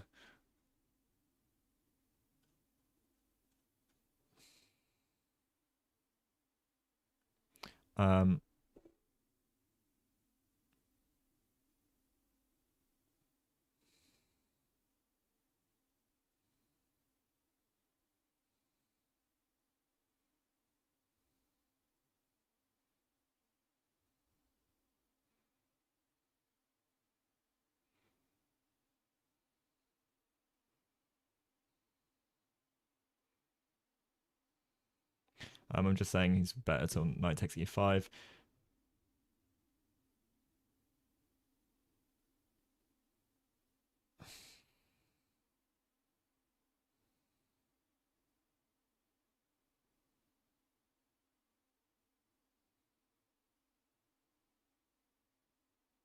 Sorry, guys, I'm just messaging him. I can't talk and message.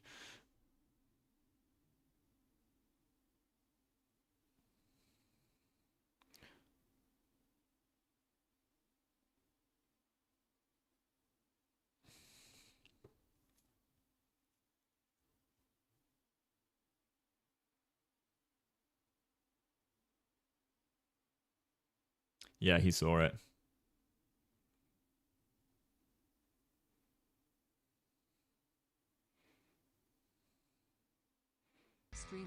Oh, another raid. Let's go. We're about to... Huge raid. No way. Anamaya. I'm just finishing commentary for Pietro, so maybe I have to stay on for a little bit and do some blitz. But huge raid. Thank you so much, guys. I really appreciate it. D4 was his best.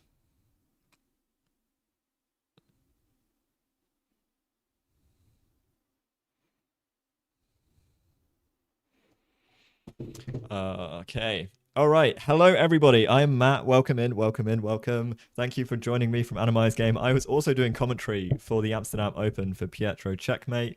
He is just wrapping up. Unfortunately, he lost his round just now, so he's not going to join us. So we might hop in the rapid pool. You know, you never know. And Oscar crushed it as well. So I don't know. What are people vibing today? The problem is I'm also going to end stream just about now. The game is finished. We just saw resignation. Unfortunately, Pietro won't hop on. So what we shall do is I will end stream on Pietro's channel. So everybody who hung around on YouTube, sad day today, but please come back and support tomorrow. We have another commentator tomorrow. I'm going to end stream on YouTube. I'm going to keep streaming on my channel. It's Houseline on Twitch, so twitch.tv/Houseline. If you want to come join us, please be my guest. I'm about to crack on the music and just have some fun. So please, please, please go give Pietro your love in his reels, in his YouTube shorts, in his comments on the live. I'm sure he'll need some support and vibes, but you got this, guys. So thank you so much. You've been great. And I will see you on Sunday because I'll be commentating again. How did Anamaya do, everybody, as well? No, she lost. Oh, sad. I'm really sorry, guys. I'm really sorry. You'll come back. Yeah, you feel bad for him. It's tough, man. Chess is tough. So see you guys later.